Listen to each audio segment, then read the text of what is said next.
cheia, prévia, janela. Play button. Beleza, galera? Mais um vídeo aqui no canal. Hoje trazendo para vocês mais um evento do COD. E hoje estamos no dia 8 de julho. E eu fiz umas predições para os eventos de hoje, né? Iniciar janela. Vamos escutar primeiro isso. WhatsApp. Logo depois eu irei focar no que eu tenho que falar para vocês sobre o que vai acontecer nos próximos dias aqui no canal, hein? Conteúdo marco. E também Digite sobre uma mensagem. um detalhe muito importante que eu vou falar para vocês também. Bora lá, tá aqui, já volto já. Clicável você. Reproduzir mensagem de voz. Bom, Botão. galera, antes de continuar aqui com OBS Telegram. a Projetor em. votação, vamos falar aqui rapidinho do que vamos rolar amanhã, né? Vamos falar aqui dos jogos de amanhã.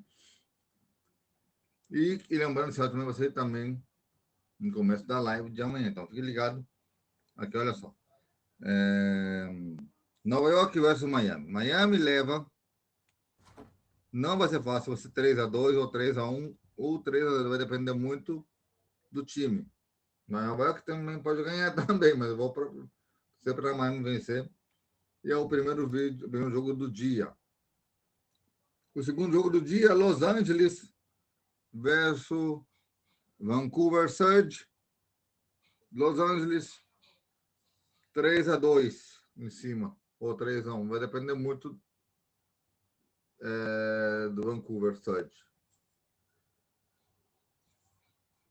No terceiro jogo do dia, Texas, Toronto. Aqui vai ser jogão. Toronto está muito bem parado e Texas também. Então, vou dizer às vezes por Texas. O último jogo do dia, o quarto jogo do dia, é o G2 Minnesota versus Falcões. Aqui eu vou torcer para os Falcões, mas vai levar Boston, Minnesota. Lembrando, esse áudio vai estar sendo amanhã na nossa live, no início da live. E vamos escutar ele. E se eu acertei no meu palpite. Lembra do like, comentário, compartilhar o vídeo. Volto com você no estúdio, Marquitos. Muito bem. Estou de volta. E Iniciar só fechar aqui opções. o zap. Dados. Exibir. WhatsApp. Uma janela em. Será que as Iniciar predições projetor interno. serão cumpridas? Vamos descobrir. Mas também quero aproveitar para falar com vocês também. Já tinha a data da minha viagem aproximada, né? Entre começo de dezembro ou final de dezembro. Eu vou escolher final para o dia 22, é a data que eu quero viajar. Então, teremos tempo para preparar o torneio completo do COD, do Mortal Kombat, entre outros. Então, hoje, dia 8 de julho, saiu o vídeo ontem, 8 de julho, né? Hoje é dia 8, eu não sei, já estou perdido. Não sei se é dia 8 ou dia 9, vocês vão ver aí na programação. Eu sei que eu estou preparado para ver o que vai acontecer aqui. Vai ser muito da hora. Adianta tudo para poder viajar em paz. Né? Para terminar alguns torneios em janeiro, né? Vamos ver no que dá. Né? Então, no resta a Pax West, a Pax East, Pax 2025 e Pax East 2026. Também no resto a Pax West 2026 também e a Pax. Então, temos muito evento Eu não gravei do começo do ano para cá porque eu estava correndo com outros eventos que estavam rolando naquele entonces. Então, me atrasei muito com a Pax West 2025. Teve muito evento em 2025 que eu adiei por culpa de não ter posto atenção no canal da Pax, né? Mas eu vou arrumar aqui. Dando todos os eventos de julho inteiro. Mas tem dias que não vai ter COD, né? Então, hoje, estamos no segundo dia. Na, na terceira semana, porque ontem saiu a segunda semana, o último dia. Então, está sendo em sequência. A semana 3 e a semana 2. Então, já que não tivemos Mortal Kombat ainda.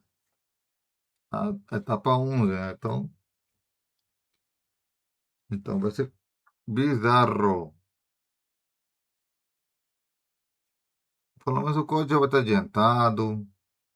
A Pax também. Uma parte dela, né? E teremos muitos outros assuntos mais. Meu amor, Maneto da Gavilotti. É, em julho terá mais músicas, claro que sim. Se preparem. Nos próximos dias eu vou mencionar qual é a pessoa que vai sair e também a quem saiu também. Eu ia ter mencionado aqui para vocês. Deixa eu ver aqui rapidinho aqui. Iniciar janela. É, Insta. a disponível Para acessar 1º de descrições julho, ausentes porque de eu não imagens, lembro bem abra o aqui, menu de contexto. por causa que estão tantos vídeos que eu estou gravando em sequência Clicável e Marquitos Animes muitos deles Profile são Edit antecipados. Links. www L. Epa, Carregamento concluído. Marquitos abri errado. Prazelta. Peraí.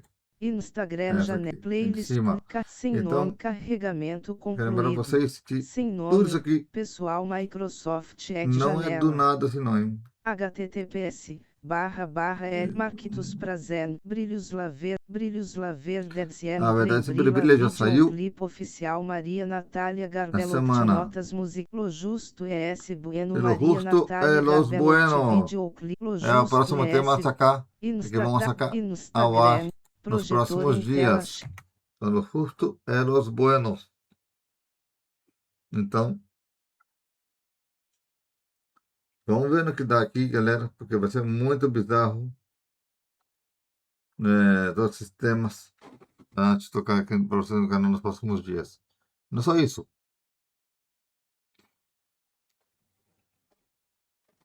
Temos o pendrive com todas as músicas da Nath, uma grande festa que vai rolar em breve lá na Argentina. E eu vou levar para ela essa festa maravilhosa para ela fazer quando chegar lá na Argentina. Hein? É, porque vamos celebrar 2 anos, quer dizer, quase 3 anos de conhecermos. E, e que melhor presente que levar para ela o pendrive com todas as músicas dela. Hein?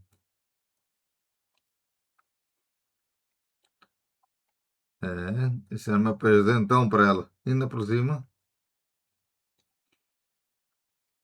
levar uma bengala nova. E também comprei aquelas coisas para furar o papel, pessoa bate visão e cega, para levar para ela também. E algumas coisinhas pequenas, né? Computador não vou levar porque é muito caro e muito pesado, né? Então,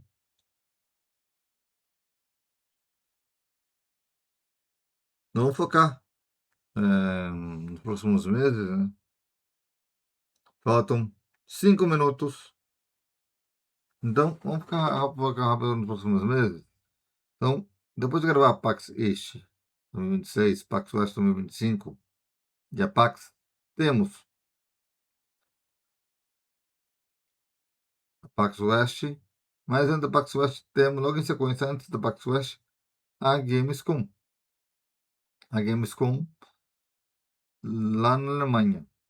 A Gamescom Latam ainda não consegui gravar, mas eu vou ver se consigo gravar essa semana para vocês também a Latam, ok? E depois eu vou focar nos eventos por aí, indies. Aí lembrando, eventos podem ser adiados para julho, eventos de junho, porque temos nada mais e nada menos que o grande evento focado no GTA, né, que vai ser a pré-order GTA 6 e também o trailer da pré-order, né, que vai ser o trailer 3. Seria trailer 4 na realidade, porque saiu um trailer na semana passada, na semana retrasada, melhor dizendo, muito interessante, falando da pré-order, né? Então, talvez quando vocês verem já saiu esse trailer já, porque saiu antes disso aqui.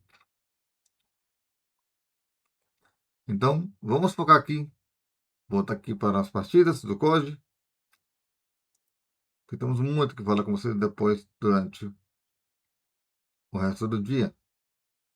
Lembrando, hoje nós estamos no horário especial, às 5 da tarde. Horário especial às 5 da tarde. Porque às 7 são 4 horas, às 6 são 5.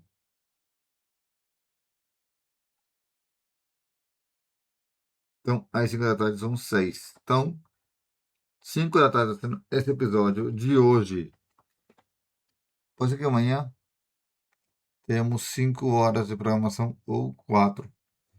Então, dependendo, vai ser às 6 da tarde ou às 7 da noite. Então, se preparem, porque os horários não coincidem às vezes. Ok, vamos liberar aqui o áudio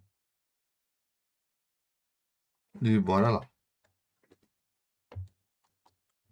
New notification. All audio and your microphone are unmuted.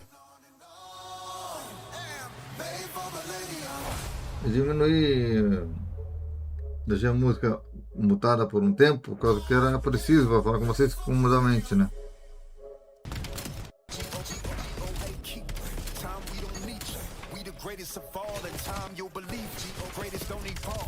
E ainda hoje, no dia de hoje, vou gravar para amanhã, né? Vai ser uma sequência, por isso que eu gravo cedo.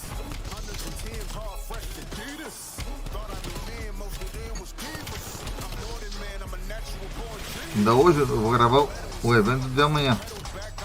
Então se preparem, que eu estou gravando 2 coisas em sequência.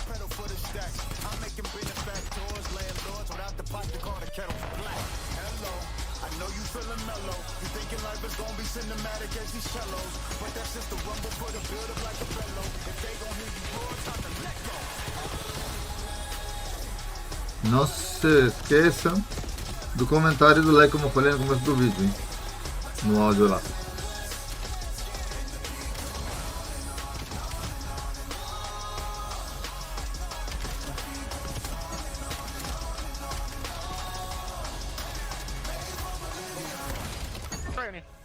Nice.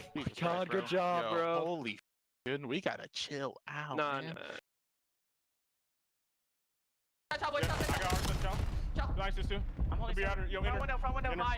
Vamos ver que vai afetar as previsões, né, deles aqui, né? Eu espero que Miami ganhe, porque Miami precisa ganhar para se classificar para Paris, que é a semana que vem. Actually miserable, bro. Ainda temos, galera, não falei na live, mas Yeah, look at Wedgie, 39 What a miserable day. Oh my god. próxima essa data, daqui a mais ou menos 10 dias, começa o grande mundial de Call of Duty. Então, 10 dias mais, temos o grande mundial de Call of Duty. Decidir o melhor time do ano. Pode ser o último torneio de COD. Devo estar mais relaxado de jogar não, né? Espero que tenha mais pelo menos mais 2 torneios. Good morning, you gorgeous gamers, and welcome in. It is another Super Saturday, the final Super Saturday of the regular season. And Ali, today we have 4 of the 7 matches remaining. What's the storyline coming in for you? Ooh, the storyline coming in for me, I think, is where Optic Texas is going to land heading to Major because of their big fall off, but also just the story of upkeeping LATs. It's been a wild ride here in Major 4. Some of our teams that bombed out going into Major 3 are now succeeding. That's a squad like Boston. Other teams that had success like Optic are now in a tough spot. Let's take a look at our standings overall. Who do you have eyes on going into the final 7 games? Yeah, I think the last phase Carolina game is massive. You think about who's going to make it into winners. Then also Koi, what's going to happen with this new roster, right? Like these guys are 1 and 2 now. Is Abe going to be able to rise to the occasion for them? And then Miami, huge game today, obviously up against T9. They should win it, but they've been up and down, and we just don't know too much about them. So rounding out our winners bracket is first and foremost the most important narrative of the week. I think our #1 seed, without a doubt, is going to be LA Thieves, right? They're 4-0, looking at 5-0. Falcons got exposed by FaZe yesterday, and FaZe are only at 2-2. So a lot of teams are going to finish at 3-2, but there have some leaders that could be paving the way to a successful run. Let's start with our analyst all-star team of the year, right? This is the season, not just right now. Yes. But without a doubt, I think the #1 player in the moment and all year has been Scrap. Talk to me about the guy with the long neck in the top left. I mean, he's just been unbelievable. I think the worst part is he's that narrative, that story in the COD scene where he is a dog and he's all bark and he's all bite. I mean, he's the most aggressive AR that we have, #1 damage dealer in the league, and he has just been doing it. Doesn't matter the split. Even when they were struggling in the first couple of weeks of this season, Scrap was still putting up MVP numbers. He has just been unbelievable. Yeah, Scrap's ridiculous. And when you think about it, you just mentioned the meta, like, yeah, it's harder to be a dominant AR. He's like the best damage dealer that we've had, not just this year, 4 years. And on top of that, he's been #1 in opening duel win percentage for the last half of the season. So for Scrap, he has a BZ and Hydra on his team. He's like, y'all aren't finding the first bugs. You know what? I'm just going to take this over and do it myself. The kid can do it all, man. These are the best 4 players on the season. Scrap winning the most recent trophy and the only one on our all-star list to win an MVP award for that finals performance. When it comes to Simp, though, he's already been considered the GOAT, the greatest of all time. Talk to me about Black Ops 7 in particular. What has he shown you in 2026? I just think the story about Simp for Black Ops 7 is so interesting because he leaves his core 3, right? That where you're seeing him, and so then it's the question mark of like, what are all of you capable of doing on your own teams now? And this is what Simp has been able to do. It doesn't matter what the supporting cast is doing. He's putting up the numbers. He's willing them through series sometimes. Easily one of his best games I think we've ever seen out of him. Yeah, he has a couple bad series, and we're wondering what's wrong with his controller, what's wrong with his PC. That's how unbelievable it is. But yeah, Simp's ridiculous. The stats back it up as well. Top 5 at S&D and Respawn. Definitely deserves to be on the first team All-Star. Now, Simp and FaZe were able to win Major #2, but the team that won, or should have won Major 1, is Optic Texas. They should have won Major 2 and arguably Major 3. Mercules has been a consistent factor, but seems to maybe have been nerfed by the NPC meta a little bit. Ali, talk to me about why he is still considered one of the best 4 on the year. Because overall in the year, he's a 1.37 in search and destroy. I mean, insane. He's the least on Agai. We know what he's able to do. For Mercules, he had maybe like a couple 1.02s or a 0.98 in the past 60 days, and that is still considered better than average, better than the rest of like over half of the league, and that's what we are, you know, condoning him for. So shout out Merc. He's been unbelievable all season long for this team, and despite all these second placings, I mean, you look at it 2 ways. One, incredibly consistent, one of the best teams in the game, just looking for one to go through. Second best AR on the season, according to my experts. Who is the second best SMG, though? This one seemed to be a little bit tougher to decide, but you still went with Joe Deceives, a man that you had in your top 5 just a month ago. Had him in top 3. Top 3. Joe Deceives, I mean, statistically on this list, Joe Deceives has been bonkers. bonkers. I mean, the guy is the #1 slayer that we have. I mean, he can really take over a game. The new game mode that we've added in Overload, he's the best on the season. And his slaying ability in terms of an SMG, second to none. Like, the guy in every lobby is just a demon. Broke our kill record in S&D the other day and looking to do more damage here at the Paris Major, where all the fans will be rooting for him. That is going to be a scary sight. Have we ever seen that for Joe Deceives? Ever? No, ever. never. Now, think about what he's going to do on that stage. He has a huge opportunity to cement himself as the true superstar in the league. French fans, please start printing your custom Joey D jerseys right now. I want to see the man getting all kinds of love. Allie, final thoughts on your all-star lineup. This looks like a scary roster. This is terrifying. I would love to actually see that roster spawn in. And I just also really love the story of Joe. It's very wholesome. He's a very natural talent. I think we all want big success as Paris. Big success for Joe. He's going to have to wait till tomorrow to play, though. Who's in action today? The guys on the left side of the screen. It was Scrap and, of course, my man in the bottom left, Mercules for Optic Texas. He's taking on a struggling Toronto Koi at 6 o'clock. 7:30, though, could feature the match of the weekend with G2 taking on the Falcons. Falcons started 3-0, but got exposed by Vegas. Can G2 draw blood from another top squad? We'll find out later tonight.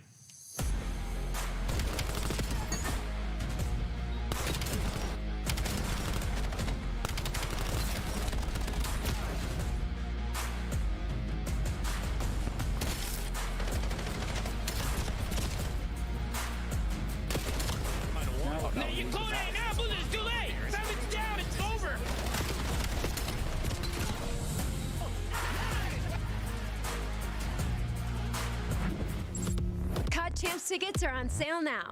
Come see the best teams lock in for this season's grand finale in fabulous Las Vegas. All 4-day passes come with early venue access. Head to phasevegas.com or scan the QR code to get your tickets now. Scuff, official controller of the CDL.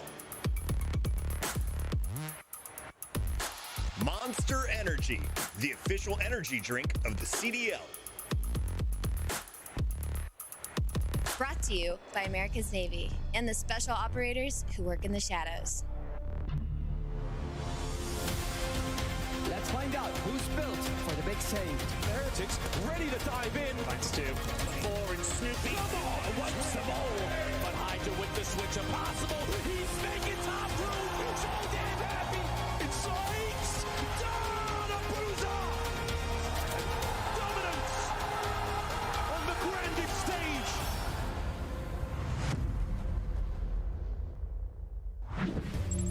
Ladies and gentlemen, welcome back into the Columbus studio. It is the final 2 days of the regular season, and we're kicking it off with a team that needs a win. They need some mojo going into another EU land. That is the Miami Heretics. Today, you should get it. You're playing Cloud9 that has 4 wins on the entire season, and one of those was against an amateur team. So, Allie, let's start with the Miami squad, who was at one point in our top 4 discussion. Where are they at right now? It feels like they've lost their flow. They've lost their mojo. They used to be, you know, one of the teams setting pace on the map, and now it just kind of feels like they've lost their way. What's crazy about the situation is, like, one, you're not getting the same participation out of Super. I mean, we were so high on his snipes for the longest time, and it feels like in the last 60 days, it's been quite quiet. I mean, 1-8 in S&D and Overload during Stage 4 in the Monster Energy pregame. Things are just not going right in that camp.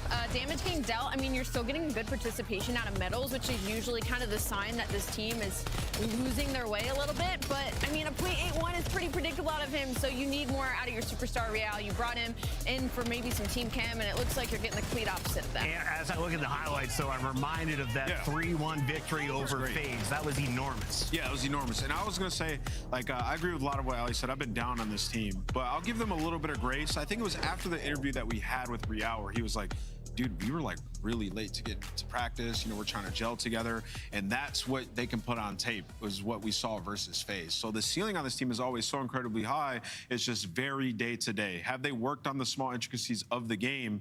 That's what we've been waiting for with this team. Even with Trake's on the roster, Real said he can bring that leadership to them, at least in hardpoint. That's translated a much better hardpoint performance this split than we've seen from them in a bit.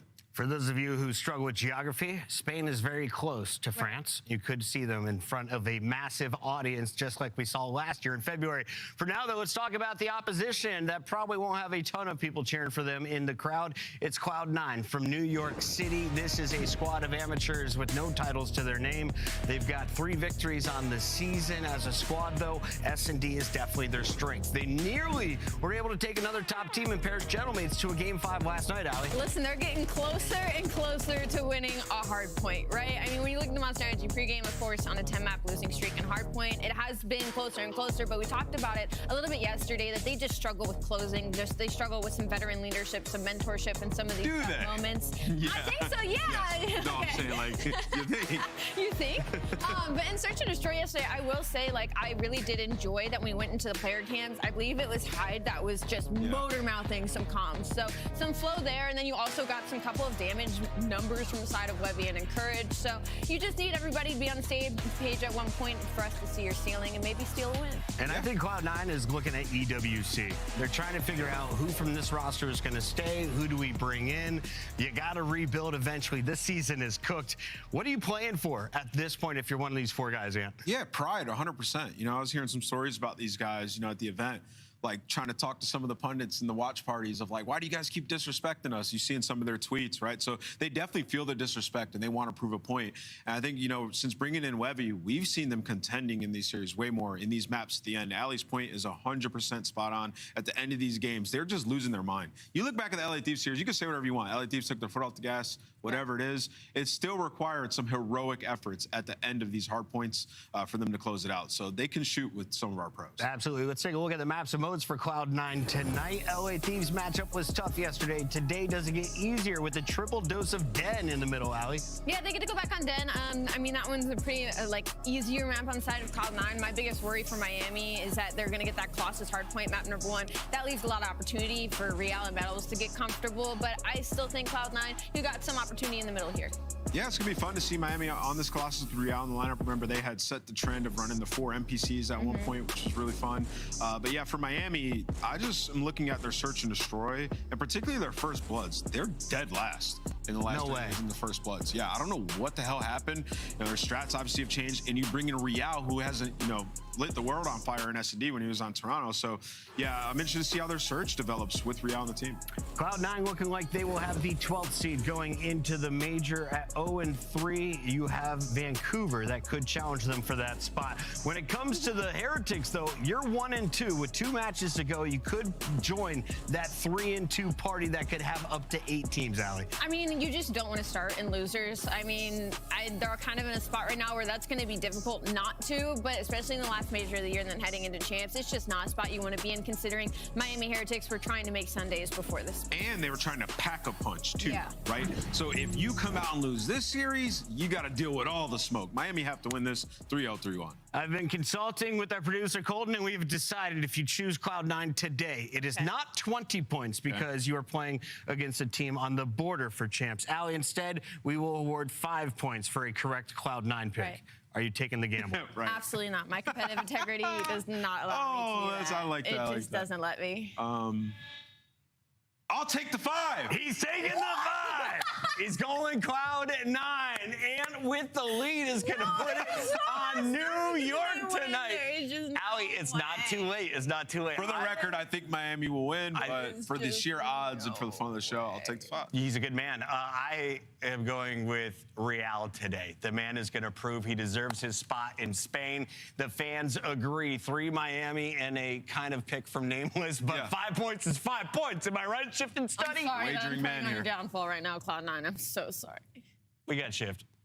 You guys are so disrespectful. This is Are we or they? Holy ball, They've been close, the fact bro. that we're putting odds down on Cloud9 is not okay. What would you give? 5-1? No. 5-1 seems fair. 5-1 seems pretty fair. Anything better than 1-1, I am taking it. I'm with you, Will. Let's go for a C9 upset. 5-1, I'm down. Let's go. Game 5, New York. Come on. New York Knicks in 5, Cloud9 in 5. Oh gosh, this is not the way we start a Saturday, friends. It's not the way. It's not respectful enough. But let's get into the thick of this all, Jay. I mean, flat out. I mean, the desk is absolutely right. We get to those last couple of moments, those last 5 minutes of a game, and it just feels like everything just starts to go awry for Cloud9. They need to find a way to polish that up because on the other side, Miami's still trying to find themselves as well with the substitution from Trakes. Yeah, if you are C9, I don't know how many times we have to say it every time we cast these guys. It's the same exact mistakes that cause the same exact results. Eventually, you have to be able to attack those things because there's no way you are pushing some of the best hardpoint teams in the game all the way to the distance, and you're just not able to close out in so many different situations. It's like 0-10 in HP in this stage alone. And going up against a new Miami team, even though it's familiar faces of the old lineup, like this is a team that you could potentially catch lacking because even though Miami came out the gates last week and destroyed FaZe, they've always been the FaZe boogeyman. It's like they get an extra 25% added to their gun skill whenever they're shooting against the likes of Sip and Jiraza. But Cloud9 are just a team that can catch you off guard with the unexpected. So if you are Miami, nameless hitting on the head, you can't afford to lose this match. You need to be able to win it 3-0 or 3-1 so you can continue to build your confidence going into the event. I like that. Like that a lot. So I don't know. It just feels like both these two teams are on relatively level playing field at the moment, just based on how things have kind of gone. You know, for Miami, we see it obviously with Trakes. Like, dude, he has been destroying in challengers, and it makes you wonder, was this the right call for Heretics? And now you're going up against these four young guns that are, I would say, like a signature of what Black Ops 7 does to an opportunistic young SMG player, where like you have an insane cracked out POV. You're able to hit all of these wall bounces, slides, sprints, all the things that just make you so elusive. Can Miami actually hang with that without having Trakes there? You know, you look at Cloud9's road, it's not been an easy one with matches versus things like Thieves. You know, you drop a unlosable series that looked like versus Toronto, and then Boston, who honestly, again, like what is going on with Boston? I mean, they are looking pretty solid. G2 kind of the same story there. So it's just like, it's not been an easy road for Cloud9, but at the same point, a team that's just outside the bubble at champs, you have to be able to beat. Yeah, but it's good to see that they don't have any zeros next to any of those threes for the opposing team. These guys are winning maps ever since they make that roster change and bring in Webby, because he has been an outstanding POV to watch. He brings it in the slaying presence. You know what he's capable of in search and destroy. You just haven't been able to do it all together to get a W. So now that this young man and the entire organization want to see one go through the hoop, and this might be your best chance at it because still Miami are fresh. Yeah. Okay, well, there's the setup for it. Let's take a look at the standings just to give you an idea of where these two teams currently fall. And for Major 4 in particular, not the full season standings. Again, Miami is still looking for an opportunity to get into the upper bracket, and they've got a chance without question, especially with this matchup here versus Cloud9 to get them their second win. And the Surge in their next matchup too. Yeah, I'd say the Surge is their next match. So like they've got a favorable schedule to do it. So no mistakes allowed here for Miami. The interesting thing is, you know, the Desh talked about a little bit, like talking about the Toronto versus Optic matchup. Toronto's going to have to show something as well, because for Miami, they were able to come out and take a big win versus FaZe, like he called it. It's just something about them playing up against FaZe. They're 4-0 on them this season. They've only lost 2 maps, but lose a map 5 versus Riyadh, you get kind of smoked by Optic. Yeah. So you have to show us that same dominance versus FaZe here and also tomorrow. Yeah, those first 2 matches were still with Trakes in the lineup, and you could just tell that Miami didn't really like the squad anymore. They were having issues internally that caused them to show it on the gameplay, and that's why you make the roster change to bring in Real after the minor, because even during the minor, you get in there, you play Vancouver, you get 3-0, and everybody's saying, like, what the hell did Miami do? Why did they make that roster change if you're going to lose to teams like that? But then you shut everybody up by dominating FaZe the way that you did. You could potentially put yourself back into that form that you found yourself last season, always contesting in that top 3 with this core 4. We just, like Real said in his interview, are a little bit late to this practice stuff, so it's all catch up from this point on. Yeah, and there's not a lot of time for that catch up to really make sense of it all. Not at all. I mean, I know that there's a level of the you know, familiarity of what they were at the end of last year, but this game feels very different than what last year's did. I think especially because of how the timings and things work, in particular on Respawn. Search kind of is what Search is, but that's going to be the biggest issue for Miami. So we'll kind of see. We're waiting for a little bit of a tech situation to get figured out. So we're going to go to a quick break. We come back, map number 1 with Miami taking on Cloud9. Be right back. Black Ops 7 returns to the Esports World Cup this summer. Scan the QR code to get your tickets now. Scuff, official controller of the CDL. Monster Energy, the official energy drink of the CDL. Brought to you by America's Navy and the special operators who work in the shadows.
Trust and go back, rewind it. What happened, bro? Huge upset. right at it, Tom. Man. Oh.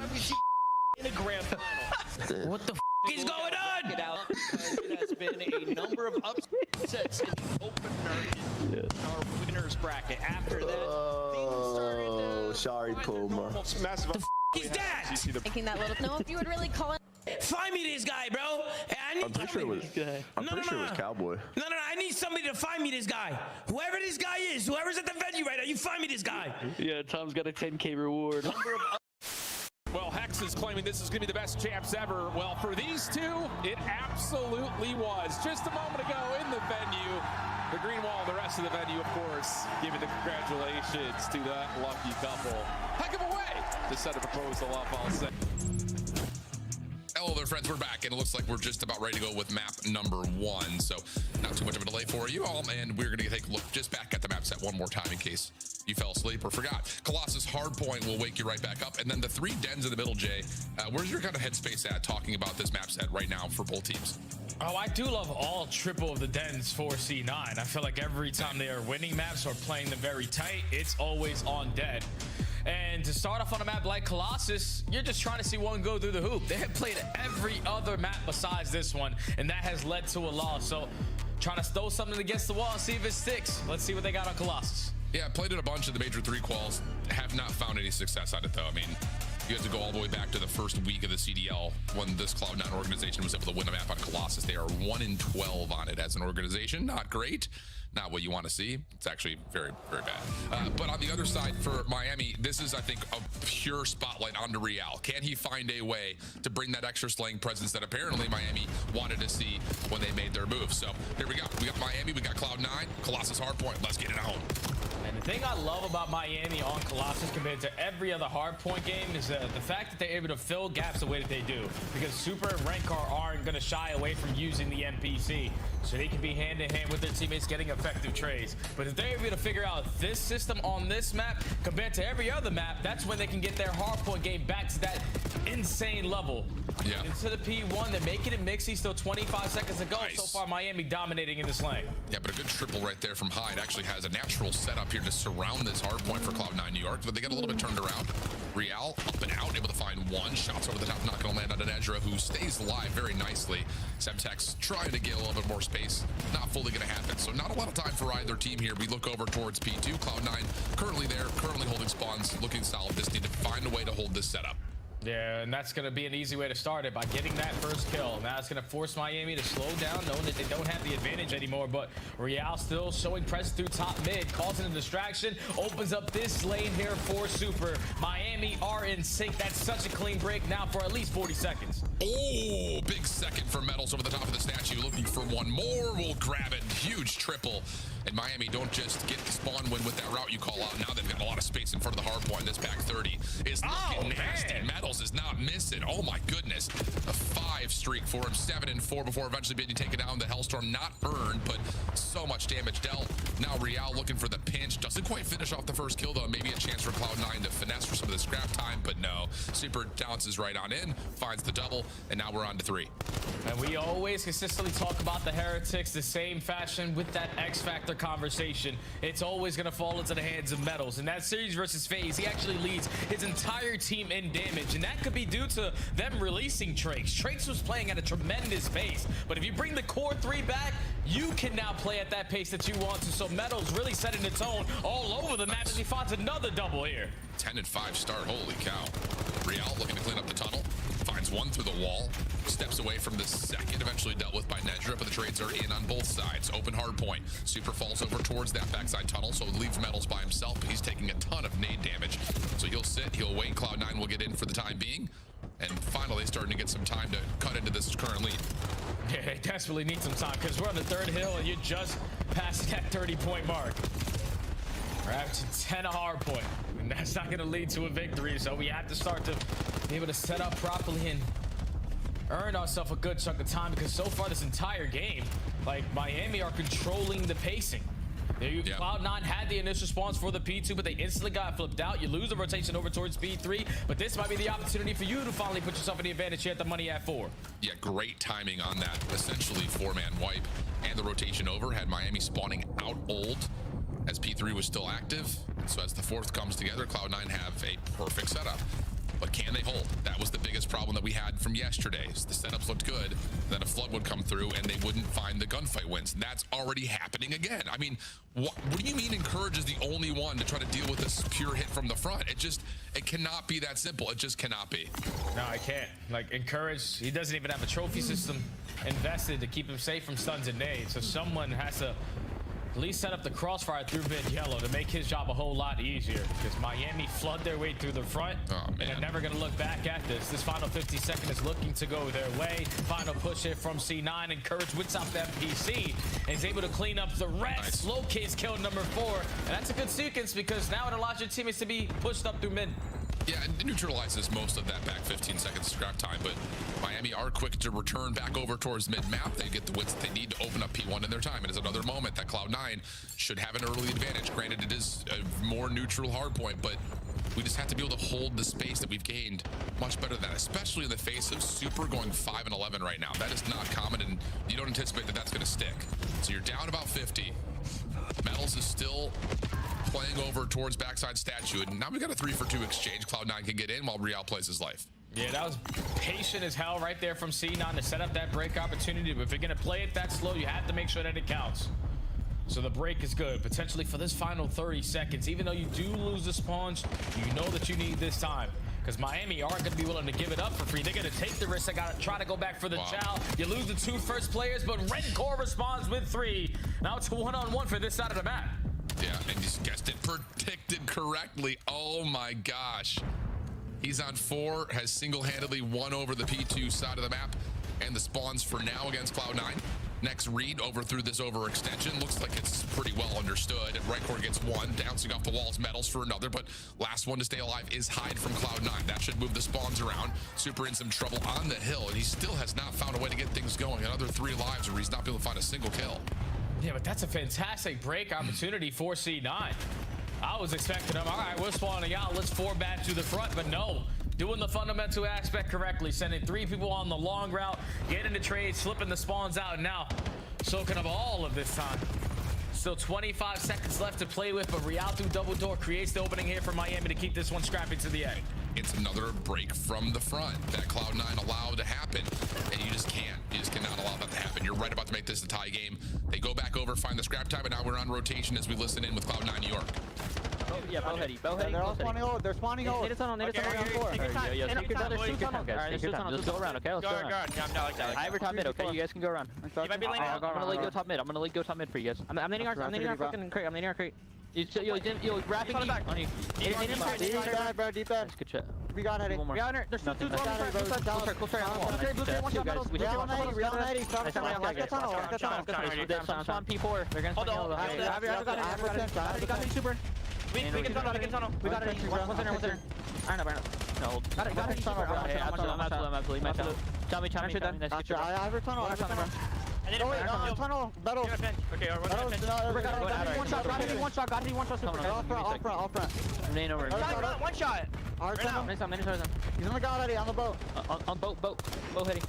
Close hitting, bro. Close hitting. One shot. I'm out. One shot in your super. He's not telling, bro. One shot boat. Super.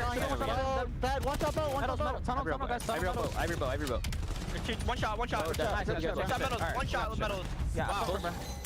One shot, you okay, so y'all still play. Real new week. Okay, I'm absolute. I'm playing my back. Yeah. You won one shot, run cider, Metals week. Let's shoot 1 hill, guys. Both me on hill.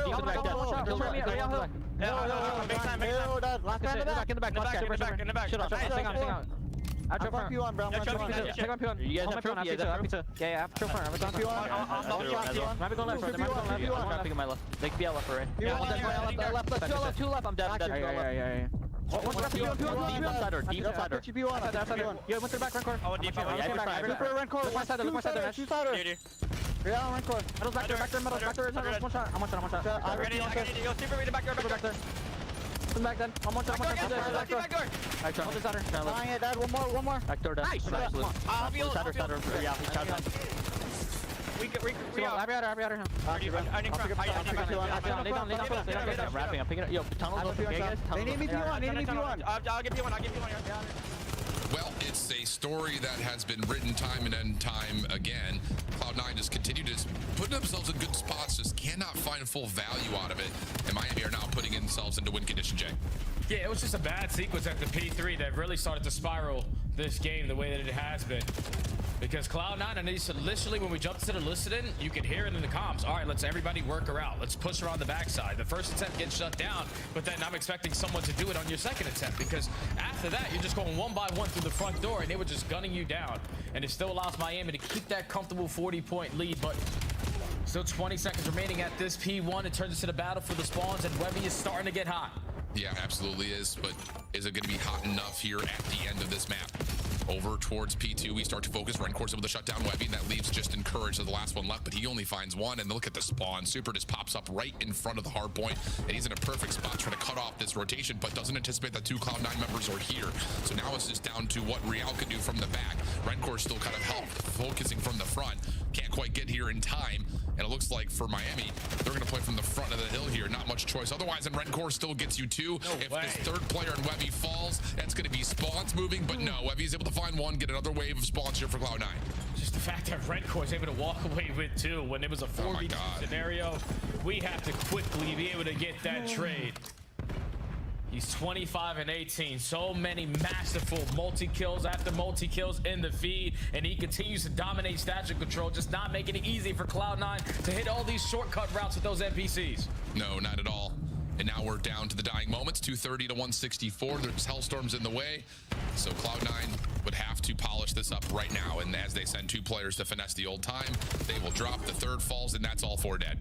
Man, it's just another one of those maps for Cloud9 that, like, they're in it, they're close, they're getting the good rotations in the first set of hills.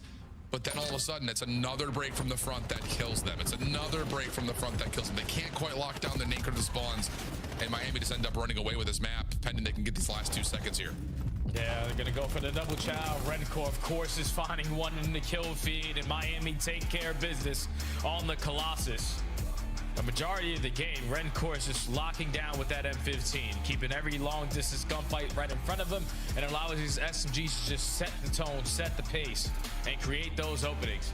But if you are Cloud9, you, like you said, we're fighting. It's just, there's so many different moments in this game where if you just have it go your way, then you're victorious. Like when we go from the P2 to the P3 on the first set, we're only down by 20 to 30 points. At the end of it, Miami breaking for the final 20, so that should give you the indication, let's just cut our losses and rotate over towards new. You don't. So then that allows Miami to be there early, to push you back, to keep that one scrappy, and then when you need to make up for it at the P4, you win the rotation, you lock down the first 10, but then the setup just has way too many openings that people just walk through the front door for free.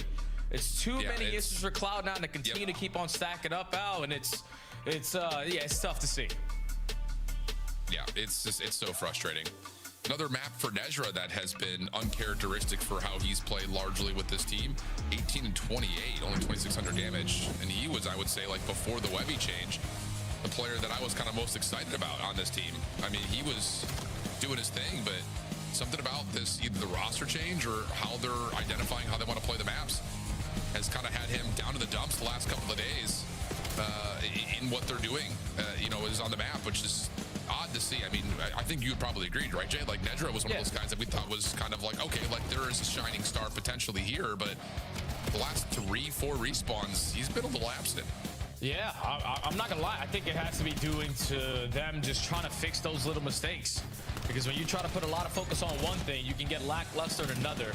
So when you're seeing on the minimap Cloud9 setting up their break opportunities, you got to see how slow they are. It's like one person gets to a position, or I'm going to camp a corner here and just wait for all my teammates to take more space and just try to set up the most perfect break opportunity. And when you're trying to nitpick the little things about the game, sometimes it can play a big part of your entire gameplay. So Nezra still not seeming to be comfortable with the new lineup, but you still have time to make up for it. It's search or destroy. It's been a story for this C9 team. You lose hard points, but you always bounce back in map 2s. Yeah, and I will say, kind of talking over this hard point from the other side for Miami, I thought they played the map really, really well. When they were losing out on rotations, they were finding really good timings of putting pressure on the spawns as well as on the hard point. Some of the time here versus Cloud9, they really get both of those things at once, but even if they weren't, they were still finding a good 1v1 win with the timing to impact the spawns or impact the hard point, and it just throws that extra little bit of chaos into your opponent. So I would say really good stuff for Miami overall as well. in particular, that second set of hills is where it really starts to get away from Cloud9. So honestly, you kind of talk about what the style for Miami looks like without Trakes and with Real. This is a good sample, I think, for what Miami can expect for respawns. Yeah, you always got to expect Miami to bring their slaying presence. And they can do it versus the likes of teams like Cloud9. They did it versus FaZe because obviously they're the FaZe boogeyman. But the question always for this team is what they're like on land versus those top teams in these modes. With Real, at least, they've been looking great in their recent form. Obviously, you take care of FaZe with ease, and then you watch FaZe do what they did in their matchup yesterday, and you're like, wow, that's an even better matchup than we thought. But it's, again, a continuing working process here for Miami. I truly want to see them get their S&D back to that point where it was basically unbeatable, and Super was having so much impact with the sniper, because I don't know what's been happening in the last two stages with the NPC meta changing, forcing it to be a little bit more uncomfortable. But now that you got Real back in the mix, who's a slow and steady SMG, nah, Super, we got to start popping takeover with the boomstick again. Yeah, absolutely, especially with the Den coming up here. I mean, it can definitely be a factor without question. And for Den in particular, it's actually a map that Miami have not played in quite some time. I mean, we're talking to go all the way back to Major 2 qualifiers last time they played this map. For Cloud9 New York, they had the round 11 win versus Toronto here most recently, but that was actually, I think, the first time that this iteration of the roster had played the map. So this roster is 1-0 on the map. Can they find a way to take down this Miami team, do what they've done mostly throughout the history of the dramatic Cloud9 roster change, and just keep being pretty good in Search and Destroy? Can't lie, pretty good. Yeah, they just always show us some new tech. Every time you see this squad spawning on a map, I remember as soon as Raid was in the mix and they spawned it for the first time, the amount of water routes that High was going to hit, eventually all the leagues saw it and they started to do the same exact thing. These guys are bred and born in Search and Destroy. This is where they got to show us something that we have yet to see before. If they want to try to tie this series up, because Miami got to continue to ride the high. Name has said it. You got to win the 3-0. You got to win the 3-1. Like that. Okay. Here we go. Miami going to be on the defense first. Cloud9 taking Wevy's scope, at least for a moment, over towards Hole. And Encourage. I don't know if he actually saw this little slide over. No, Real is going to get forward here, but he's under some pressure. Needs some help. Wevy trying to provide that assistance over the top. Good prediction, good shot. Super will drop, and now Miami's a little bit of trouble here defensively. They're stuck at mid. Yeah, because you know if you are C9, they have statue control, so there's no need to contest that. Let's wrap it over through the B side. Potentially invest a smoke grenade to eliminate that line of sight from mid-cut and get this bomb down, but it's a 4v3, no need to rush. Oh, nice nade, though. Lands right on top of Nedra, who was trying to play for the early plant, but Encourage will pick it up and get the rock down. A little check there from Hyde. Won't reveal any Miami defenders nearby. Now they'll make their play. First shoulder, you see the one in the outer. Good prediction onto Encourage as well. Unreal understanding from Miami, but Wevy's able to connect another snipe onto Real. He can keep his focus forward, and Wevy's looking for all four, but Renkor's able to shut him down. Hyde with the long wrap. In what world would Renkor ever predict this? Has he predicted this? He looked at it for a moment, but now he's lost him. And the advantage to Hyde is significant. 13 seconds on the clock. Shots are clean. Cloud9 take the opener. Yeah, Hyde is so good of living up to the gamer tag, playing in hide and seek with so much time on the clock. You know who you're going up against. Renkor doesn't really like to stick to defuse. So you check it, you get great timing pushing through Dojo. But the young rookie in Wevy is able to find 3 with the sniper. All reactionary, all persistent shots. Great round there from the young buck. That last one is insane. So big from Wevy, already establishing that scope dominance that you were talking about needed to be there for Super. This time, Miami still feeling like they want to put pressure down through mid. Quick look up towards the top side window, gets Metals to that position, dancing through, and Wevy's got no chance to hit that snipe. So now an early 4v3, Metals is forward at mid. Yeah, now with all mid control, if you are seeing now, we need to eliminate this potential B-bomb plant going down. We throw a shoulder through mid-map, we're able to spot out Metals with the plays at A. Yeah, Metals is in a little bit of trouble here. The isolation's trying to come through, but the help over towards the A site is already there. So Metals will get a second before dropping, and the bomb will be planted behind this.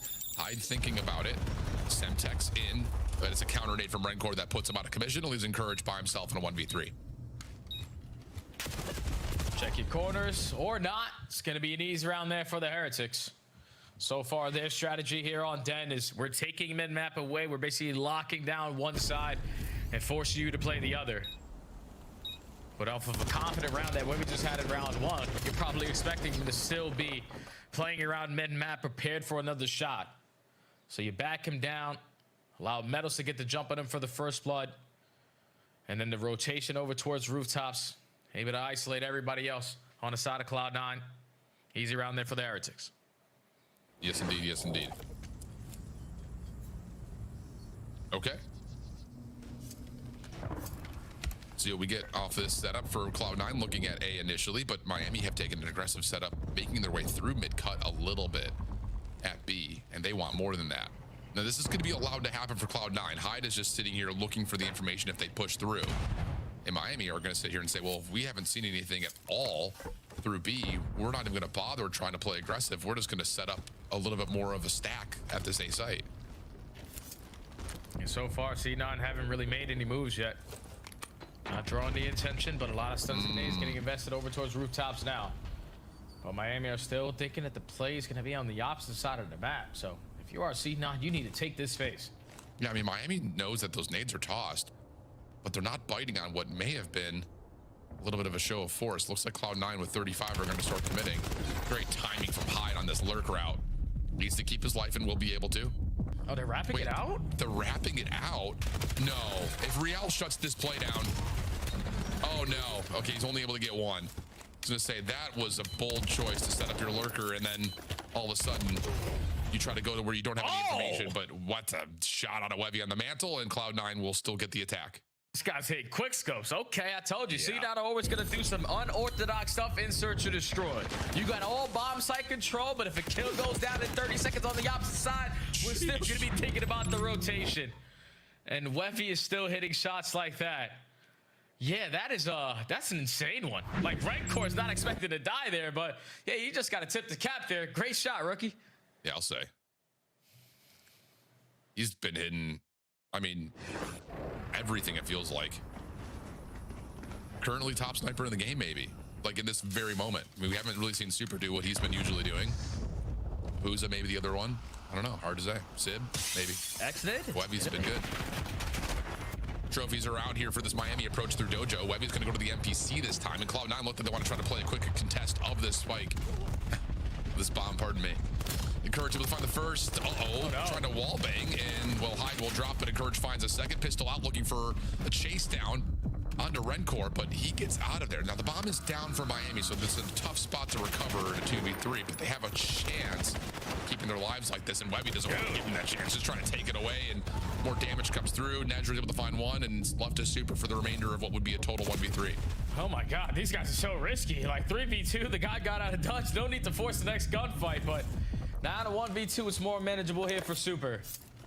Both players from C9 are just going to back up the Dojo, most likely have the information. The bomb's going to be down right in front of them, and time is getting away from Super. Yeah. Well, there's the vision, there's the scene, and there's, I believe, Encourage with another elimination. He has been putting it together here in this round. I think he got 3 in total. Good stuff. Cloud9, grow the gap. Yeah, and that just catches Miami off guard right there on their offensive approach. You use the smoke grenade. You get it pushed over towards Dojo. The team kill definitely plays a part here, but Encourage being the aggressor. Sometimes he overchows a little bit too much, but this time he plays it to perfection. Knowing that these guys are going to be weak, let me just walk on in with the NPC and clean up the rest. Yeah. C9 up 2. Okay. Ooh, look at this from Miami. 4-man play over towards A. They're going to get Metals and Real, the SMGs, through rooftops quick. Super was likely sniping behind that, and they're going to 4-man flood the back.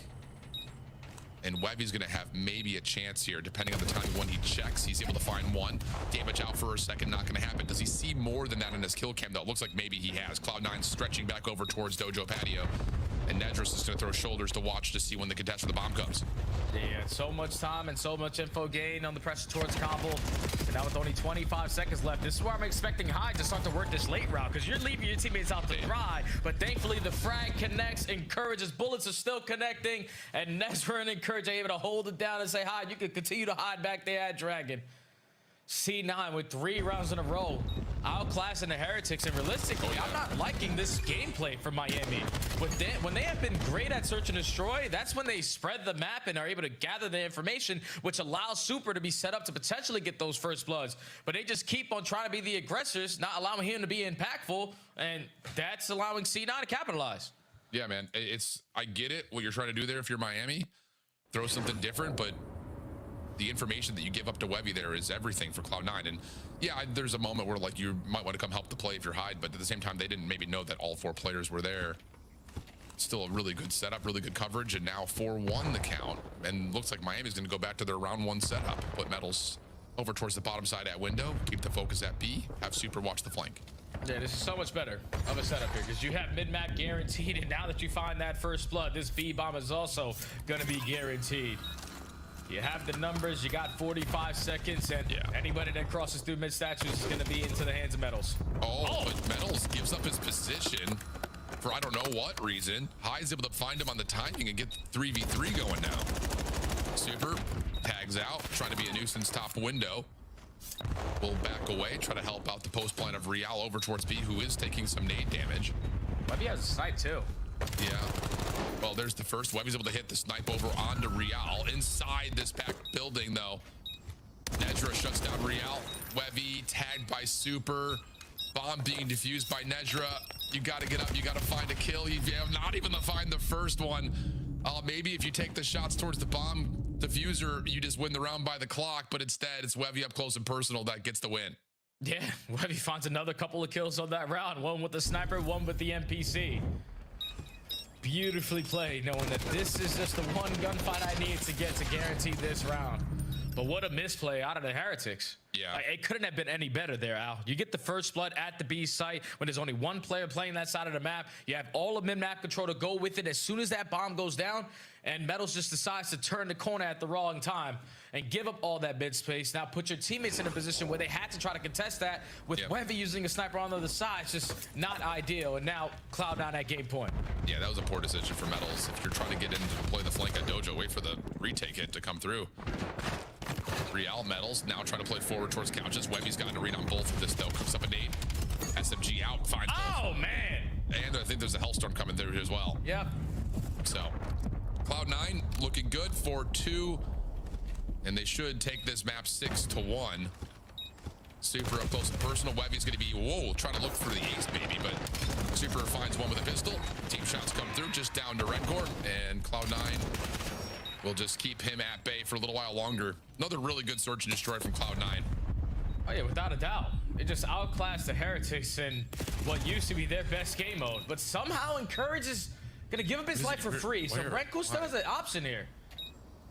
Oh man, Renko is gonna go quickly. 1v1 versus Hyde. Still looking for the information. Hyde has done the little hide and seek play, but Hyde's low. Smoke in the corner. Trying to jump, gets away, plays the clock perfectly. Looking for the final blood, may not make a difference, will not happen. Rancor finds the slice, but Cloud9 find the 6-1 surge. And that now puts them on a handful of really clean search and destroys. The 6-2 yesterday, the 6-1 now, unreal. Yeah, they just outclassed Miami on a map that they haven't played in quite some time, but I was expecting better strategies.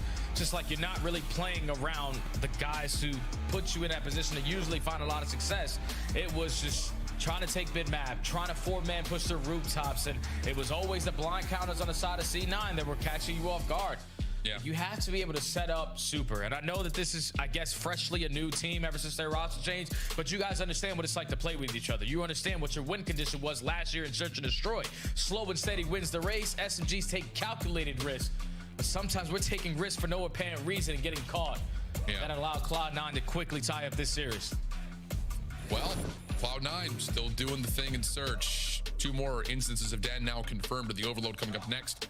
Cloud9 played this quite a bit in their Major 3 quals and at the Major itself, but it has not treated them well. Overall, Respawns haven't. So we'll see if they can find a way to correct that and kind of come off of the loss yesterday versus Thieves, which, again, there were a number of moments that they should have scored on. So can they find that offensive efficiency moving into Overload? That's what I think the wonder is going to be. And we jump to break. We come back with map number 3. Dan, Overload, right for this.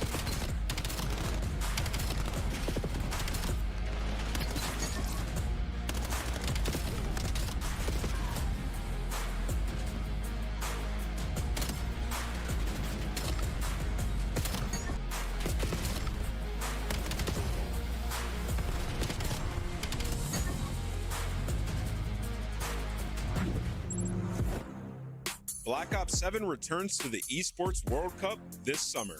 Scan the QR code to get your tickets now. Scuff, official controller of the CDL. Monster Energy, the official energy drink of the CDL. Brought to you by America's Navy and the special operators who work in the shadows.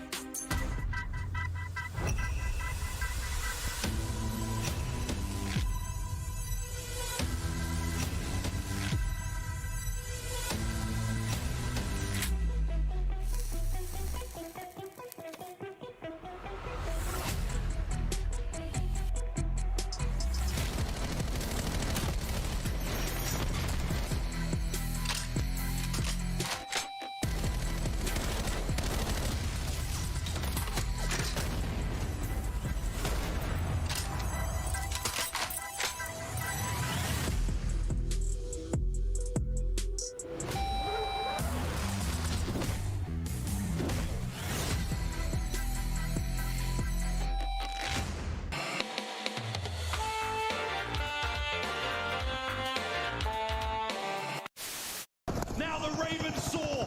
Now the Ravens battle. The final 5 moments for them now. What a turnaround. What a tournament. Carolina survive. Optic Texas go home. Down to 3 for either side. This is going to be it. Last ditch attempt. Flying on the point. Joe Deceives gets his. But 3 seconds to go. You've got to get on the zone, lad. Fresh mag. Send it. Wins it. Oh my God. It's a 2v1. Diamond Con. Can you do it? The boys are on the capture. It's now a 1v1. What a round of control. Diamond Con, if you win this. God damn, what a round. One's got front door, you guys. Front door. Hold front. The clean's Back door. One shot. Back right. Back. She's running back. And inside calls game. Come on, baby! That's what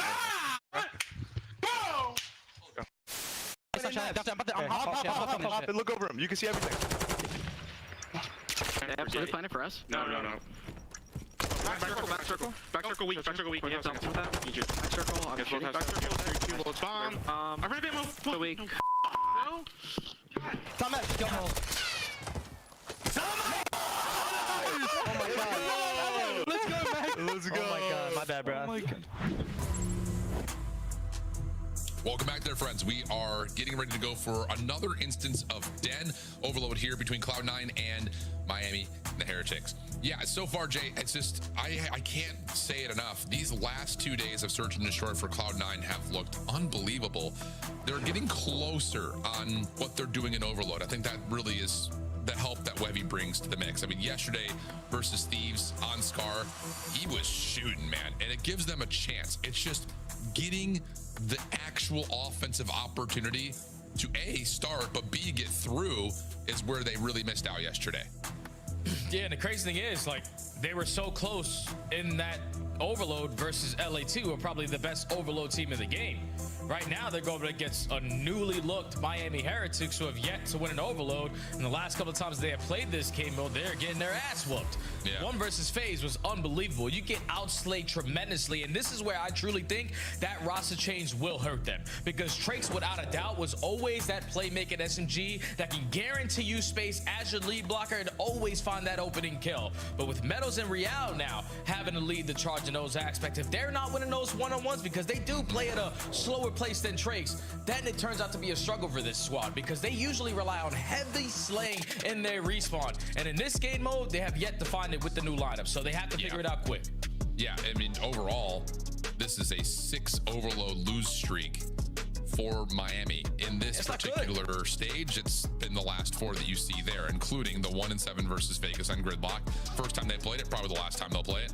And then the Exposure, which has been one of their most played maps, they looked completely lost versus Optics. So the new roster really struggling to get the overload together. And isn't that just the story of Miami? It always feels like the map 3 just continues to elude them, whether that's at the beginning of the year with a newer roster or at this moment, a new roster in the late part of the year. Good first blood from Encourage. Lots of nades that keep medals away as well. And the break off here for Cloud9 has been fluid. It's perfect. So now if you are Super, the only player staying alive through 10 side, you need to value your life even more because Cena already putting a lot of pressure over towards Dojo. There's one player here to not try to get the stop. Renko is able to find an effective one-on-one, but do you have the stuns and the nades to slow them down? Because Cloud9 are running it down your gills. They get the first score. Yeah, really clean break off for Cloud9. Nezra able to get himself a second in this position. This might lead to a relay, especially if he wins this gunfight here. Oh, man. Wevy's going to grab, try to join Nezra over here through patio. He's trying to be hunted by Rencor, and he will eventually fall, but can Wevy still get there in time? Not quite. Encourage trying for the same thing, but the stun will land, and Miami will hold. Yeah, it's a fantastic stun there because if you are the Heretics, you don't want to blink and already be down 2-0. So an effective goal line stop. Now trying to turn it into offense. All lot pressure on the right side of your mini map. Super opens up with a frag, but instead of committing on this play, we're going to wrap it back. I don't know what the hell they're doing. No clue, dude. No clue. Miami's going to try to bully their way around. Hyde is waiting and watching. Easy. But he grabs the EMP just when he wanted to take the second gunfight. That's unfortunate. We've all been there. Trades come through, but Miami's got some space to work this out of roofs. Yeah, but it's a 2v2. So now you need to value your life even more if you are Nezra, because Redcore finds the opening. Your teammates are not going to be here to quickly find this kill or the trade, and it's Redcore who single-handedly gets that done there for the Heretics. Yeah. So the rotation over towards rooftop works out, and now the reset at rooftops is going to allow Miami an instant opportunity again. Yeah, this is an absolutely beautiful setup for it. Super just needs to try to keep blocking out these spawns. Trade comes through, second score over to A. We don't often see that from the right side of the map. That double scores happen at the A site, but the zoning of the spawns, perfect after the initial score. And even though Metals is 0-6, Miami are starting to take over. Yeah, because Redcore and Real already combined for 16 kills between each other. So those two single-handedly are keeping up in the slaying department. And now have a one-score lead. The battle for map immenses, and it's Super at least coming out on top for now, but they do lose their lead blocker. This is where Miami should grab that EMP and control the left side of the map, but they're still playing another wave of kills. Whoop. Rencor cooking up a nade. Gets surprised by Nezra. Real for one, not a second, but the trade from Metals is in.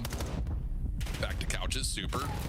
Good for one, but not a second. Webby trying to play off the flank, and he's able to catch Rencor switching between the knife and his main rifle. So now all of a sudden Cloud9 have got some forward pressure on both extremities of the map at the same time. Yeah, that just wasn't efficient at all there from Miami, but thankfully Semtex able to connect onto the EMP carrier. So you're able to slow down the game a little bit, but it seems that Encourage just took someone from behind up top, so that's a guaranteed second kill. Webby also finds another, and this should lead to an instant score because Encourage has all the info. Well, at the moment, they don't really do much with that info. Nezra has been stuck over at mid. It looked like there was a free route to B, didn't really happen, and now Cloud9 are trying to manifest another attack. We'll see if Miami can hold. The Heretics will join them in the listen-in. Está aquí, arriba info, se va para la derecha, dragón. Derecha, arriba info para la escalera. Venir izquierda. Pueden estar en medio solo, tenemos que corre. Mírame mi chase. Va medio negra. Uno gana otro tengo Yulcon. Eso del chaco, como muerto, vale, buscas uno. Escúchame, en roto, tengo roto yo. Derecha con el super al fondo. Roto, muerto. Uno fondo, lo vi. No.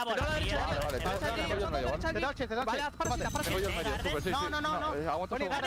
Y rota atrás, buena. Rota atrás, Garden. Wow. What a half from Miami. I mean, the initial break-off is about as perfect as you could ask for Cloud9. But then afterwards, I go back to the Encourage takeover where he gets the captive, and Nezra is still on the other side of the map where all of the Miami defenders are when there's a wide open B site. It's just they couldn't wrap it back around, and it looked like another window was kind of missed in Miami afterwards. Just the two scores in a row at A, and then the follow-up with the two scores at B are immaculate. Yeah, so I'm going to retract my statement about a really bad play over towards rooftops because Miami understood. They're way smarter than me. They're still professional players. If we score from roofs, we instantly put ourselves in position to get that second score, and that's why they quickly took 2-1 before that 2-minute mark started to come down. But this is where Cloud9 and those little mistakes come back to bite them again, because you had all dojo control. Encourage has info onto one player, and then also with the holding the player behind, you can see where everybody else is for the opposing squad. Just wrapping that EMP through top window is usually never going to lead to a score, so Cloud9 got to work on their route running. Yep, they sure do. 4-1 the count after the halftime gets accelerated by just a couple of seconds. And Miami's break-off here on the left side of the map seems to be a little bit nicer than what they started off with, but Trades will keep Cloud9's defense at least formidable enough to stop any early score potential. Metals is still hanging on 4 in a row, trying to play over through the middle of the map. He will find himself a 5th. Nice job there from him. And we keep moving on to see if Miami can follow behind this play as Metals is looking for a Hellstorm. Yep, there goes kill number 6. He's not allowing any C9 players to keep this EMP safe. Kiso choosing the 50-50 correctly, but Super was thinking, I can grab this EMP and get out, but it's Hyde with the SMG. Actually pops a double, so that's 3 dead in the feed for Cloud9. Someone's just got to retrieve this EMP and put it towards Zojo's side. Yeah, problem is you got Super holding the window. Riel doing the dance on the bottom side of the headies. And look at the play from Webby. It's really just down to can Cloud9 grab the EMP, rotate it back out. Super not able to find the kill, but they kill with Webby, who just played out a little bit too far right there, trying to cut off Miami before the EMP was even ready to be scored. So another offensive moment is kind of tossed aside. Look at Nezra. And now Super, yeah, feeling the pressure. We'll call in the Hellstorm. Does it get down in time? Nezra drops. EMP is going to try to keep itself safe, and everyone will fall. Oh, man. Yeah, that's just a tough situation right there if you are Cloud9, because Webby was put to be in a very tough decision, because he's either going to try to help his team retrieve that EMP for the middle back to work that pinch, or continue to be the lead blocker. By the time he makes that decision to go for the pinch, they're ready and waiting, and all that lead blocking that he did is for nothing. And then Miami on the counter now at 5-1. Yep, Webby, nice win there though. EMP going to spawn right behind him. He's got some good control of the archway. Nades largely deleted by the trophy systems that's in play. Miami have put themselves into a defensive position on top of this B zone, and Riel wins one over to the middle of the map. So Miami will be feeling relatively comfortable, especially with that follow-up from Riel on this defense. And with 240 and you're up by 4, you can just hold this setup if you'd like to. If you're Miami, you get to force Cloud9 to make a move on you. Yeah, I'm not gonna lie. The way that Riel has been playing so far in this series, I haven't seen it all season long. Me neither. He has been unbelievable in these respawns, especially as the island guy, always being a nuisance, finding one gunfight that is changing the play drastically. And now when you're holding so long on the defensive side, the kills brew through the middle of the map. It allows you to push them out. And now it's 2 minutes left. Cloud9 got to play at a whole different level of pace. Yeah, it's just, you're absolutely right, though. I think to call the difference in picture between Trakes and Riel, it does come by way of looseness and speed. Riel definitely playing way closer towards around the team and being more of an objective guy, where Trakes is usually just the one running around using cracked movement and aim to just completely obliterate teams. But it looks like Miami, at least versus Cloud9, which may not be saying as much as playing up against a top 8 team that you need to beat to get to champs, they're handling the map extremely well. I mean, you're absolutely right. 23-18, Super's 19-10, largely running what looks to be a rifle at sometimes. So it's just, it feels a little bit more calm for Miami compared to the chaos that was brooding success for them before. Yep, a lot more controlled with this guy in the lineup, because just look at this playstyle. All right, if you're Cloud9, they're not going to take a risk. We have to make every move. But if he's going to play spots like that, we stand no chance at a comeback, because we get through the Riel trade, and then we check the next quarter, and it's Metal sitting up. Yep. So Miami's the minute and 10, just need to continue to hold. Yeah, Super is just teeing off 5 in a row for him now before being dropped. But yep, just absolute blenders. And that will do it. 58 seconds on the clock. Not looking good for Cloud9 to do much of any scoring, let alone to get 4. And it kind of is, I would say, another moment where, as much as there were a couple of things that you could look back at and say Cloud9 maybe missed some opportunities, this is more of Miami playing really good Overload right now. Oh yeah, they are controlling this pace even after they give up that early first score to C9. Dictating how they want it to be played. ARs are slaying them to bits. SMGs are winning all their consistent one-on-ones. And every time we need to have a defensive stance, we are filling out the gaps correctly to not even give them a chance. The Miami Heretics, for the first time in about 7 times in their Overload gameplay, actually outslay their opponents and dominate in the game mode. Riel is going to try to stop one more score from happening. Doesn't quite get the kill in time, but it's a mere footnote to potential just statistic differentials. Comfortable from start to finish. Well, maybe outside the first 30 seconds for Miami. 6-2 the count, and a 24-14 performance from Riel. So, yeah, I think it's really important that you bring up that comparison between how Trakes plays and what this team was trying to do versus what Riel's bringing to the table now for Miami. He's got to be feeling so good, man, if you're Real, because his name was getting dragged through the mud, especially in the beginning of the season. You were thinking, all right, on Koi, with those kind of players, he should have a tremendous amount of success, but that wasn't the case. Then you get knocked down to challenges. People forget about you a little bit. But then Miami understand, like, this is when we were at the top of our game, when you were here. So they signed him back to that substitute spot, eventually work it through to put him back in the starting lineup. And this is the guy that you wanted to see, man. I'm very happy to see that he's putting up numbers like this, because he was always one of those SMG players that had those pop-offs. But to see his start off this year compared to every other year definitely threw me in a swirl of unknown. Yeah, man, absolutely. But we'll take a look at the highlights back over to this overload. And I misspoke. I thought the 24 and 14 was Real. That was super. 30 total eliminations for Real in a blowout game. You know, it's just funny. Like, I think you're right in terms of how the year has gone for Real. It's just been one of those odd ones where it's just like, initially we were all sitting here like, wait, what do you mean Miami's making a change after their third place finish last year? And now we're all sitting here like, what do you mean you're bringing back Real after Trix has been a Rookie of the Year potential candidate? And we're starting to see that maybe Miami's got a little bit figured out. I mean, it's still hard to say. I mean, they're still floating and they still need points badly to put themselves in a position to guarantee themselves a champs position, especially considering how the last couple of majors has gone. But I just, you look at this Miami team, and if they can play at this level and get their, here's the long and short of it. If they can play from a leader's advantage position, they're going to look like this. My worry is when they're down, they get blown out, is what it feels like. That's what I think it is for me.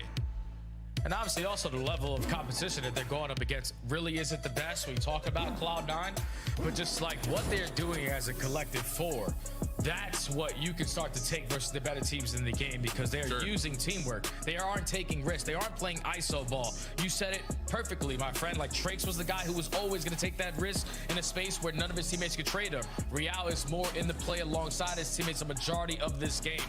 So it's just better teamwork so far for Miami, even though it's versus Cloud9 and in the respawns. And now you have an opportunity to close it out another respawn on Den HP. Yeah, and I got to go back to that point, because now I'm looking at the numbers, and you can even say that leader's advantage stat, talking about their series versus FaZe. Like, big hard point wins when they get into the lead, they don't drop them all that often. It's just when Miami has to play from the back foot. That's when things get difficult. But as we look at Den, you see the numbers. I mean, it's anytime you pull up a hard point statistic for Cloud9, it's not going to look pretty.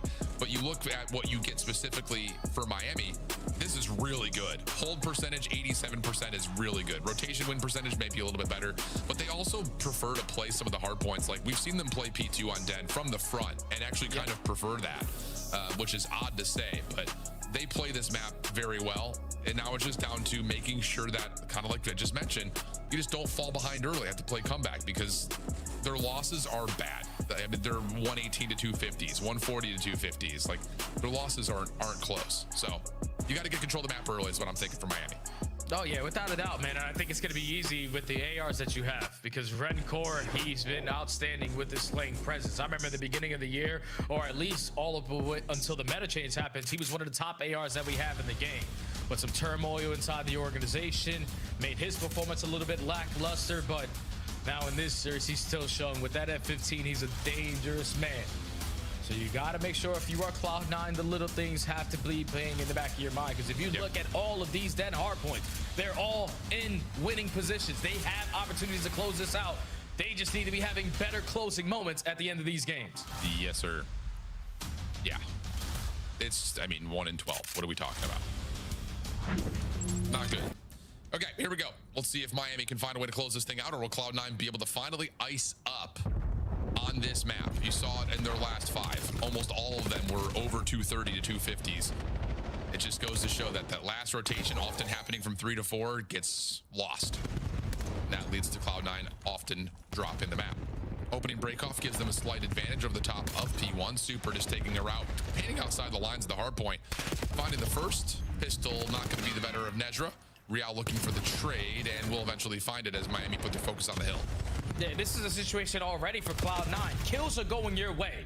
Don't allow them free space to contest on the backside of Statue. Don't push out through their couches so you can create that extra free space to give you all of this time at the P1, because this has basically been flawless, and they still have some kinks in their armor. Now off the rotation into battle around the P2, and Metals now has to value his life. It gets caught though. Nedra able to find a good 1v1. Miami off their spawn, trying to make their way over through Couch's position, able to find one end transition. Now it's just down to dealing with Encourage, which the team shots are in.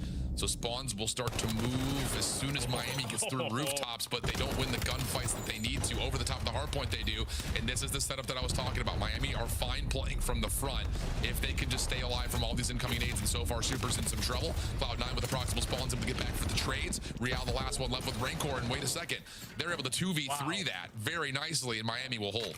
That's beautifully played there from the Heretics, because I thought when they were blocking roofs, when they were blocking the pack, and the only opportunity that Cloud9 had to spawn was going to be at that B overload capture point.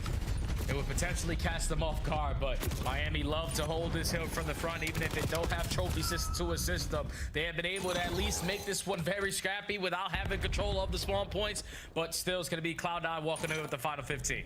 And they're going to have a couple players here on rotation trying to contest this play from Miami. Oh, that took a while for Webby, but win eventually comes through. Hyde following up gets us to, will be a 2v1 for now. Miami recognize their numbers advantage and push forward. Really good decision there from the Heretics. Following up, trade on to Encourage is solid. Nedra looking to still force the issue here and is able to find one. Damage out to the second, but it's just continual back and forth exchanges. Metal's in some trouble, trying to back away, trying to wait for help from Super, but now the numbers for Cloud9 are starting to come together. Metal's so elusive, but Cloud9 still holding the advantage after all of these respawns continue to come out. Yeah, to take the mid-map away. Encourage is able to get the perfect timing at mid-statue, lock down this side, and basically force the hand of Miami to commit through Dojo. The entire time you were looking for one player, Super is able to pop a double, and now it's Encourage, the last man standing for this final 20 seconds. You do spawn Miami Heretics out, but this is a sequence where, like yesterday, we need to value our life. Yeah, we absolutely do. 12 seconds remaining. You cannot drop right here, especially at Dojo. Nedra taking a lot of damage packs away. Hyde trying to throw some shots to say not so fast. And now here come Miami. Scrap time fully confirmed. And the route looks like it is going to be purely through this Dojo bookshelf position. One more help from Metals over the middle. Hyde able to win a good first follow-up as he's got Nedra waiting with him. But Nedra's tagged up. And Super's able to find one before dropping. So now you've all of a sudden got an opportunity here for Miami to try to work from the front, but Encourage able to find the opener. Nedra second, and Cloud9 are setting themselves up. Hey, that's good plays out of Encourage, man. A guy who lives and dies by the ego, child, but there, Call of Duty timing is his best friend. Not again. He's able to push back the pressure, but Miami Heretics, even in a 4v2, work the outskirts and now in towards Plat. That's 4 hardpoint breaks on P4 on Den from the front in a row. You take yesterday into today. It just cannot happen. Good bounce back for Cloud9. You're able to save the back scrap time, so some forgiveness in the time earned. But we just can't be dropping into 4v2 when you've got a full setup like that. So Miami are now looking to make up a little bit of this time by playing over the top of P1. They've got a full surrounding presence through Dojo. As long as Metals can keep his life here, this could lead to some good time for Miami, but he's in trouble. Yeah, Metals is trying to get isolated. He just wants to stay alive as long as he possibly can, but Rancor thinking my couch is going to be safe. Nezra just disregards and allows his teammate to force that one-on-one, hits the time, and that leads to a break here for Cloud9. You're gonna have Metals again swanning over towards couches. Rancor finds an opening double, and this is gonna allow Miami to dominate the map control. Well, they lose a couple of key players, though. So just when you thought that Miami was going to be able to flip the spawns and get time on P1, Cloud9 win a couple of 1v1s, turn that completely around. Encourage, 16 and 10. He is shooting again right now. 15 and 8 from Nedra. Kind of taking what we had said about his respawn performance as being a little bit slow lately, maybe personally. Now he's taken over a little bit. Only 9 seconds of the hard point, but he has been floating and creating all the space that Cloud9 need to grow this lead to right around double the points. Yeah, but they need to find a trade onto Real. He's the only player from the Heretics early off the rotation, and that's a bad sequence to go 4 dead as soon as that new hill pops, because Rancor is already creating space. Even though he doesn't get a kill, that's so much information gaining, you know where the pressure's coming from. Opening shots from Metals. He's taking a ton of damage. That opens up the couch's position. Real in trouble now on the backside of this, and you have 1v1s all over the map. Super gives you one that looks to be pretty cleanly. Real staying alive. Oh my goodness, what a double from Real. Now on 4 in a row. Miami able to use those kills to stabilize the hard point and still hold the spawns. Webby's still trying to look for an opportunity to sneak in from couches, but he's been seen, he's been found, he's been dealt with. All 4 dead, and Miami are on the comeback. Yeah, Real has a health sword too. So comeback is 100% on the cards here for the Heretics.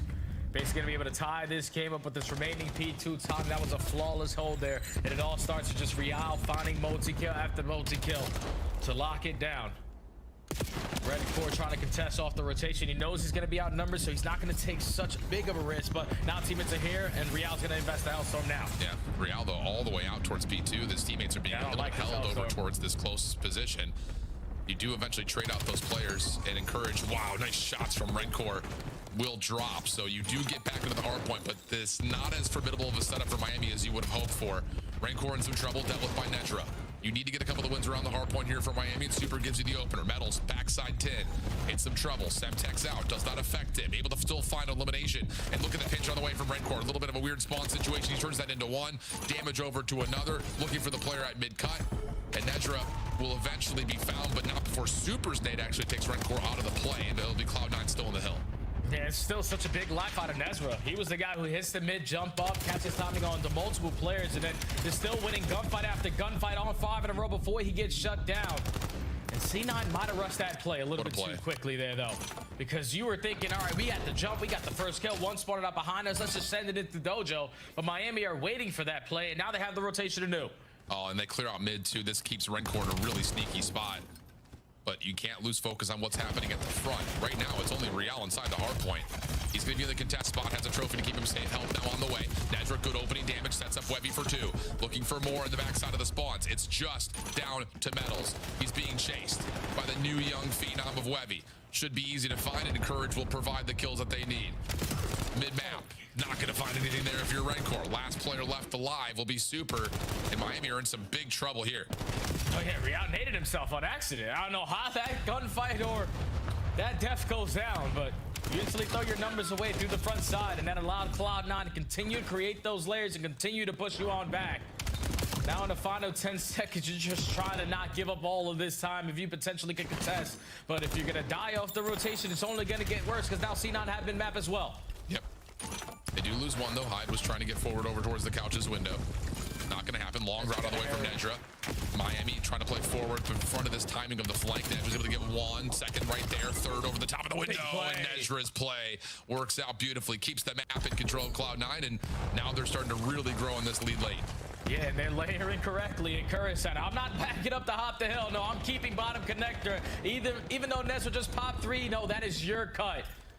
So Cloud9 flipped the spawns, and so far Miami are finding their kills to try to retrack back through the middle of the map. They're able to get the break with still a good chunk of time left, and if you are Cloud9, risks need to be on point. And Courage hitting such a long route, everyone else needs to value their life. Yeah, and here comes Encourage. Oh no. Able to get the first, doesn't get the second though. Oh no is right. Nedra holding on to couches, at least for a little while longer. 50-50 spawns. No one is spawning on the left side of the map at the moment until Super spawns down towards the overload point. Cloud9 are in the hard point first, but they are electing to give away the spawn control, playing for some garage focus. Nedra will give you the opener. Miami looking to wait for these spawns to come back up, but wait, they don't spawn in. Wait, pardon me? Real spawns behind Nedra and finds a freebie, and now all of a sudden Miami's gonna have numbers. Hyde's gonna have to do a world of wonders from this position. What a weird spawn that Miami are able to take advantage of. Yeah, see, now we're blocking all the power spots, especially with Hyde push that towards the backside of the garage. So Real gets blessed with a spawn, and now you're gonna make the most out of this opportunity. If you can just walk on in and have your sling hit a little bit different. Again, Real with the multi-kill. You desperately need this 20 to keep yourself into the game. And if you're C9, realistically, just cut your losses. Go to new. Jay, do you know what I'm about to say? I've got 2 words for you. They can't do it again, Al. Don't do it. Don't do it. Don't cast to curse them. Not again. 201 to 210. Metals with a double over the top of P3. Follow-up is there onto Encourage. Not again. It can't happen. It just can't. You're up 60 points late in the game. Nedra in some trouble. Able to find 1. Turning, not able to get the second. Cloud9 spawning over towards the Dojo side, but Metals is here to watch it. Yeah, they got to get in. Gotta find some kills. It's Encouraged with the wall bang. Leads to the opening double. So now you have the advantage to push Miami back from that cobble side. There's still 40 seconds left. You have the win condition in front of you. Just continue to layer and do not scam. Well, Nedra will be traded. Nades landing still for Miami. No trophy system, which Encouraged could place. Able to find 1 with the rifle. Now Cloud looking to get aggressive. Able to find a second shutdown. Huge double. Looking for more, though. You had help on the way, and that double amounts to nothing because now Miami are off the respawn quicker. They're going to have a chance to regain the lead. And if Real wins one gunfight here, it's going to completely stop the setup of Cloud9, but a trophy system stays down. Rancor behind the play gets a huge double. And now they know that Wevy's playing over towards Pillar's side. Metals dancing, waiting for the regen. Huge 1v1 on the way. It's Wevy who finds the kill. Super trying to follow, but Wevy gets 3. 231, 222. Miami in, but only from the front. That's a big play. Now you have to go. You know that you have the advantage. Wevy's on 3. Continue to fly and fry because your your gun is shooting super hot fire. And now with the SMGs, you're going to create so much space at roofs, but Miami are effective on their trades. Spawn should still be in for Cloud9. Miami waiting for their numbers. Tie game at 235. Real gets the first blood and courage is low. Trophy system is now gone. And that's enough for Cloud9 to have to say, we got to back off and try to play a 4-man retake again. Oh, have they maybe gone a little bit too cautious once again? 239, 235. Real gets another double. Hyde caught in the corner. Oh, no. Wevy will drop. Spawns will move. And it's going to happen again. It just can't keep happening like this. Last second, no one's going to touch. Jay, what is happening on this map on P4 for Cloud9? Brother, it's the same exact stuff that happened to him yesterday. Like, we can no longer lose at the P3. Why are we continuing to fight Dojo and taking the risk? If we lose those gunfights, we're going to spawn all the way in Africa.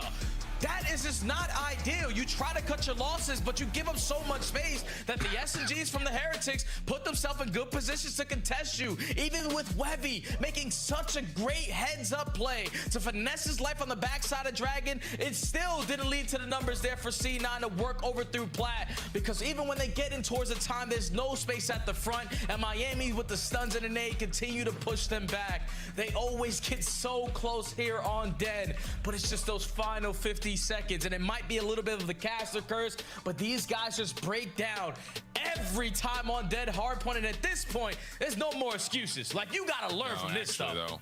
Actually, though. And why does it feel like we're the ones who are always casting this Dead hardpoint with Cloud9 where they drop it in 10 seconds? Oh, no. I can't. I mean, I don't want to.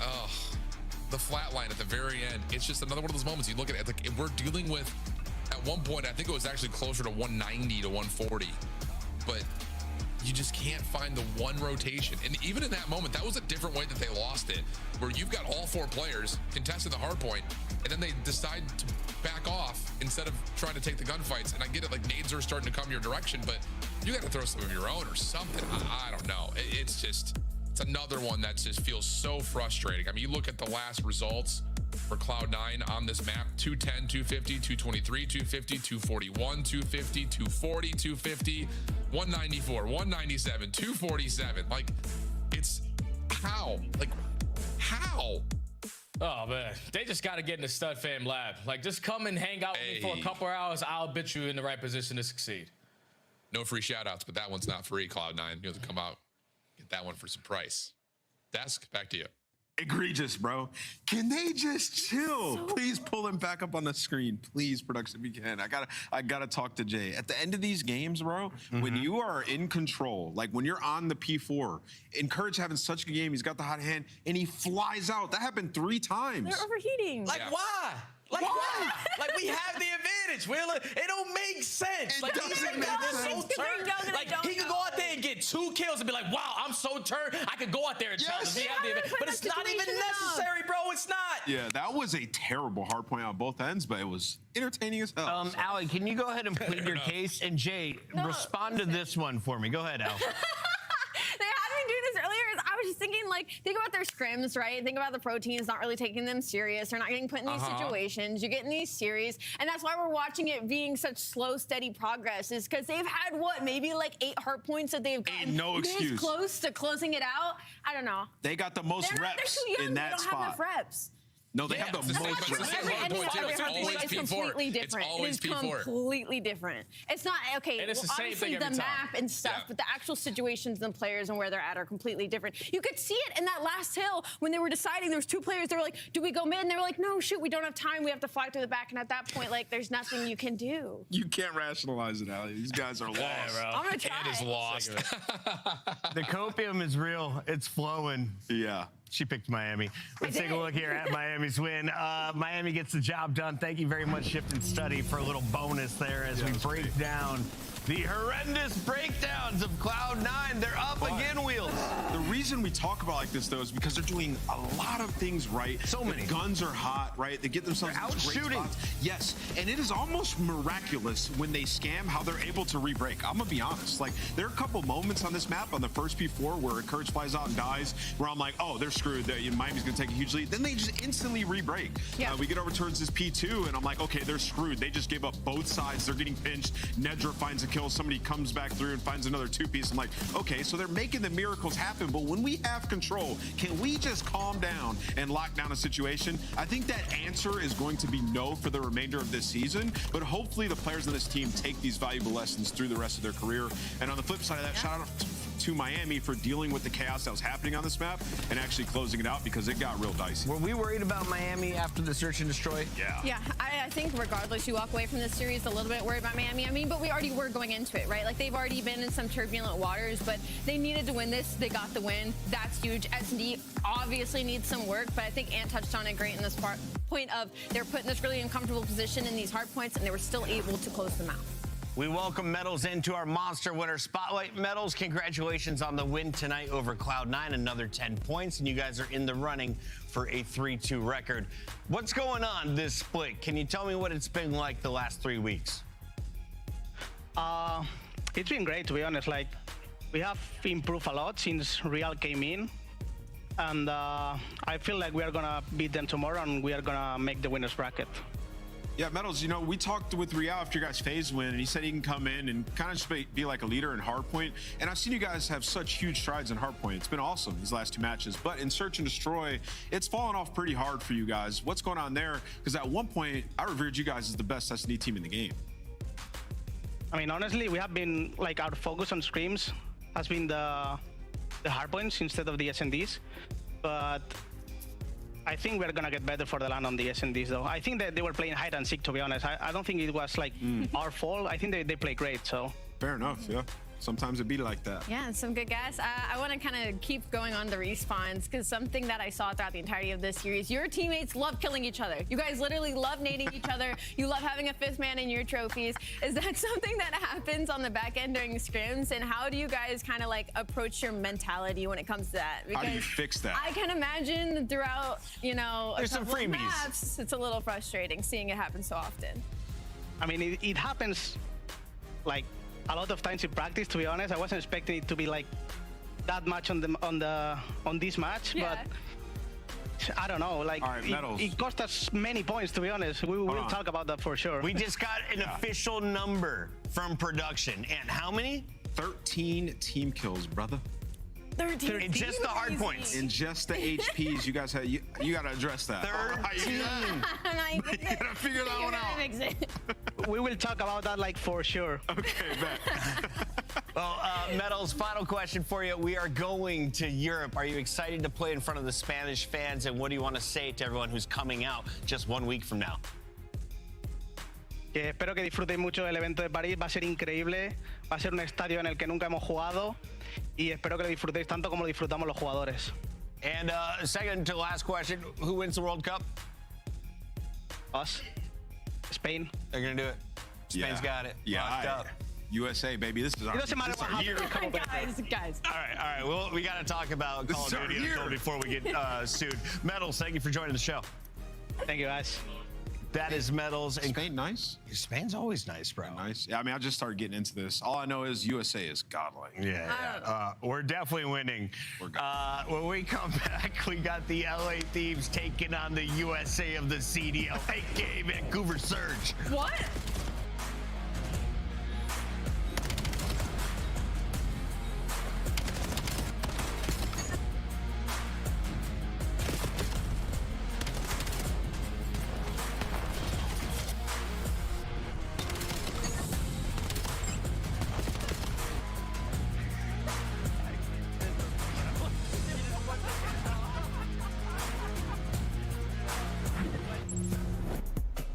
Dominate the competition on main stage with the CDL Major Hunter Tracer Pack. Collect your chip by scanning the QR code or heading to the in-game store now. Go pick up the 2026 Call of Duty League Championship Tracer Pack. You can support all 12 Call of Duty League teams. Monster Energy, the official energy drink of the CDL.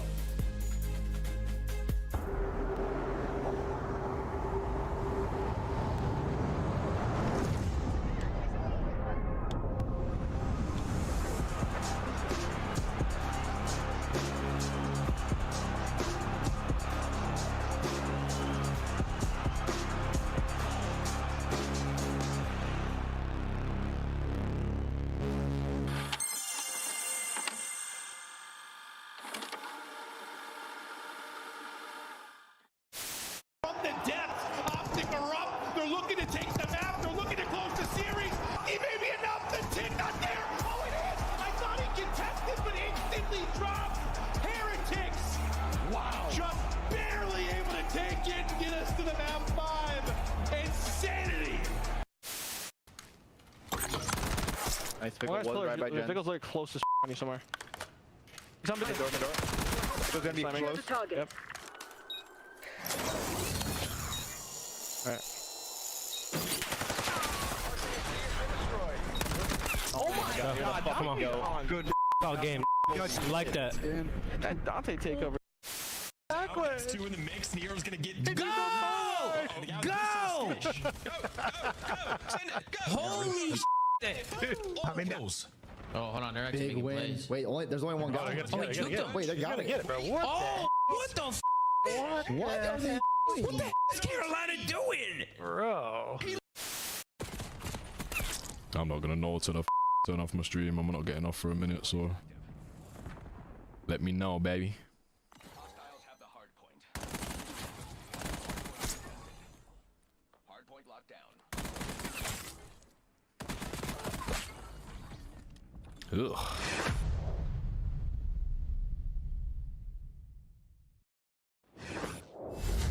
They told us what we were. Is this the end of the newly formed LA Thieves? Has been dropped. Knocked down, never got back up. A mismatched super team.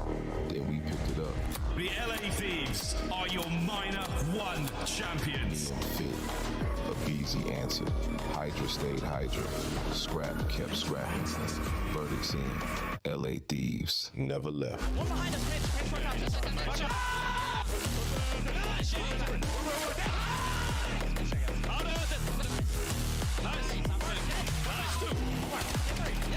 Where's the bedroom?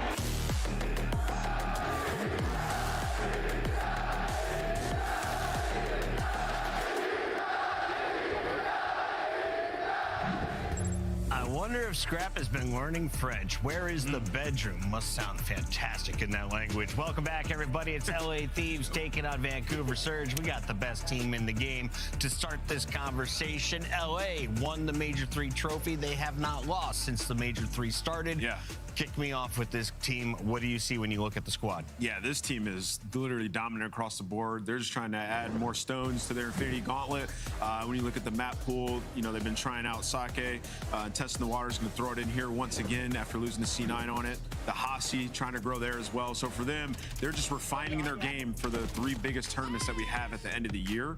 And everybody's hitting their stride in this meta. They are the powerhouse and the scariest team to face up against. And when you look at the players on this roster, like in the way they're playing right now during stage 4, like all of them are putting up MVP numbers. And I mean, if you want to focus in on just one, Hydra is having an insane split right behind Scrap. I mean, he's their first blood leader about like 60% of the time. He's winning that opening duel. Scrap sitting at 64%. So you already got 2 powerhouses in your initial gunfights in S&D. And then also he's giving you a 1.18 in that mode as well. So Search and Destroy, unbelievable for them right now. Their respawn was already really good. Just all around, just our top team. I mean, there's just, I can't think of anybody coming close to them right now. Yeah, they're absurd. And the overload too, it's been good since, you know, they picked up Neum, but it's getting even better now for them, right? Like they're averaging gas 14 session. runs. Like, who does that for these guys? I was gonna ask, where are they the cleanest? Is it hardpoint, search, or overload It's right now? It's changed over time. At first, it was overload. Right now, it's search and destroy for sure. This guy's been super clean. I mean, some people could say, oh, well, they lost a search to C9. Well, they've been testing things. You really think they're showing all their strats in a C9 match? It's not going to happen. Yeah, their search is crazy. There's a little giggling against Cloud9 even in the loss. Allie, let's take a look, though, at the opponent who's trying to cause an L today. It's Vancouver Surge, and Vancouver has brought in some pieces from other teams. You've got the man on the left, Mr. Nero, the X Factor, Craze and Mamba, of course, rejoining each other after playing for the championship in Challengers last year. Yeah. Where are they at right now in your power rankings? And my power rankings, C-tier, right? I put them pretty C-tier, pretty around like the 8, 9, 10 conversation. It sucks though because it is like the best. Technically, I feel like Vancouver Surge has looked all season long. I think this is the best roster that they have created. Yeah, it's a team. You take away the Gentlemates loss from last week. I go back and revisit the FaZe Vegas match instead. They're able to take an overload in that one and a hard point. So respawn is a lot better with this squad. And also, it just feels like we've seen them play a lot looser. Craze and Mamba now being on the same team, we've gotten to see a lot better performances out of them, a lot more takeover games like we were hoping for when they were brought into this league. And then on the side of Lunars, he's also slowly, I feel like, stepped into his own role in the squad as that AR. What are they playing for? Of course, they are looking to prove that they deserve a spot in the CDL next season. They deserve a spot at EWC, and they can play with the best. LA Thieves are the top squad in the game, and they have a double dose of Hacienda before Scar and Sake. How far do we get in this series, Ant? Yeah, I mean, you look at it, and I mean, Thieves are trying to expand with the two searches they have here, right? Like the Sake, definitely not fully refined, and the Hasi. So I think it closes before 5, so I'll go game 4. I'll give them 3-1. Vancouver show a little bit of fight. Nero might have a pop-off map. I feel that. And Nero's got the fresh cut. And then I look at Hydra. Hydra was yawning. I would be too, I ain't gonna lie. Game's ready, so our casters, we got Miles and Chance for this one. I'm going LA Thieves. Are you guys? Yes. La, la, La la la la la la la. That was fast. You guys came in on that one hot. La la la la la la la la la la. Chris one's out. Chris one's out of here. Get us into get that man a beverage and get us into the game, Mr. Chance. How you doing?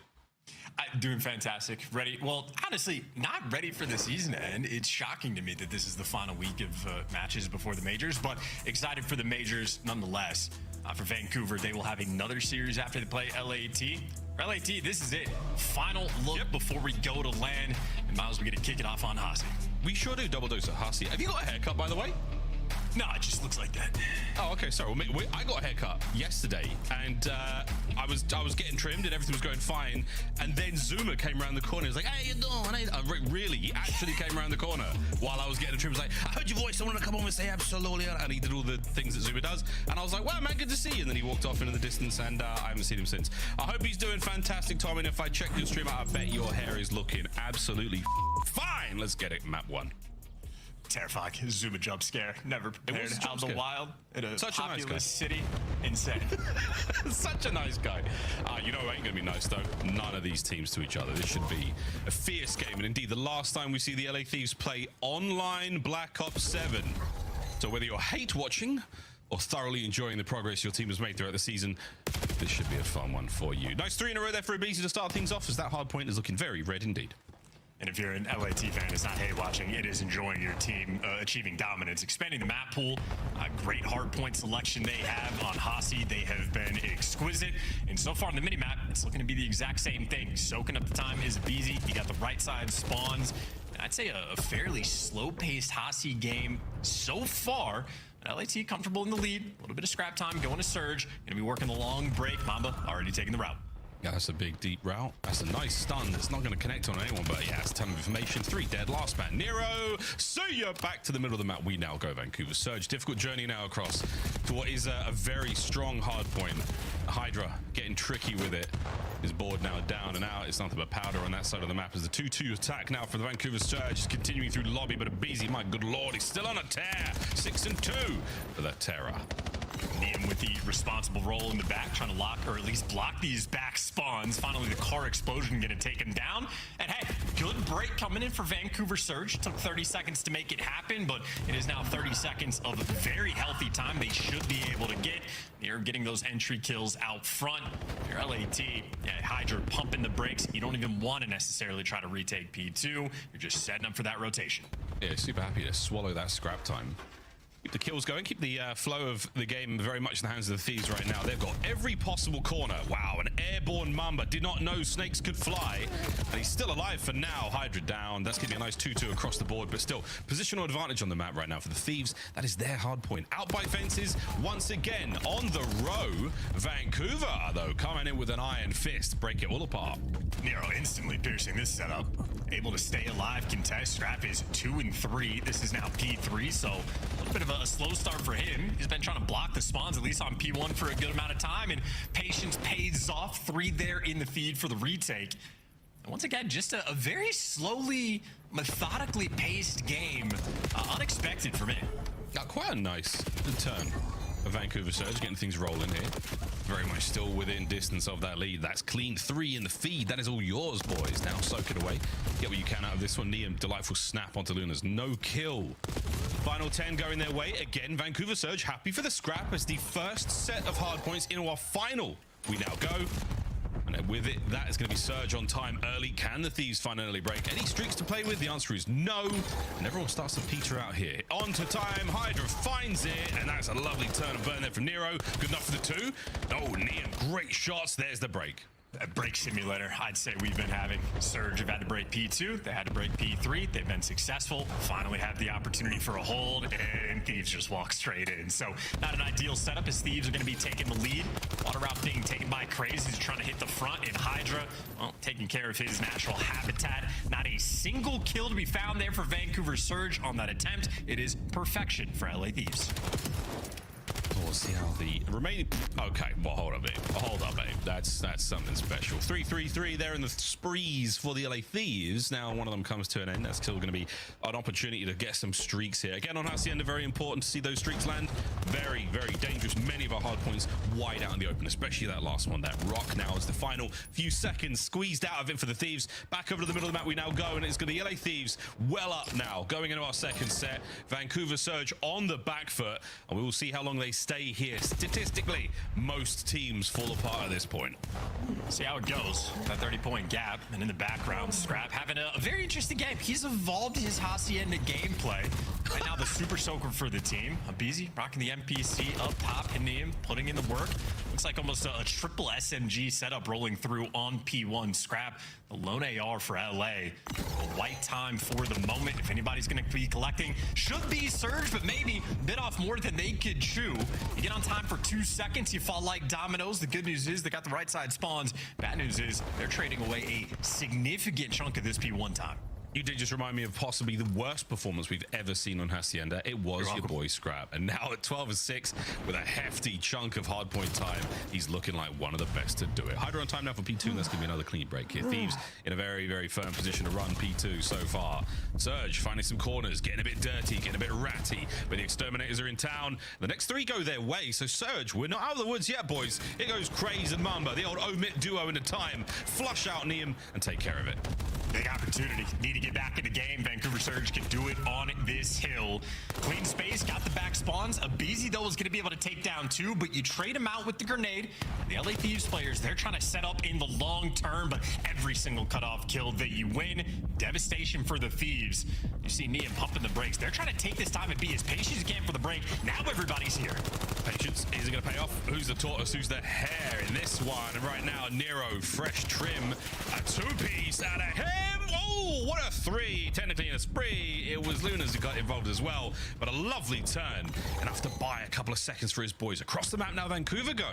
Only down by 20 or so points going into fences. Mamba has well cut. Craze has up top. His 2 teammates just need to be watching the wide pinch. And of course, well, someone needs to collect the time.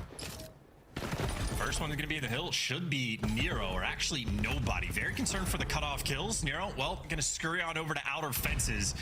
And Vancouver Surge did not play for the back spawns. They're going to trade those away and try to hold this through the front. That's tough. That's Hydra. That's tough. That's the break.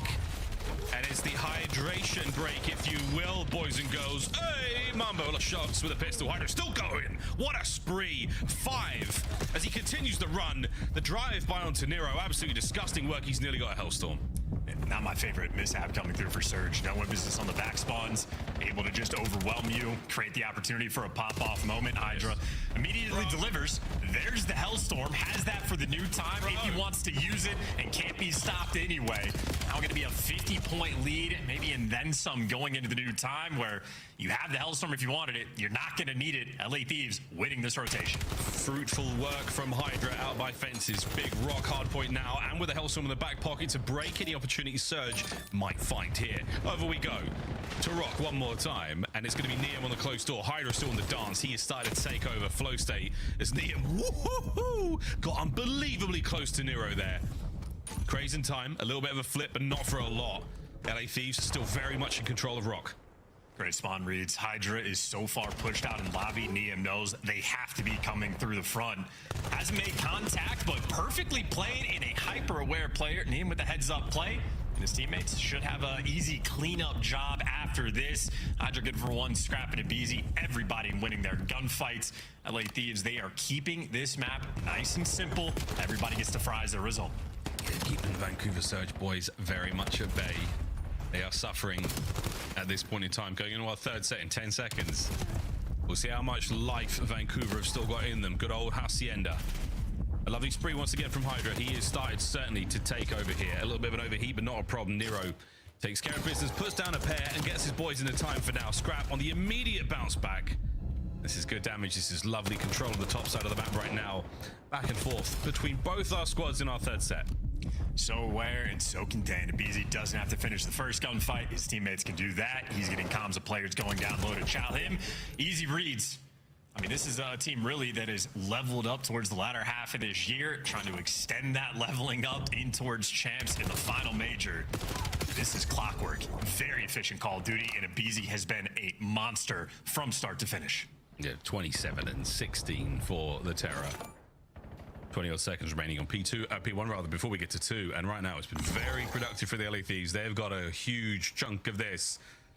Over 2 minutes for Scrap, 18 and 13. He's looking good as well. The rest of the squad, everyone pulling it together. Jeez. Hydra finds another unbelievable 2-piece, drinks the well dry, and that should be that, boys and girls. You got to fight your way across a tough map. Thieves are set up perfectly for this. That could be a Hellstorm there from Hydra. No, not yet. It's just stationary.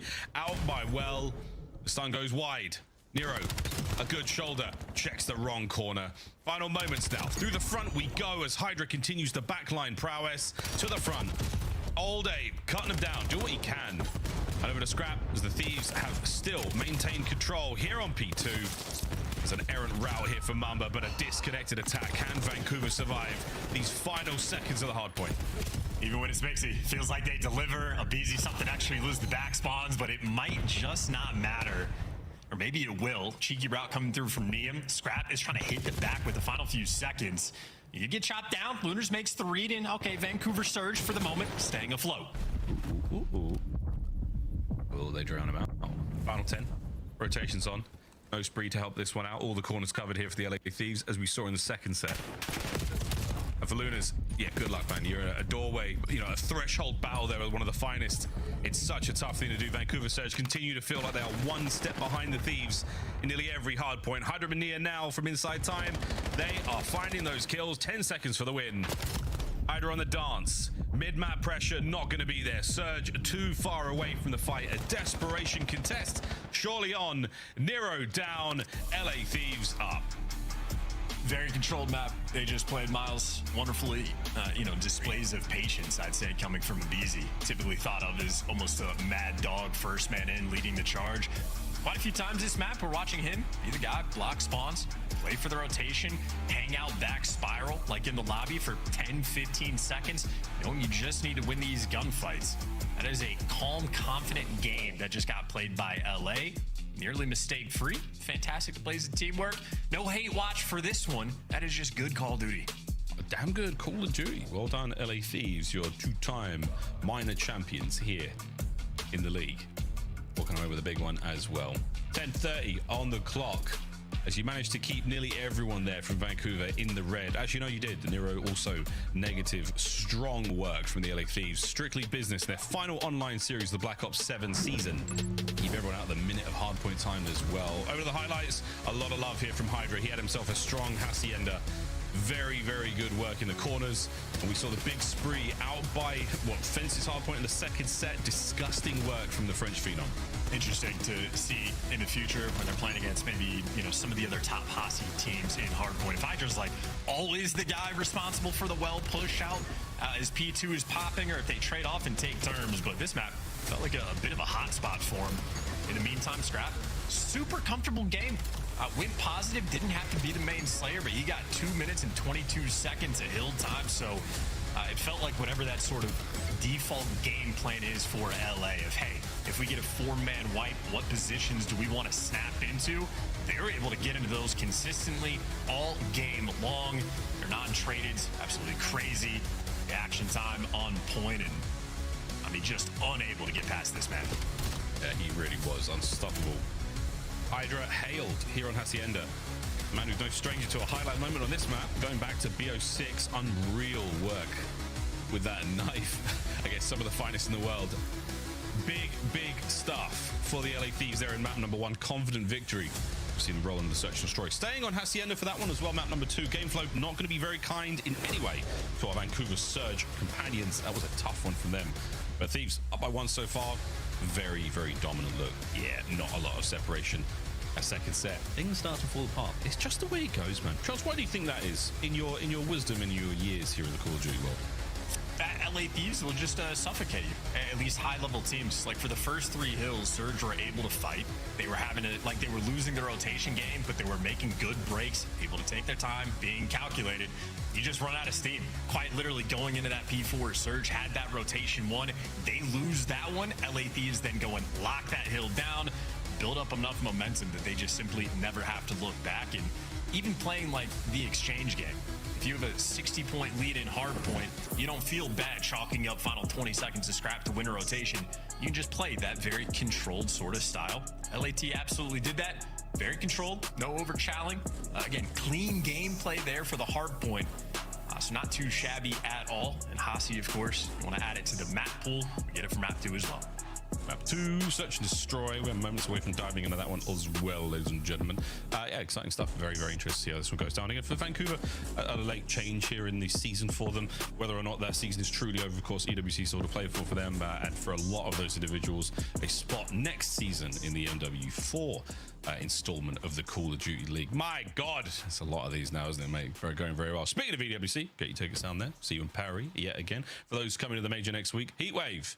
Please be careful. It's going to be hot. It's going to be damn hot in the venue as well, because we are going to be bringing the fire, etc., etc. As the best players in the world will be going at it all weekend long, and I can't wait to watch. Can you, Charles? It's going to be a great time for S&D. We got some great kill leaders for you. BZ right back in his home. Well, not back in his home in terms of the first blood. Again, not the Mad Dog style. Doesn't have to be that guy anymore. He will from time to time, but if we've learned anything from watching a BZ over the years, he also has some of the best clutches in Call of Duty history. At the start of S&D rounds, he's a monster. At the end of S&D rounds, he's a monster. Obviously, with the 1.6, it is just start to finish. He is a menace in this game mode. Lovely to have seen him evolve throughout this year. And I say lovely. I don't have to play against him. Terrifying for everybody else. Yeah, it's great getting a watch. I want to load in every day on this guy. Who are we screaming today, Thieves? Oh, great. Oh, fantastic. 8-3 so far. Search and destroy. This is just stage 4. And it has been very good indeed, ladies and gentlemen. They are overall number 1. A very tough thing to hold on to here in the league. And they are getting it done. Over to Hacienda momentarily. Den for map number 3. If you're the Thieves, you want to close out your online spell of Black Ops 7 in the smoothest way possible. Vancouver, can you make it a tough pill to swallow? Let's find out. 3v2 by this A-bomb site. Maybe 3v0. Players for LA defensively going up top. Sun check doesn't hit anything, despite the fact that it lands in his face. And I don't know if that was just a swap of the POVs. Maybe he got the hit marker. Whatever happens, BZ does in fact get that first blood. Yeah, he did not care, did he? Great angle there from Graves. Bad news. There's too many Thieves to deal with. 4-2. in the life count. Luna's or shoots it a little early. Happens to the best of us. Shooters do indeed shoot, and this one is going to cost him quite a bit. 3v2. BZ drops in the meanwhile. Oh, Mamba finds another one, and he's starting to get things rolling. Here comes Lunas on the pinch. What a turn. And Vancouver Surge find themselves up in a big advantage, but wait. It is not over yet. It is a 1v1. Mamba with bomb. To B he will go, and Hydra now on the prowl. Taking a distant route. Happy to play for the retake. Neither player has any degree of intel. Mamba the one forced to make this move. Hydra has the crack spot for the cross, and look at how perfectly played that is. Or maybe he's frozen. No, he knows. It's perfect. Absolutely perfect. Absolutely delightful. Phenom locks it down in round 1. Frozen in time, but it's only to get those extra points. Lets the guy plant. He's going to be extra close to a Hellstorm. That is a 1v2 for Hydra. Again, perfectly played angle. Happy to be patient. Doesn't need to be hyper aggressive. Just as in map number 1, a very controlled style being displayed. Patient. Well rehearsed. Do you fall to the level of your training right now, so when things get a little bit rough, you dive right back on over it? Even with all that experience, even with that confidence, these are still spitting in the comms here. And to build up to the second round of this Hacienda Search and Destroy. Here we go. They'll be on attack this time, and Vancouver looks like a 3-1. A little bit of love there towards the middle of the map, but at least one eye across towards the A-bomb site. No nades, no stuns. Party time. We're just getting busy. Scrap at the first blood could be the open lane to start working the pinch, because the bomb is currently going down on the opposite side of the map. So Scrap and Hydra a distraction. The Vancouver Surge arrows bamboozled, and now they got to recover in a 3v4 and try to solve this puzzle, and they're still hunting down players on the wrong side of the map.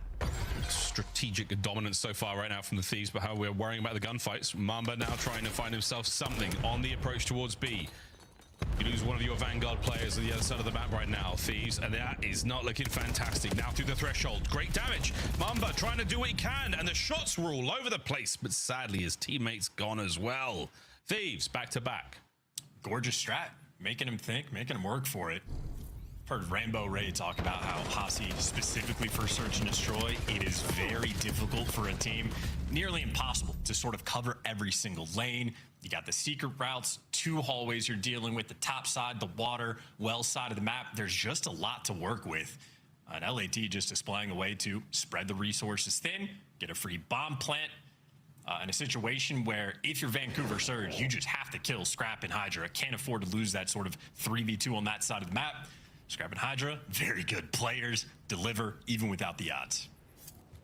And every little thing going right as well. Smoke on the windowsill to block off Secret. Everything happening the right way. Right now for Lunas to just stay alive would be ideal, and that is the mission of complete. And now with the man advantage and the bomb planted for Vancouver Surge, we're going to see a BZ play this flank very slowly, waiting for the rest of the squad to move into position. Hydra down low.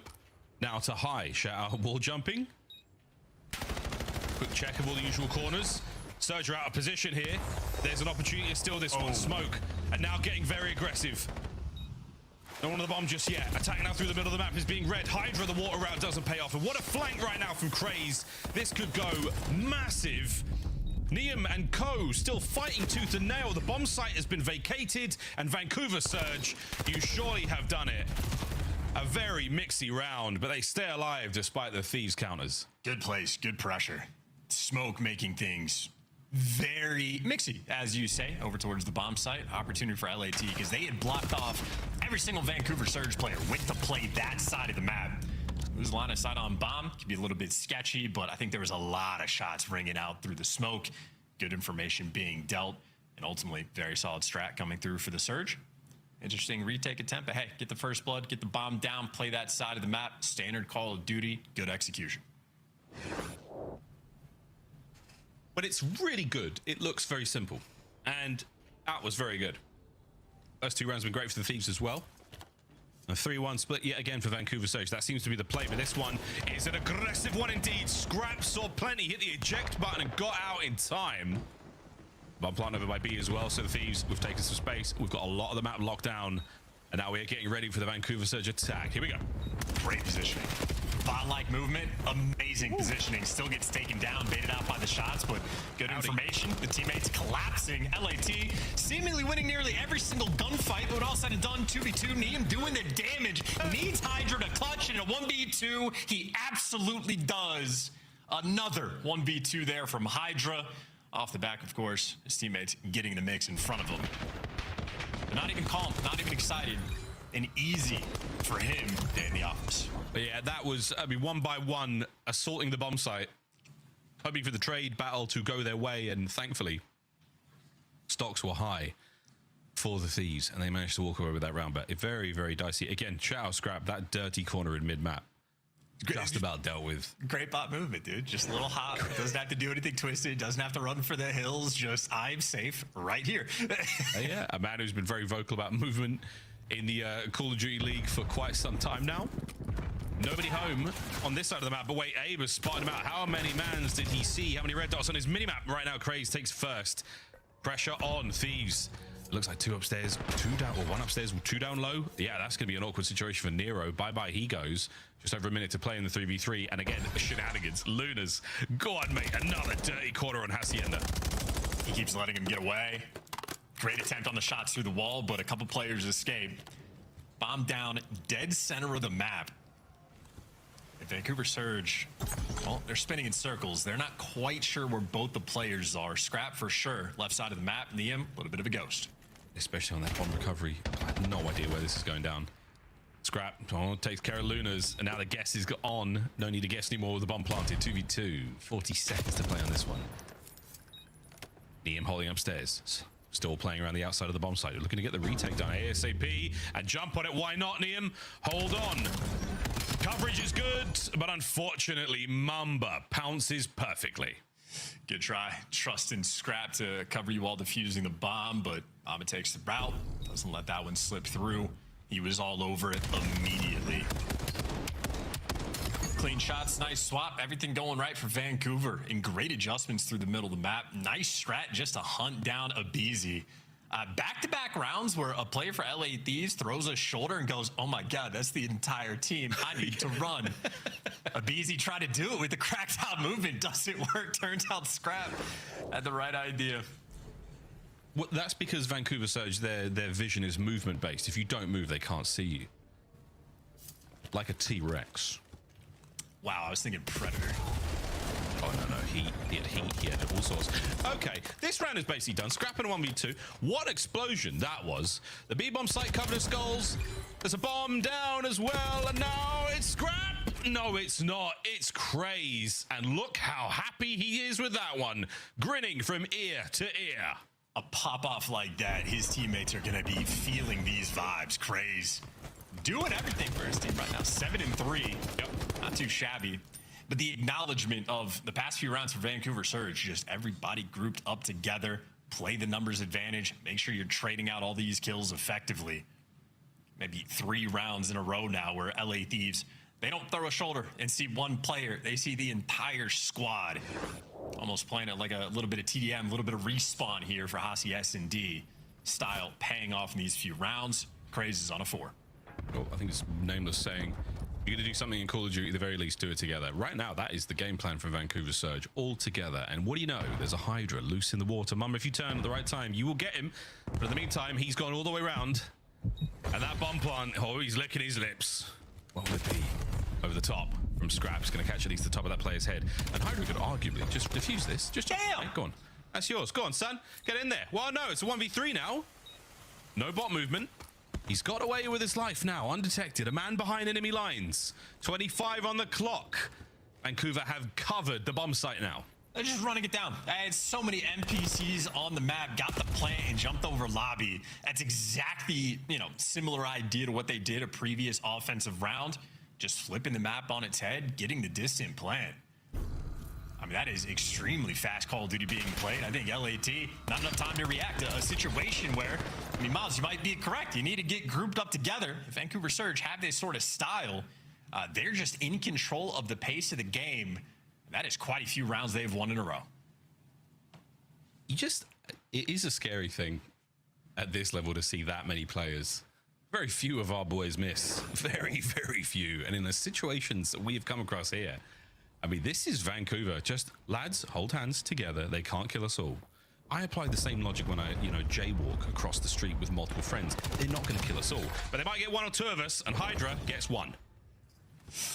Looters get straight though, so 3v3 Hydra though, quick on the hunt. No escape routes here. Nope. Crazy. Crazy. Thank goodness. Didn't even try to fight that one. Was not about that 180 life. 3v2. And it looks like Lunas has got himself a lovely corner to play with again. Looks like a mid-map play again. Scrap, keeping an eye on the A-bomb site. Nobody home. Mamba with a corner of his own. Nobody move. There's blood on the floor. Who is the more patient team? If Scrap moves, Lunars will spot him. In the meantime, bomb planted at B though, so a 2v2. Lunars does even up the odds, but a neutral situation. Mom and Lunars playing for the retake. Do they elect to do it together? Do they take different routes? LAT for the moment getting squirrely. Both sort of playing on Lambo's side. Hydra hard covering that. Abizi responsible for the front. Surge have the opportunity to isolate these gunfights. And this is a water moment for our rookies now against some world champions in this 2v2. Guns are up. Here we go.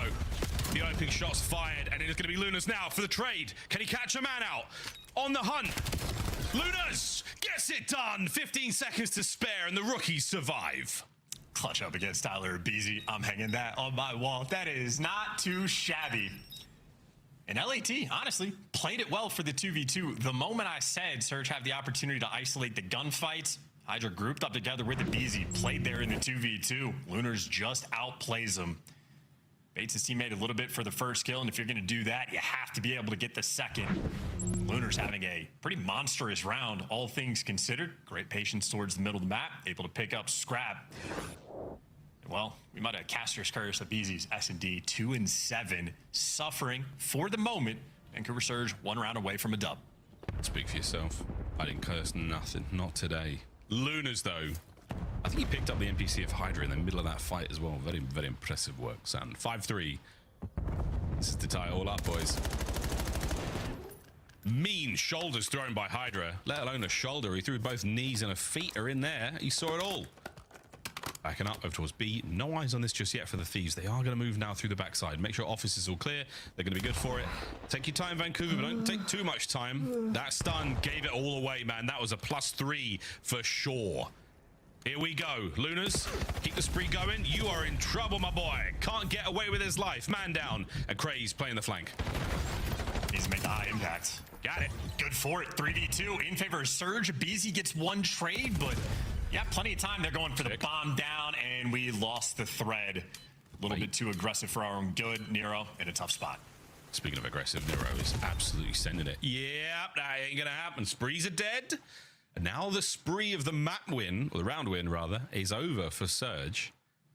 Thieves, wipe the crust out your eyes, get the gunk out of your nails. Let's get back to work. A couple of rounds still to go.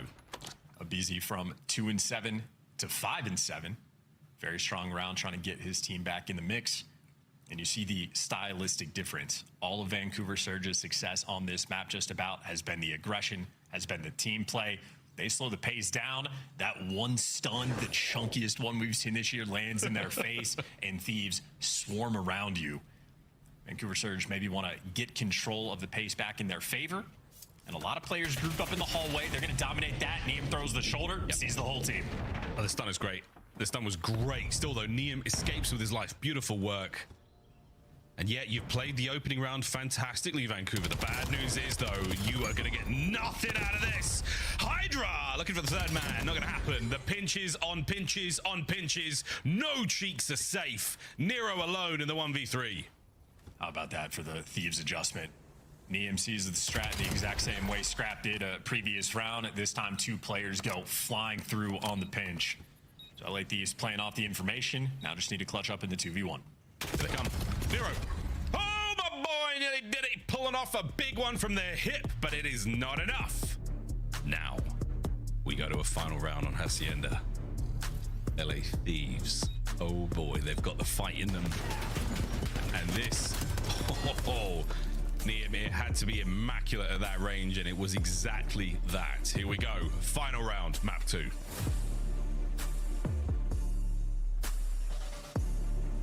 Just waiting for the gong, hoping for it. Round 11s, man. What makes men in Call of Duty? Types of strats you want to play, a display of confidence or a display of faltering. Thieves will be on the attack.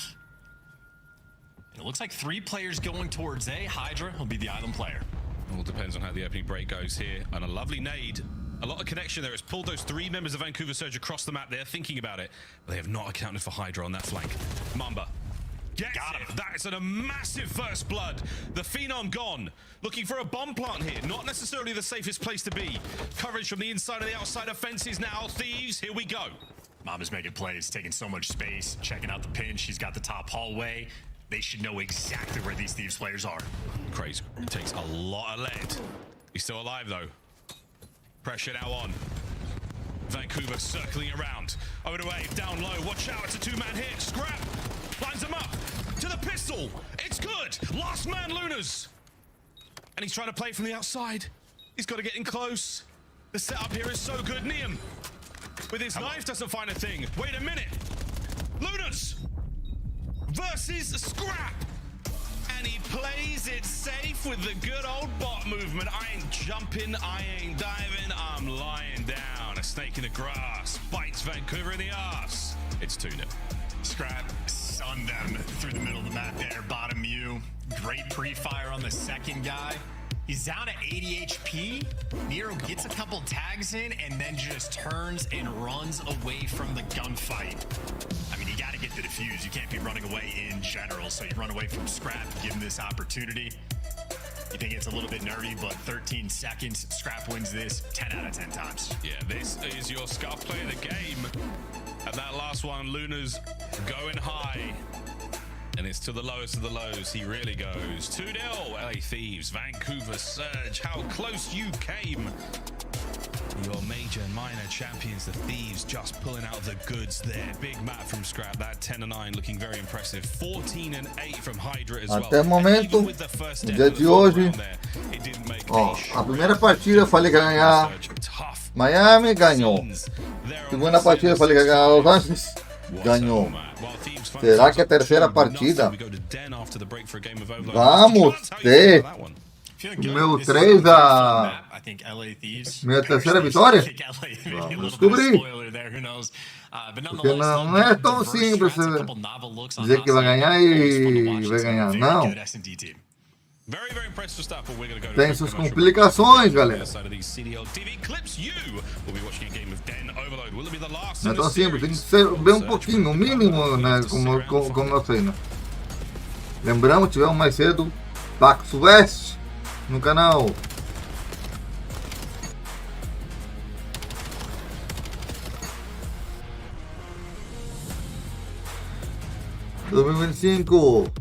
Não esqueçam de seguir seu like, seu comentário e compartilhar o vídeo. Ajudamos no canal, seu like é um beijinho maroto.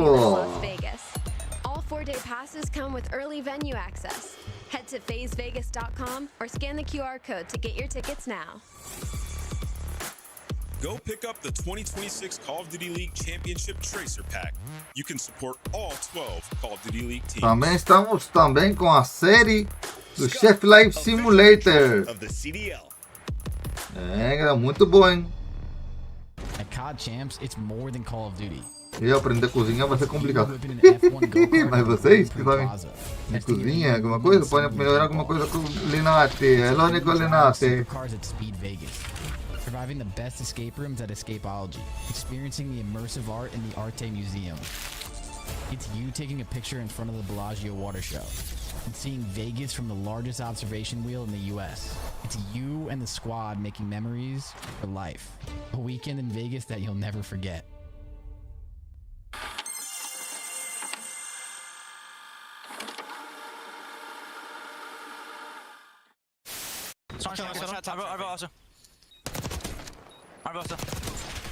You're better. You're f***ing better, bro.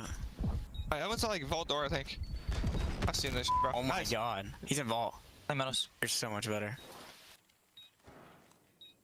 Bomb. Oh my god! Holy Hello? Let's go. You're the I'll just let me pull them real quick. Holy Yo! and, Yobi! Yobi! Watch out for the staircase. You're gonna be getting pinched. I have no ammo. I have to push up. Yeah, you just dead. Umbrellas. And just don't line up with me.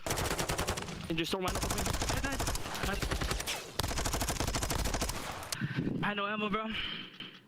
Dude, that's so tough, bro. I had no ammo, bro. We gotta find him. You guys can smoke if you're a little weak. Run the outside. He's running the outside. Hey, Teddy. To your right. Close.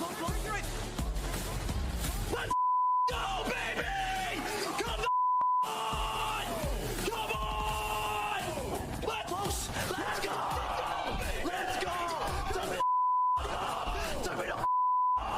Let's go! Whoa! Sometimes wins feel real good. Sometimes wins feel just fine. Sometimes you win a 3-0 in a series and you just fist bump the boys and you hit the can. That might be what happens right now for the LA Thieves. They're trying to get out of this online portion of the Black Ops 7 season as fast as humanly possible. Mr. Ashworth, welcome back. It is time to get to map number 3. And map number 3, we play Overload. We're going to Den for this one. And stage 4, these boys have been very good. Brutal. Yep. One of those graphics. Hey, look at this team. Arguably best in the game. Hey, look at this other team. The opposite. Yep. Not ideal. Very tough work for Vancouver Surge here in this matchup. And these, of course, I mean, a very interesting for this specific matchup dynamic that we have is the map pool coming in from LAT. 2 maps in the last 60 days they've not had a ton of success on. Gridlock hasn't best the 1-2 record overall. It's their Scar and the map that we're going to be playing Den where they have been electric. So they've been good. You'd imagine, hey, let's just veto the maps that they're good at. Vancouver Surge don't have that opportunity. They're actually having to veto maps that LA Thieves are bad at.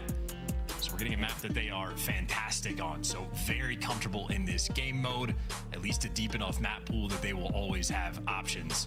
A 7-3 record as of recent. Again, in the past 2 months on Den specifically. You're gonna see it again. Happy cruise control right now for Thieves. Well, the Thieves, a pool so deep, it has its own lifeguard. They have got the lobby on lock right now.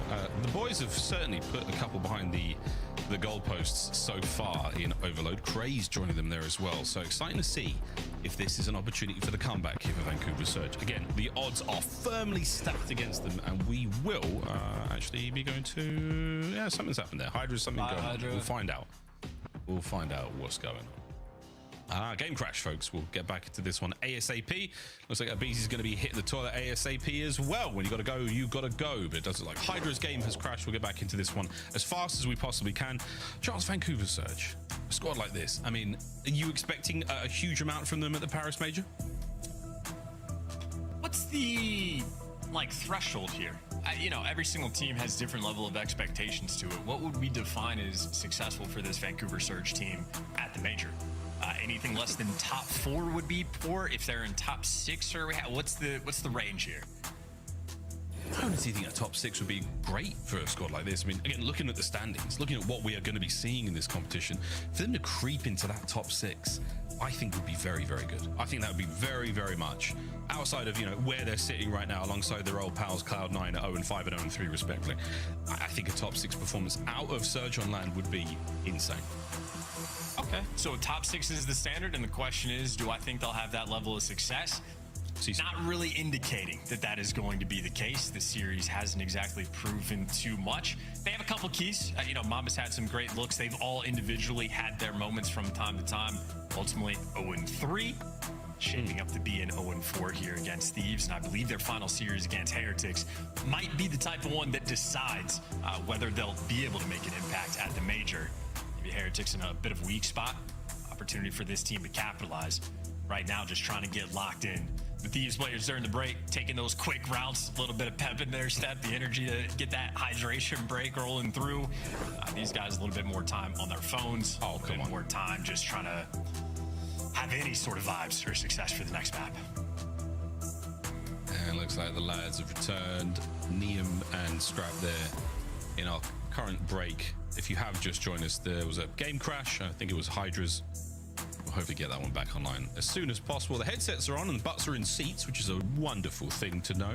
We should be loading this one any second now. Map number 3 of our series, Den Overload, with the Thieves looking very, very strong indeed. Wonderfully composed, very clean respawn game as well.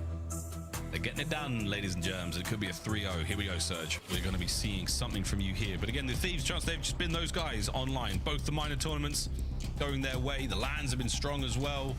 Surge, certainly an uphill climb ahead of them. Good luck, fellas, here on Den. We'll be watching. If I'm thinking about the coaching staff for LA Thieves, they're obviously looking for greatness. They want to end the year, win every single tournament, absolutely just sweep out, get all the trophies, get the cash prize, this and that. So you want to play the highest level of Call of Duty possible. I think what we saw for the Hasi at the hardpoint, 10 out of 10, delivers, going to be happy with everything. Maybe the S&D a hiccup or two, not the cleanest, but for Respawn, if you're Troy Center right now, you want to watch your team come out and dominate this map. Yeah, Shane might still be hungover from England versus Croatia. I'll have to ask him. Luders and Mum find their respective pick up here for Vancouver Surge possession towards the bottom side of the map. That B goal. Oh, looking good. Neum unable to catch that player on the back. Attack now on. Scrap finding another one, and it is not going to be any good. Quick run now for the LA Thieves. And listen in. Yo, one's already here. P2. I fell. Out of that. Out of the front of it. Dead. One was pitching. It's only one. It's only one. I don't know if I have it. Let's go. You have it. Tyler, go. Coming. Oh, nice, yo. I'm wrapping right. Go. On their flank, Craze. Right side. Blue top. Red top, blue. Nice. I have your mid here. They're gonna be mid. One's there. Run me. Cams, boys. Trying to help you. Two cams. Outer stone is Lunars. Two cams, run me. Lunars. One back spawn, one shot. Back spawn, one shot. Patio, last one. Go. I'm grabbing the ball. It's gonna be close, though. Outer. One run, intercept. I'm staying down. I'm stunning and nading it. Inner weak. Found it. Side away. One shot. There's two there. I got naded. I'm gonna try to keep track close up here. I'm like, yo, one shot. Yo, you can wrap this over. Yeah, right. One more. Running at it. Wrapping it deep. Running forward. I spawn gold here. I'll get your mid pick. Get your mid pick. Yo, could be server. Yeah, he's probably gonna be server. Okay, mid pick. No server already. Outer. Tommy, outer. Inner. I'm one bullet. Make a movie. Go outer narrow. Outer narrow. I'm dead. Alright, one's outer really big. Inner. Nero's really big. Yo, close up inner. Nice, three dead. Last guy Chris. Last inner. Nice, go. Now they got spawn here though. Winners, one shot. Nice, two guys. We can bang. Just go. Nero weak.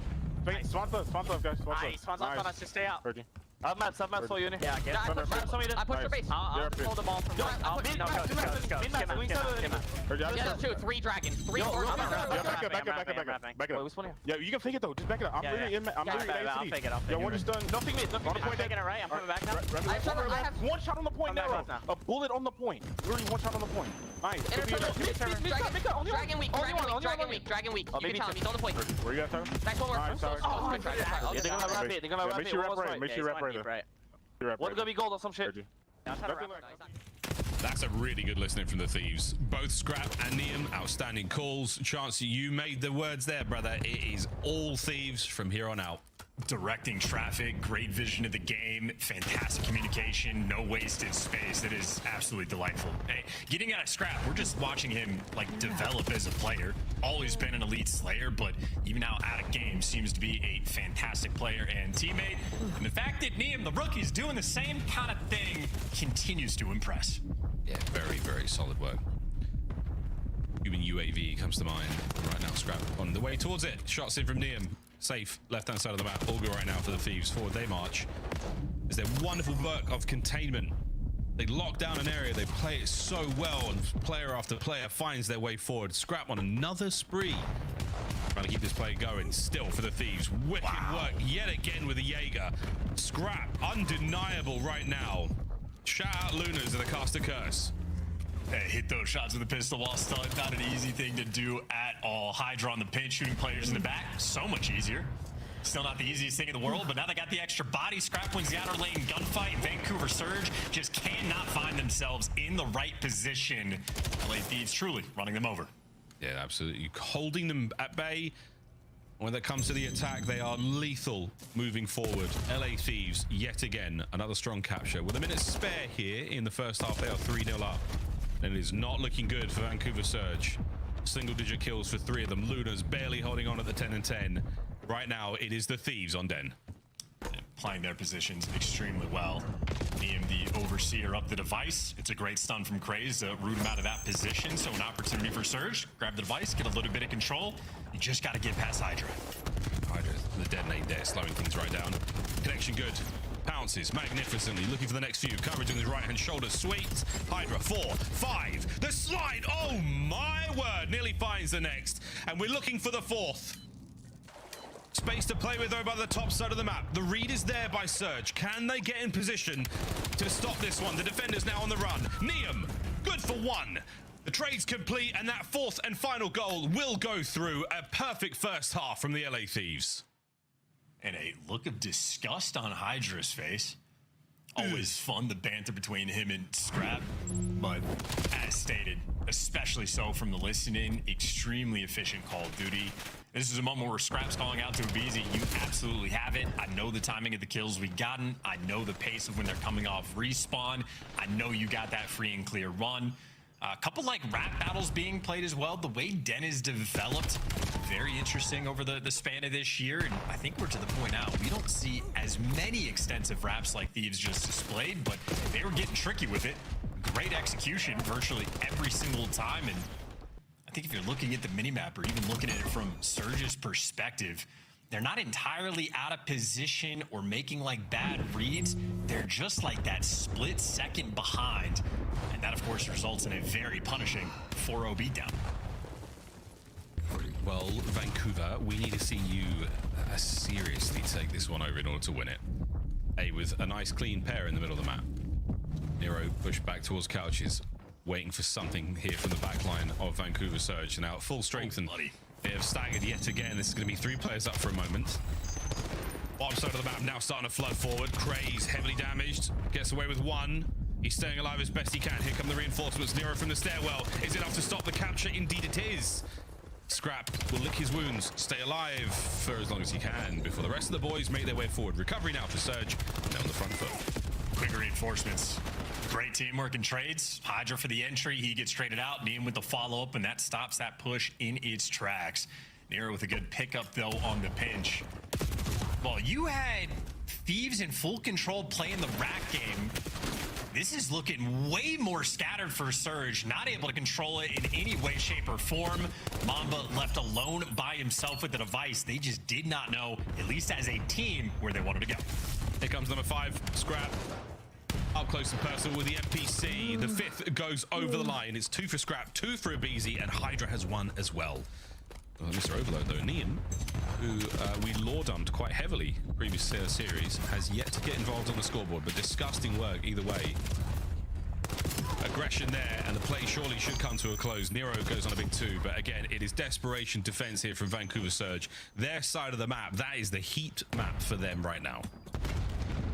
While Thieves were happy to play the rap battle going all the way across the map, well, Neum is in fact picking that route up while his teammates are trying to hold this line. Hydra, well, indeed, holding the line.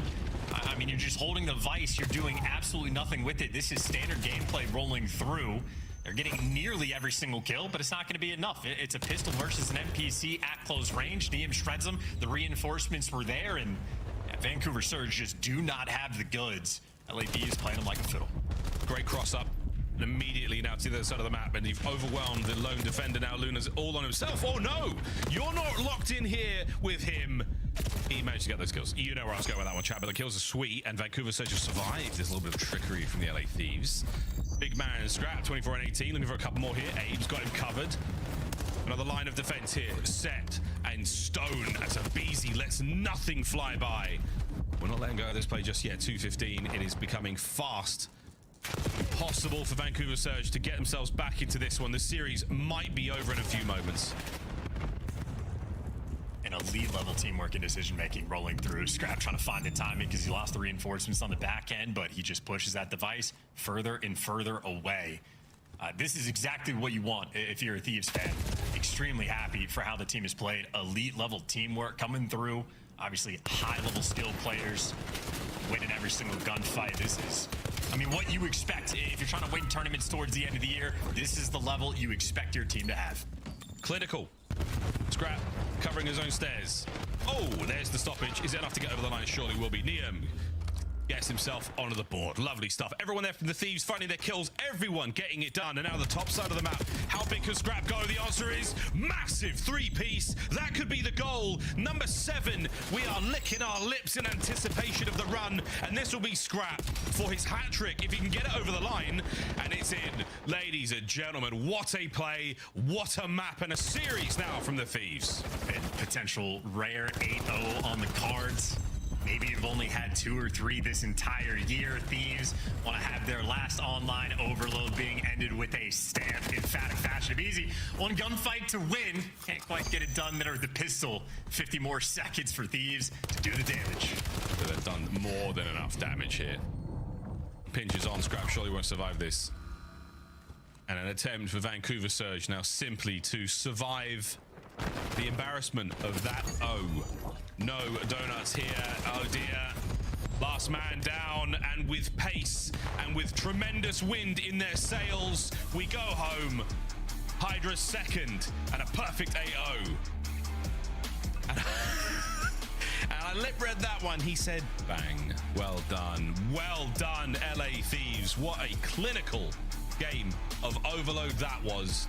Start to finish. Just sensational stuff.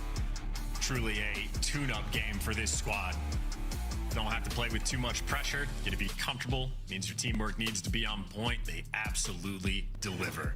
Start to finish, good adjustments in the S&D. Again, maybe a hiccup or 2 in the mix, but they were sort of solving the puzzle as that game developed. And by the round 11, Scrap able to break them in the respawns. Absolute class. Scrap might be hard stuck in the sub 10% accuracy range, but every other stat for that team, absolutely a spectacle. Well, let's face it, that boy with a pistol, he's hitting more than 8% of his shots. He really is. He's definitely also letting them fly. Yeah, while stunned. He's also letting them fly with the pre-fire as well. But LA Thieves, the cleanest 3-0.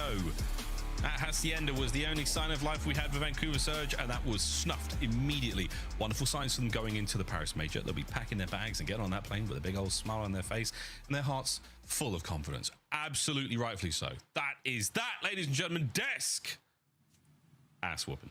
Time respected. Thank you very much, Thieves. We're halfway through the day, and we are down to 6 matches here in the regular season. Crazy. And this one went as expected, but an 8-0 beatdown is kind of an exclamation point right before the major. It is, yeah. And I think if you go back and watch that listening, that was excellent.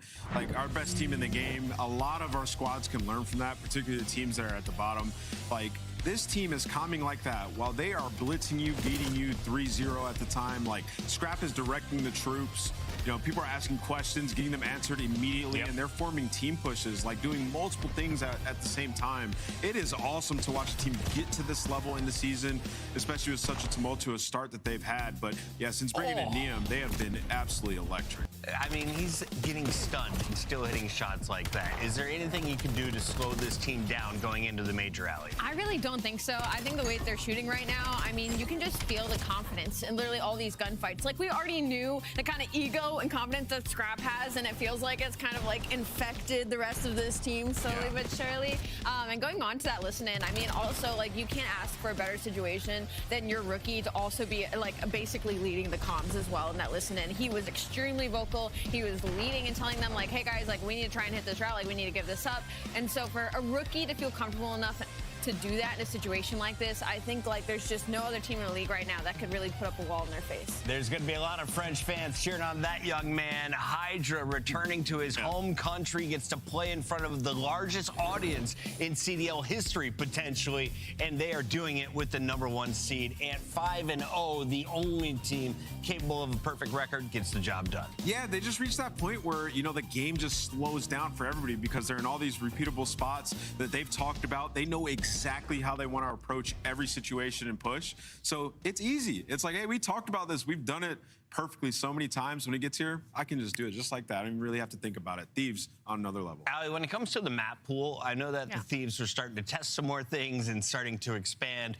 Where are we at there? Can they play everything, or can you ban them out in a best of 7? I think it's so funny that you say that because you can't. They can play everything right now. And Hardpoint alone, they have 3 just in Stage 4 that are undefeated, just lock-up maps for them. And when you move to Search and Destroy, they are comfortable on literally every single S&D map. They have a winning record in Stage 4 on almost all of them except for 1. They are terrifying when it comes to veto approach right now.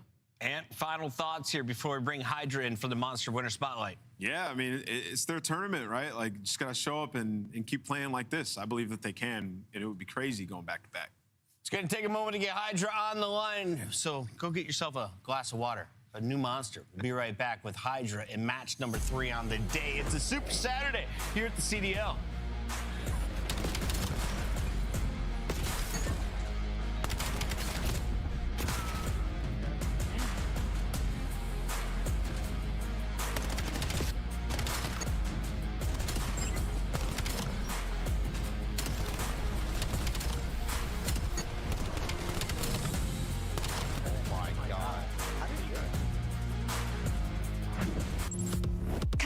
Tickets are on sale now. Come see the best teams lock in for this season's grand finale in fabulous Las Vegas. All 4-day passes come with early venue access.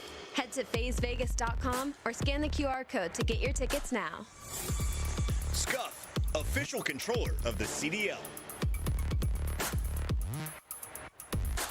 Monster Energy, the official energy drink of the CDL. Brought to you by America's Navy and the special operators who work in the shadows.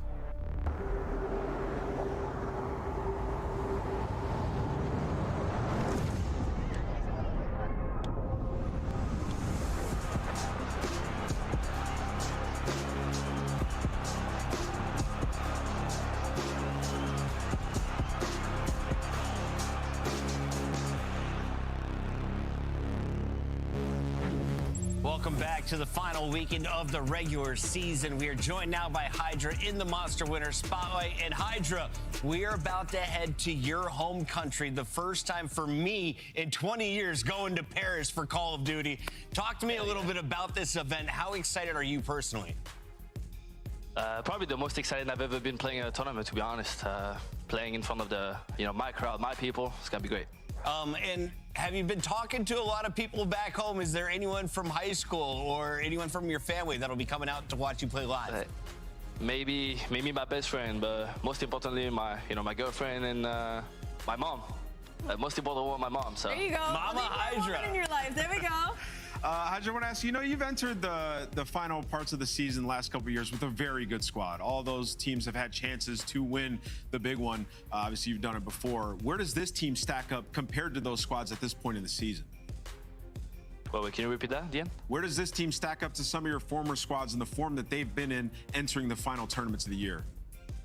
Right now, I think we're a pretty good spot. I mean, I can't compare any of my old teams, I guess. I think this squad is just, we're just on point at the moment. I think we're trying to work on maps, different things. Those matches that you're seeing is just literally straight up testing maps and see how it goes for us. So I can answer that probably at the end of Major 4. Fair enough. I'll ask you again. I mean, there's only so much I can talk to you about COD right now. Congratulations. You guys look incredible. I'm so excited to see what you guys are able to do at Paris. So instead, I want to ask for your recommendations, what to do when we go to France. I've never been, it'll be my first time. I'm sure it'll be a bunch of other people's first time as well. What should we do? What should we eat? And what should we see? I mean, I don't know. You can go see the Eiffel Tower. Champs-Élysées is a good spot too. Pretty good walking spot, I guess. Like where the... Yeah. I guess, I don't know, the tourists, I guess, are going. Yeah. I think it's a... What are you excited to eat, Paco? Is there something to eat in Paris or in France in general you're that gonna you just eat the can't bread, get here? come on. Just the bread? You're gonna eat the bread. The bread. The water's better too. You guys let me know how the water is over there, because I think the water's way better back in France than it is in the US. Bro, definitely better than Texas. Honestly, you just recommended us bread and water, bro? Dude, that's like... The basics. Hydra, final question. Nothing over there. We know that your teammate Scrap is known for his ability to go into different languages with his trash talk. Oh my God. Have you been teaching him any French before the Paris land? He's giving us.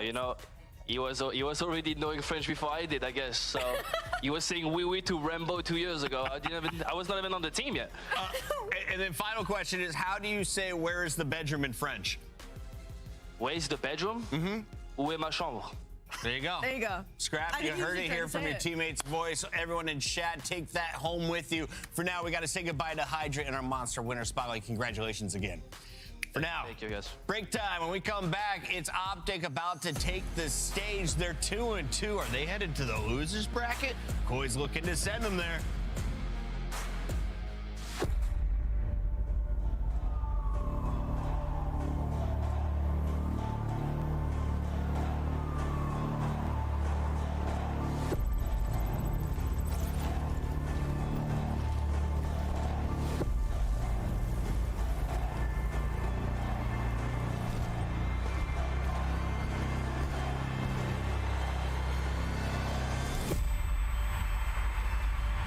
Iniciar janela. Pesquisar janela. Caixa de pesquisa edição em branco. Cleaner browser. Fixado. Pesquisar Facebook janela. Natson Your Mind. Ainda carregamento. Clicável banner. Jennifer M. Gonzalez. No CapaCast Event Dashboard Principal Happy Bar Day. Wish you a wonderful day. Happy Bar Day. Wish you a wonderful balão. Buquê. Balão. A fórmula Happy Bar Emoji. Post Bar Day Message botão. Indisponível. You wish Jennifer. Principal marco, message botão, clicável close chat botão, loading, principal, clicável thread composer região send da voice click bot 0 hora, indisponível, Leiadion Scramble alerta no send, Oniadion falha teste, Leiadion Scramble 0 hora e 4 minutos enter, message send, Facebook, projetor em tela cheia. Yeah, Shotzi's having a good season, and you saw some of his tweets. I think he's about to be locked. Tweeted out all his rings, including the Halo one that he has. And then on the other side, when we talk about Kips, he's having a great rookie year. In Search and Destroy, he's been popping off as well. So looking to finally beat Optic. It's been the team that has smoked Toronto at every corner, every turn. He needs to get this win. Alley Cat, talk to me about the green team. They're having some struggle matches, Chris. They haven't been having a good split, but maybe this is what they needed. I mean, this is not Texas now with 3 losses in a row that have been going through. 3 losses in a row? Oh, nobody panic, but this is maybe what they needed, right? Because I mean, how many times we've talked to them, and it's like, yeah, we're just trying to find the small mistakes, through VOD, but it's hard when you're beating everybody when it comes to match day, except for a grand final, right? So now they have these losses under their belt, 1-5 in the last 6 Search and Destroys. Now they have something they can actually focus on. I'm personally not that worried about this Optic Texas team, but, granted, 3 in a row definitely doesn't feel good. And they hadn't lost back-to-back matches since January. We are now 6 months later, and you've lost 3 in a row. Does a win today quell that conversation and shut everyone up before a major? I think, a win would, but more so just kind of how you look in the Search and Destroys. It's always a weird thing to navigate, Chris, when you're a team that's already locked in for champs at the end, right? Because you're playing maps you're trying to work on. You also probably have some strats that you don't exactly want to show. So you're trying to work on the adjustments in the middle of the round. So when I went back and I watched the gridlock they had, which they're going to have again today, they're doing the same base strat every round. So you're going to lose if a team knows what you're doing. They're just trying to work on their mid-round adjustments. So it's very hard to navigate for Optic, but with how good this team's been all year long, despite that, they should be able to close out at least one of these S&Ds. 4 in a row, definitely a bit of a concern. Koi were riding high after the last major, and then, of course, they were hit with a transaction. Joe Deceives makes his way over to the Gentlemates. Instead, they bring in a new gun in Abe, a guy who used to play for Toronto at EWC last year. Abe hasn't been playing bad, but the team has not found success as a whole. Alley Cat, they had to struggle, narrowly edging out Cloud9 in a victory this last week. This is going to be a really tough one for Koi. I think, if anything, it'll kind of limit test them a little bit. They're 0-5 5 this season versus Optic Texas. When you think about the 5 and 15 map count, Optic Texas dominates this matchup. So yeah, and specifically though, the interesting angle is they dominate the search and destroys. 6-1 in that battle versus Toronto Koi. So maybe with that slip in S&D on a 4-loss spree on side of Optic Texas, Koi could have some opportunity there. They've been going to a lot of round 11s lately. Last 4 of their search and destroys have gone to round 11s, and they've only won 1 of them. So for Koi, need to learn to ice it up, and for Abe, it's tough because this is one of the only series that he's going to have some big shoes to fill in the damage category going up against Optic Texas. Allie, I know you need some time to think about it, so I'm going to say it right now. What are you I will give you 3 points. No! 3 points for a Koi upset. Honestly, I don't think it's that insane of a pick. I would still probably pick Optic Texas in the series. They're going to get Den to open that up, 14-6, and Den Hardpoint. They're trying to set themselves up for success here. They want that winner's bracket. Yeah, I looked at the tweet and I know what was going to happen today. And I'm with you. Shotzi is locked in. He's already thinking about a world championship, and this is just a stepping stone along the way. Let's put it in officially. It's your Scuff Pick'ems. I'm going Optic in 3 today. I was going to say the same thing. Give me Optic in 3. I think they get it done here fast. Rosalie? Sorry, I'm not going to give you any fun. Optic Texas for sure. I'll give them 4. No Koi? No Koi. You sure? I'm positive. All right, good If answer. Koi win a map, I'll actually be shocked. They could take Den. I'll actually be shocked. We can't get there, though. We got Shift and Study on the mic. Hi, guys. Actually, shocked seems a little crazy. I mean, I know that they're pretty far below the standard what they had with Joe Deceives, but like Allie mentioned, 3 match losses in a row for Optic. 1 of them against Carolina. Seems like they're a little bit vulnerable, maybe to a couple maps. Yeah, but I would be shocked. I'm completely agreeing with Wheeler because you're talking about the guy that they lost is currently the #1 Slayer in Stage 4. And the guy that they replaced him with is sitting bottom 10 in Slayer rating in Stage 4.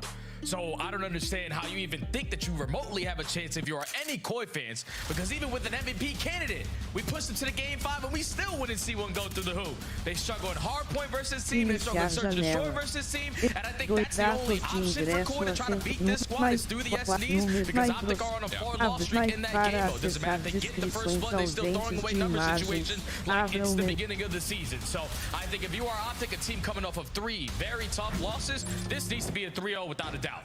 I hear that. I think in terms of championship hopes and trying to build this roster up for some success through Paris, yeah, I totally hear you on that. It just seems like there may be an opportunity because Toronto, as much as they're getting a little bit beat up since Joe Deceives is gone, we're still been able to put together at least some contest. Although as we jump on into the opening break-off, it could not be anything less of the sort. Optic are off to the races. Yeah, you saw Shotzi's tweets over the weekend, basically mirroring what Michael Jordan does with all his achievements on his hand. Yeah, you know that the guy's going to come in at final form, especially in this last 2 months to close out the season strong. Optic just want to see a chip. They want to get over that hump of getting consistency. Tava vendo galera que tava vendo aqui os jogos, o Japão ganhou de 4-0, hein? O Japão tá muito forte, hein? E lembrando, lançar esse vídeo vai ser próximo às finais, hein? Vai ser a próxima final, hein? Bem próximo, hein? Finds a win, then we'll go and make another play. It feels a little more reserved this time, kind of taking away space strategically. So far, perfect. I mean, 30-0. No sign of Toronto breaking anytime soon as Shotzi's on another 3 spree. Looking for a little heat check there, and the insight will fall. Mercules try to hold strong. All right, if you're Koi, let's go. It's time to wake up, man. Plug in the controllers, turns the monitor on. Because this ain't even close and the game's just getting started. Kleenex is able to find a double, though. It's going to give Koi the advantage that they want to fly on in and find these last couple of trades. But it's still the close spawns for Optic, the NPCs for Optic, locking down the time. Yeah, nice team shots right there from Hook and Mercules. Now, final effort. Not coordinated for Toronto. You got a couple of players that are worried about rotation, a couple that are just trying to finesse the exit for Optic, and it's going to be a perfect score so far for the green wall. Maybe one more chance here for Toronto to get in, but Shotzi finds the final pick, and we will have an 80-0 game heading to P3. Yeah, all right, come on, Koi. Show some life. Win a rotation off, win a gunfight off the rotation, but you're already losing the first. Now the rookie trying to make up for it with an NPC, and the amount of pressure he's able to set is going to allow Toronto Koi some breathing room. But you can already see players like Shotzi thinking about the big time play. Now he's blocking Dojo, and his team is pitching for the front. Yeah, a little bit of an off spawn here for Kleenex. Dashy trying to play his life would need to finesse and try to create an elimination from one of the two angles that he's got to watch, and he will fall. So Toronto, nice setup here on P3, understanding where the next hit's going to come from. It's all through Dojo. Inside finds the kill. Abe pushes forward. Shotzzy. He's off to the races, my friend. 13 and 6. But Optic are still held back. Oh, yeah. And this has been a money hill so far here for Koi.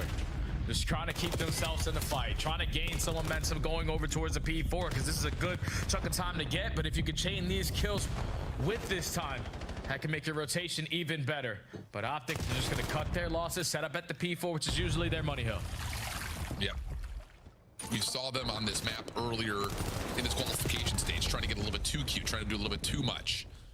This setup is a little bit more passive, but it gets read and broken down. 3 kills come through. Actually, the last one left. Able to find one, make it a second as he forces a team kill.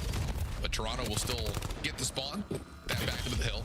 Optic quickly setting up now from the front, looking to try to find this from the outer side of the rooftops. Opening first blood good for Mercules, trying to fill the gap as Kleenex, but he will drop pinstripe kill feed. Hook able to find the final, and Abe is the last one left, trying to block spawns.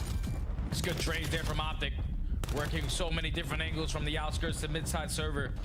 And we're consistently keeping himself in a trade advantage, but the entire time they don't flip the spawn, so you give Koi more opportunities to break, and there's still a good chunk of time left of remaining here at the P4. Yeah, Hook able to get one more. Finesse play from Dashy shut down. Okay. Good save here in the last 2 hard points for Toronto. They'll get this thing back to essentially a tie game as we head back over to P1. And honestly, again, from the slow start across the board, everyone's nearly positive or at least even for Toronto, which is great news. Mercules is just 4 and 13. It's been the Shotzzy and Hook takeover so far, and boy, do they need Boy Wonder to show up for Green Wall. Yeah, you need their ARs to start making some impactful plays on the map. And with Mercules at 5, Dashy on 6. You need those guys to start hitting on this second rotation, because already Koi have flipped this script. They are starting to match their slaying presence. Abe is on 6 in a row. This guy has been one of those players in the CDL who's never been able to shine and challenge. He's a different player, but finally he's showcasing his skill. Yeah, sure is. Trying to watch over towards the connector and towards mid, able to find another. 7 in a row for Abe. Now looking up towards Dashy, who's able to tally up a double, able to get a little bit of regen back, and that's an assist now for Abe. Looking for more, able to take away another Optic member on this break attempt with 17 seconds left on P1. Follow-up from Insight is great, who also, sneakily enough, has a Hellstorm. So we're dealing with some major tools here for Toronto, a chance to run away with this game. Yeah, and Optic have only gotten 25 seconds off of the last 3 hard points. Koi have just turned this game on its head. Not winning a majority of the rotations, trying to lock down this setup. Kip's gonna make a really big time play. His teammates understand, let me just stall time. He's gonna hit the rewrap, and that's gonna be a flawless 4 dead with the back spawn still being secured. Koi have just been outstanding ever since you got to that P3, P4. Yeah, I mean, again, Mercules from 6 and 13 to 7 and 17. He just cannot put together 2 decent lives. Merc able to find one with the pistol here. Dancing with the pistol out. He's going to be overwhelmed, but he's got help on the way nearby. Insight able to find the beatdown Shotzzy with the trade. So even though it's an impressive moment for Insight, Optic will still get in for some much needed time, especially knowing that Toronto can keep hitting this over and over and over again because of the Hellstorms that they have. And as they find their next break attempt, they get a 4-man feed and they will get the scrap time. All right, Koi. It's a different squad, man. Everybody has counted this guy's out. When you lose a player like Joe, you're just not expecting him to be able to compete in matchups like this. So if you are Koi, a team who has turned this game out drastically, that means the communication has got to be on point. So listen in with Toronto. Well, I died. I'll shoot you. I'm home for that. Okay. Yep. I am coming up. Push your lockers. He's already here. Yeah, close. Close left, I think. He's weak. He's nading. It's all you. I want mid. Okay, 1 in lockers, 2 in lockers, 1 in time, 1 to low red. I can nade lockers. 2 lockers. Give us a second. 10 in low red. 10 in low red. Out left. Out close left. Low red. LG. Yeah, on you, Jimmy. On you. Yeah. Literally in front of you. Good time, bro. Let's get time. Good time. I'm banging. Nice. I'm sure. I'm doing that nade. I haven't. I'm pushing out. Yeah. Get up. Too. Okay, I'm nading it, bro. I'm nading it. 3. No one. I have a shot. I have a shot. Half full. I'm not going to pick up. I have pick. Give us a second. Half up. I'm on your hold. I'm here. Yeah, I'm here. I'm pick. 1 shot or half up. Shoot him. One more hit. Low red. Is he weak? I'm looking wide. There's 2 people. I spawned out. Come on back. You can dash it. Oh, you can. Mace. Mining couch, cross. One's on the tree, mate. Give me a sec, I'm small. Post default. Tree. One's old. He's on old. Outer mace. He's on time. Close up on the box. Playing the time. Could be top blue. Close that box. Yeah. One's in top blue. Yeah, on the box, just squaring it. On the box, back box, 2 time. And the one pinch dojo. Window. I free time. One's top blue, my pinch flow red. I spawned out, give me time. Hold. I'm playing for you guys in the back. I spawned here. Alright, nice, bro. It's not default. Maybe low red swim. I'm bottom right corner, actually. Go for it. Right corner. Top blue. That last guy, he was front. Mining outer. Have a trophy, back door. Nothing small. He's in the window. Absolute. Outer mason, one chat. There's 2 outer. One's in, ammo. Hey, John. Just squaring outer. I'm a huge time close up. Doesn't seem to make a difference who's on this Toronto team, Jay. Comms calm and collected for the Koi as they find their break in towards P4. Chance to close out the game here in the near future. Yeah, it's so relaxing for the Koi side because even in the situation when the chaos started to brew, when Dashy finds that opening double, inside all he needed to do was respond, get 1 kill, and then Abe's off the respawn saying, you guys stay alive, I'm going to set up the pinch. And he's able to somehow, some way get past the line of sights there of Hook. And that allows Koi to breeze that 200-point mark and now potentially invest the Hellstorm early to almost close out this game. Yeah, other difference maker here in this scoreboard. Look at Mercules and Dashy. We're talking 29 and 46 for the 2 ARs combined. Whereas on the other side, now everyone is positive. And Abe is going to call in his Hellstorm like you called. There's a lot of time here. Should be guaranteed for Toronto. Crossing angle for Kleenex stops Optic from trying to find some sort of a punish onto Kips. But there is a spawn that starts to come through. Abe is actually able to clean up on Shotzi and Mercules with that Hellstorm. So now Toronto can win the game. Yeah, Shotzi just tried to rush that. Like the Hellstorm is still in the air. If you are Optic, the first 2 hard points were flawless. Everything else has been extremely sloppy. And Koi are taking full advantage of it. Only need 15 more seconds and are still controlling couch aside the window rotation anew. Well, this has been about as perfect as it gets for Toronto. Nice shots from inside. 23 and 18. Pistol almost works out onto Shotzi. But with 236 to 157 on the scoreboard, Abe just has to sit here, play his life, not get caught, and he's going to have an actual pinch. Better than that, he finds first blood. Now here comes the hit from the front. Merc and Dash able to find the first couple eliminations. Now they try to zone out the rest of the hard point, but Kleenex is dancing. He's shooting, and well, he will not finish off the final kill, so Optic will stay in the time. Yeah, but Optic now going to be tight in their setup, and you know stuns and nades are going to be invested, so hopefully the trophy systems are down because Insight is able to find a kill through outer. Now the movement out of the rookie gets the better of Shotzi. That's a 3v1. Dashy the last man standing. He's going to fall, and even though Optic have the spawn, Jay got to run. Yeah, they just lost track of couches right there. Everyone was so worried about zoning out the rooftops that Kleenex gets a free pitch that turns him into 3 in a row, and likely the game-winning play. Dashy will drop, so will Mercules. Last to contest it from the front will not get there. And Toronto come out state on one of Optic's best maps, a map that they have not lost in a while. And they do it pretty convincingly. Well, damn, I wasn't expecting that, man. This is a squad who started off the map down 70-0. Optic could do no wrong. But then as soon as that P3 starts, that's where Koi start their comeback. It's flawless at the P3. You chain it over to the P4. You earn yourself Hellstorms. And then every single hard point after that, you were dominating. We're talking about 7 different HPs after Optic are so successful after the first 2. And 7 different hard points, they only get 100 more points? That is insane because I think regardless of what Optic have been looking like recently in their form, struggling in Surge, Overload about 50-50, you can always bank on these guys to win hard points. But that was just perfect until it wasn't. And Optic just caught off guard there on map 1. Yeah, man. I mean, it's you again. I think you can take a lot away from the AR stat line. Go back and watch their arrows and just see how they're just not able to ever get set up. It's tough, man. It's really tough. So now you're in a position of down 0-1 off of a really strong map for you. You get beat around. I mean, legitimately, like that's the other thing about this is it's not just a loss for Optic, like you call. They get the majority of their points in the first 2 hills. Everything else is fight back, try to get a break, or try to hold off Toronto, who found a couple of efficient breaks of their own. It's just, it's super surprising. Without a doubt, man, and now there's pressure on the green wall because right now in stage 4, they're sitting at 2-2. They have obviously lost their last 3 matches in a row, but if you lose this one here versus Koi, you have a chance of starting in the losers bracket for Major 4 because FaZe is sitting at 2-2, Miami are sitting at 2-2. Both got some pretty easy matchups to beat at that 3-2 column.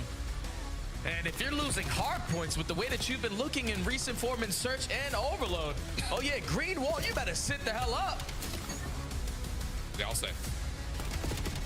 Oh, All right, well, it's a convincing map 1. And you look now forward into the rest of the picks and bans. In particular, is what comes up next. With this gridlock search and destroy, it's a map that Optic have tried quite a bit. I mean, just in terms of, you know, putting it into place since it came into the pool. But the results haven't been as convincing as you'd like. Couple of good wins, couple of bad losses. For Toronto, they split the difference 1-1. They have not given it as much of a try. But for Optic, it feels like the same story looking at their respawn losses, which they faced a lot of this qualifier. Not rotating well. It puts extra pressure now on their search because they've lost a hard point, and their search has not been consistent either. It's just been a little bit weird. Yeah, they used to be the best search and destroy team in the game. And then in recent form, they're throwing away number situations. They're throwing away so many different advantages. And they're also playing a lot of ISO ball. That's the thing that is truly scary for Optic, because they're starting to go back to those old traits, especially towards the end of last year where they were in that 0-18 stat throughout a stage where they're just, I'm trying to be Superman at all times. And you heard Shotzzy attack it a little bit when he was doing this podcast alongside of his teammates, saying sometimes he just checked out. He's looking for dope. He just wants to consistently keep on running. But if you're going to give teams opportunities and they are making you pay for it, no, we got to slow the game down. We need to get back to that team-oriented gameplay that worked for us to make us the best search and destroy team in the game. Yeah, I like that call. And just generally, it's not one of those things that you look at Optic and say it's one map or another. It's just been a modge podge of inconsistent results. 1-5 since the Minor 2 Grand Finals. Not ideal. The only map that they were able to win was a Hacienda versus Thieves. Everything else, though, has been pretty poor. Opening dual win percentage, not where it normally is. Finding ways to get the bomb down and post plant hold, not where it normally is. I hear Ant talking about, like, you don't want to show too much, you don't want to give away your hand, but at the same point, like, once you get the bomb down, like, what do you really have to hide? Like, just play a post plant, you know what I mean? Like, when we casted them last week, Al, they were losing unlosable rounds, and that is just uncharacteristic for players of their caliber. So hopefully they've been able to put in practice on the back end, because now you need S&D more than ever. You don't want to go down 0-2 versus Koi, because the two game modes that you dominated this organization in is Hardpoint and S&D. Overload has always been 50-50, so you need to desperately respond here. Okay, here we go. Gonna be snipe out for insight to get things kicked off here in round number 1. Able to find at least information onto Shotzzy is going to allow the SMGs to push up and maybe try to isolate here. But Shotzzy's nade actually does land before the play can come through. Now Kips has been red, so Optic's defense has the information that they need, and they're just going to hold their ground and find a second kill. Yeah, so quick on the rotation. Once Shotzzy's able to gather that information, you're not expecting all 4 players from Optic to be camping in towards the sushi. Now inside in the 1v4, you stand no chance, and that is the teamwork I want to see. Shotzzy is the initiator. Throw your shoulders, gather the information. With the movement king, he's got to be able to get out of dodge. But the fact that his teammates are surrounding him immediately as soon as he gets that info, and they are instantly in a position to fight that wave of gunfights, Optic, that is what I want to see. Yeah, I hear that. And I think this is some of that off the information too. Like initially you look at Toronto finding the intel onto Shotzzy, they're saying we can isolate, we can get this building back. We can find a way to use this as our post plant setup. But look at the nade rolling around the corner there for Shotzzy, right onto the feet of Abe. Really good understanding for Shotzzy on what was coming his direction. And then Dashy, of course, holding behind that, making sure there's no further push. Now Dashy on the scope. Did he see that little jump up? I don't believe he did. Kleenex will now make his position known, and Optic will reset just a touch. Yeah, 2-2 split. Dash trying to line up an angle over here at the B Street. How aggressive is Insight going to be with his shoulders? Because he is yet to show face, but Dashy isn't giving this up. Well, Merrick's able to find another nade onto Abe. That's over onto the A side. That actually has the defense pulled. And you take a look at Shotzzy's position. He's already getting forward. Has he found the timing? Oh, he misses. Kleenex by that much. So now does he go on to flank watch? Yeah, he does. Now with that information, it's an easy follow-up to get to top grandmas. Dashy caught into the corner. Follow-up trying to be there as the isolation is still really good for Optic. Good shoulder. It's just down to Kips rotating into the site. That's a good shoulder out of the nuke. Has the information, gives the comm to Shotzzy. Now you potentially can set up the 2v1 gunfight, but Kips is still moving. Yeah. Still loses the round. It's good. I mean, it's just 2 rounds in a row. You can just say good intel contact. You get the information, you know what to do with it, you execute perfectly. It doesn't give Toronto a chance to really initiate the play on their own terms, even though they're trying to. I mean, you see that little peek up top from Kleenex on the window. He's just trying to hold off Optic's play. You've got someone who just rotated through mid. You don't expect that Shotzi's right there, and all of a sudden he is. It's just little things go awry, and Optic are just doing a better job with the information right now. So far, looking good in their search and destroy game plan. Up 2-0 early. Koi, this is a game mode that even since the beginning of the season, it didn't matter what lineup they put together, they have been atrocious at search and destroy, specifically on the defensive side. So on offense, they need to have their response. Stunts are able to connect onto Mercules. You're going to back him out of showers. And now you can't waste any time. Get the bomb planted. Looks like they will. Bomb down. Post plant set up over towards the offensive side of this dojo. Dashy, snipe over through small. Kips will not peek that again, I promise you.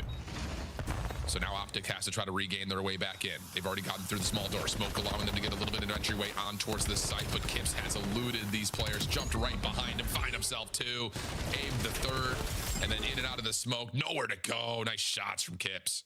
Hey, you just get the post plant down, and then once Dashy takes that sniper shot, you know we clearly have the advantage. Unless he's able to pull out some miraculous stuff through the smoke grenade with that Jaeger. Everyone on the side of Koi had NPCs for all of these up close and personal gunfights. And it's a rookie again. He always has himself a moment in every single series, or he just pops a multi-kill and he's the difference maker on the round. He's lucky that Neum won a chip because he could be the rookie of the year in my mind. I hear that, my man. I really do. He's got it all. I'll tell you that. He's got it all. He's helped this team in a lot of ways. Now it's down to, can you shed off that identity of being a rookie and be more of a veteran here with Abe in the mix? Not that he's new, but you just need a little bit of something to get you going. Inside was able to get one before dropping. So that works out for at least a 3v3. And Toronto looking to quickly contest the back.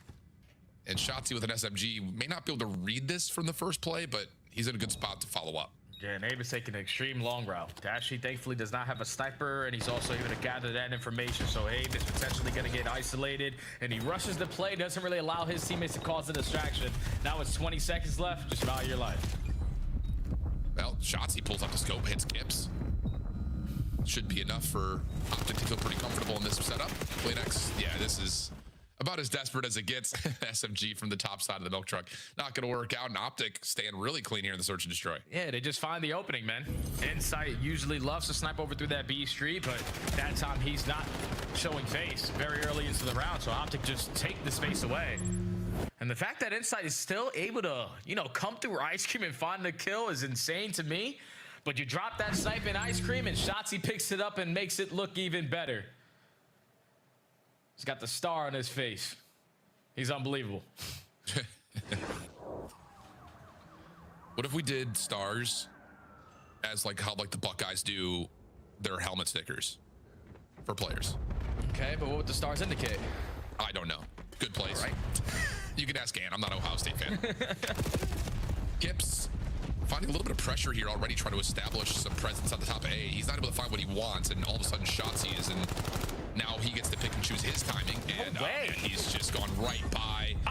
It's supposed to watch that, and he gets absolutely destroyed. Wow, what a search and destroy from Optic, and I don't know what film you pull on this or not. This is just them running through Toronto.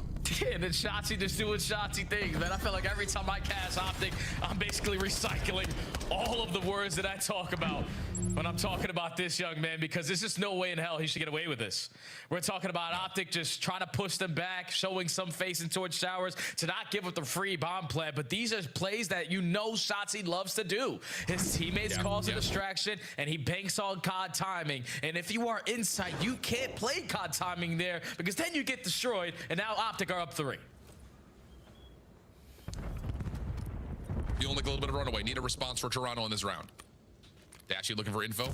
Looks like he swapped off the rifle. And ooh, fake smoke from Shotzi. Look at that stun to Toronto. I think they've been conditioned to the quick hits from Optic because they are already rotating away from A. Showers will be taken for free. Abe has been seen. Stuns and nades for Optic really won't do much because Toronto have fully vacated the site. Now they're going to have to play a full retake with the bomb down. Yeah, they're trying to take the space away as soon as that bomb plant goes down so they can potentially find the opening kill, and it's Kleenex locating Hook. But here comes Shotzi. Yep. I mean, can you script it any better? I don't think you can, but Toronto find the kills that they need. Hold on a second. Dashy's in some trouble here, and the retake is successful. I mean, legitimately, if that is about as clean as it gets for Toronto. It didn't even look like it was going to manifest into too much. Maybe a little bit of luck that they had backed so far out, and Optic's choice on timing their contest nades after the post plant were so early that they just avoid all of that status effect. Yeah, it's a big play there. Just withstand everything that Optic threw at you, even the late pinch coming out of Shotzzy. But it's easy when you're finding that opening kill as soon as the engagements start to get thrown down. It allows your team to take the space. It allows your team to continuously push Optic back. And then even though Shotzzy is still able to create an opening on the pinch, Kips is instantly there with a headshot and an MPC, ready and waiting for the trade. So finally a defensive round there for Koi goes their way. Let's go back to the Yo. Yep. Okay, can you put it 2 in a row though if you're Toronto? Don't want to get this too far out of hand. Opening nades don't really affect too much. Toronto trying to search out some info at A, nothing there.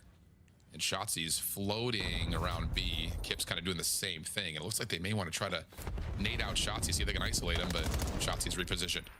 Yeah, he's playing the angle still to keep them at bay, but still showing face and contesting this side of the map. Now forcing the hand of Koi to start thinking about that rotation, because Shotzi the entire time is giving the info that the play is going to be here, but now you're bamboozled and it's all on Hook. Oh. Well, ooh, Kips, huge first blood. Looking for more, shut down by Merc. Flank from Shotzi also meets its makers. So now you've got opportunity for Toronto to set up a 3v2 post plant. Really, the threat of the flank is pretty minimal, but Mercules is going to give it a try. Gives away his position, though, now has to backtrack and see if they can double hit this from the front. Now you have info onto both players. Mercules just shot from broken hole. Dashy just takes shots from his side of showers. So let's regroup. It's already been 10 seconds gone. We have an extra gun. Yeah, and the shots are just peppering all the way through. Okay, that is not just a good response for Toronto. That is one that changes the narrative. You get 2 convincing wins, one on offense, one on defense, and you do it in a way that completely shuts down Optic's ability to play out of their playbook. You've foiled what their setups have looked like. You've moved them around the map pretty nicely. You've pushed and pulled really well to make sure Shotzi doesn't feel comfortable in the timings of his flanks. And on top of that, you get good initiation from Kips like that. Yeah, Hookah's gonna be mind blown that he wasn't able to lock that shot down. Yeah, because the cam ring is a little bit better for the guy that's actually moving on the map. Kips finds the first blood, but that was also insight, making the adjustment very quickly in the game, watching the pinch and not allowing COD timing to go the opposite way. Gives them an extra round. Now only down by 1. It says triple stack at this B site. Dashy doesn't spot anything with the boom, so he whips back out to the M15, and Optic is still here. Yeah, I mean, Inside had showed himself, and ooh, Kleenex. He tried to get some control of the back hallway. Shotzi wins the battle, though, and now all of a sudden, Toronto have to try to contest this somehow, some way. And wait a second, Shotzi just dives in. It didn't even look like Mercules was helping him over the top. So now a 3v3, Toronto trying to back away. Following up to chase the red dot is Hook, and that will lead to a wide open rotation day. This is a beautiful audible here from Optic. Man advantage, you know, the last 2 players are sitting at back alley. We already have players in a position to watch the cross through the middle of the map. It's just Dashy has to choose the 50-50 correctly. Abe doesn't spot him, 1v3.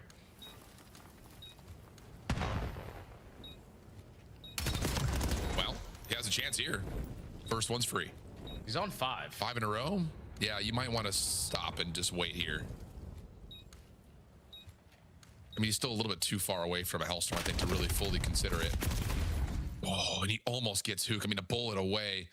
But that last one would have been a really difficult one regardless, and Optic are able to stop the streak, put themselves on map point. Hey, they just take the space in front of Toronto when they had a triple stack at that B street.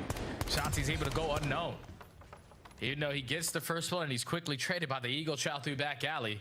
The fact that they're able to force that guy who was sitting nice and tight in ice cream corner to be one shot and redirect to try to stay alive. You quickly find that kill and no hesitation on the audible over to the opposite site. That's Optic just a step ahead there. Able to stop the bleeding now at game point. Can you get 3 in a row if you're Toronto based on the success that you've already been able to manifest in the last couple of rounds? It's a tall task. Hook, Merc gonna play together on the outside of A through towels. The stuns land, I believe so, yeah. And they're just gonna try to see if they can create a kill with these nades. But really smart, Hoop will back away, keep his life. And there's a chance for Optic to still contest, but here comes Kips. Sees the info. Doesn't find the first blood. We're staying 4v4. Backs out Optic, but Optic are still here. Ready to contest with 3 players, and Shotzi also forcing his team to cause a distraction so he can eventually work this pinch route, but bomb is getting planted. Well, retake on the way. Already getting through most of this position. Smoke to block the cross. Good damage from Cletus, but he can't find any of the kills. Oh, man. An Insight who was trying to play the clutch position is now stuck.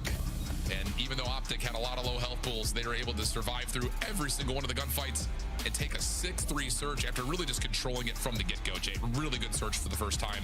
Maybe this qualification stage from Optic. Yeah, finally some teamwork, man. It still revolves a little bit around Shotzi making Shotzi plays, but Shotzi in that final round was outstanding. The entire game, if you are Insight, the player watching that pinch, you know Shotzi has worked it from so many different angles. So when you get down to the final round, you're expecting that again. So it basically takes Insight out of the play in towards showers because he's thinking, all right, I've camped in our side, I've changed up my spots, I've gotten a better advantage. We have gone 1-on-1 in that split. So he tries to set up the re-pinch, but his teammates don't stall out enough time because it's more reinforcements from Optic ready for that retake on that side of the map. Insight was left in a 1v4. You stand no chance. They were fighting, at least in the middle of the game, but this is the teamwork I wanted to see from Optic to have the response to search and destroy now at 1-1. Yeah. Okay. 1-1 the count. Shotzi has a takeover 12-4 map with 1,500 damage, 2 first bloods. And for Toronto, just a lot of damage on their side. Just wasn't able to finish off a couple of kills in a couple of the key rounds. Exposure overload, though, coming up next, definitely brings an interesting point of conversation because for Optic, it's a map that really haven't necessarily relied on lately. It's been a lot of Den, it's been a lot of Scar, but they're still very, very good at it. Toronto, on the other hand, really have been hard focusing Den because, well, if they get it, they love it. So what do you think about this map before we're going to break, Jay? I think the biggest thing that you got to focus on if you are Koi is just your slaying presence. You were able to outslay Optic on their best hard point to start off the series, and if you can go into an exposure, which realistically for an organization, this used to be one of your bread and butter maps, you need that slaying presence to be there. I like the call. We'll see if it'll come through. We got break, and then we've got map 3. Don't go far. More Optic in Toronto after this.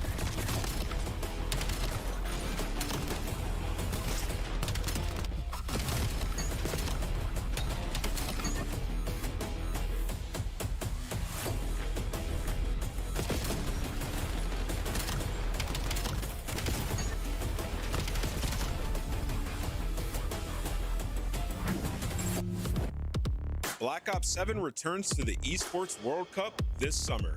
Scan the QR code to get your tickets now. Scuff, official controller of the CDL. Monster Energy, the official energy drink of the CDL. Brought to you by America's Navy and the special operators who work in the shadows.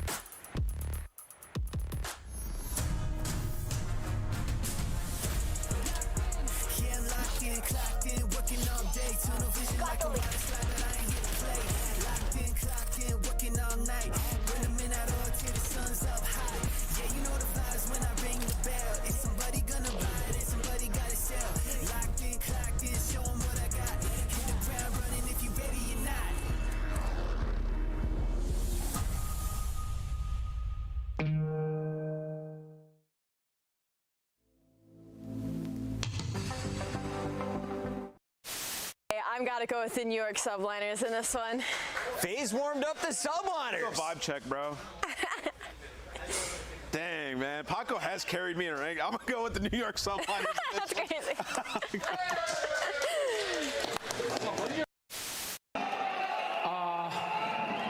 Don't sterilize Hydra, please.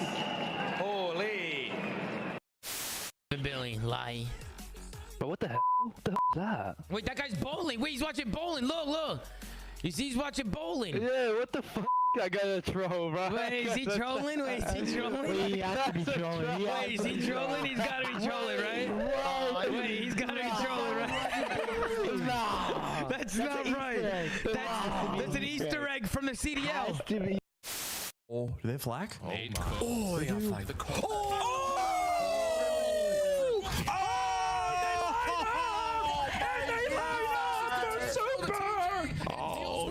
would have did the same thing. He's giving him some extra love and them no. A few moments later. They want me to? Able to connect Investigate this man right now. Investigate him. No. And Vancouver going to try to take mid away. Make sure they try to protect the EMP. Do not let Oh my God. As he closes out, that's what he wants to do. Okay. As he did it again.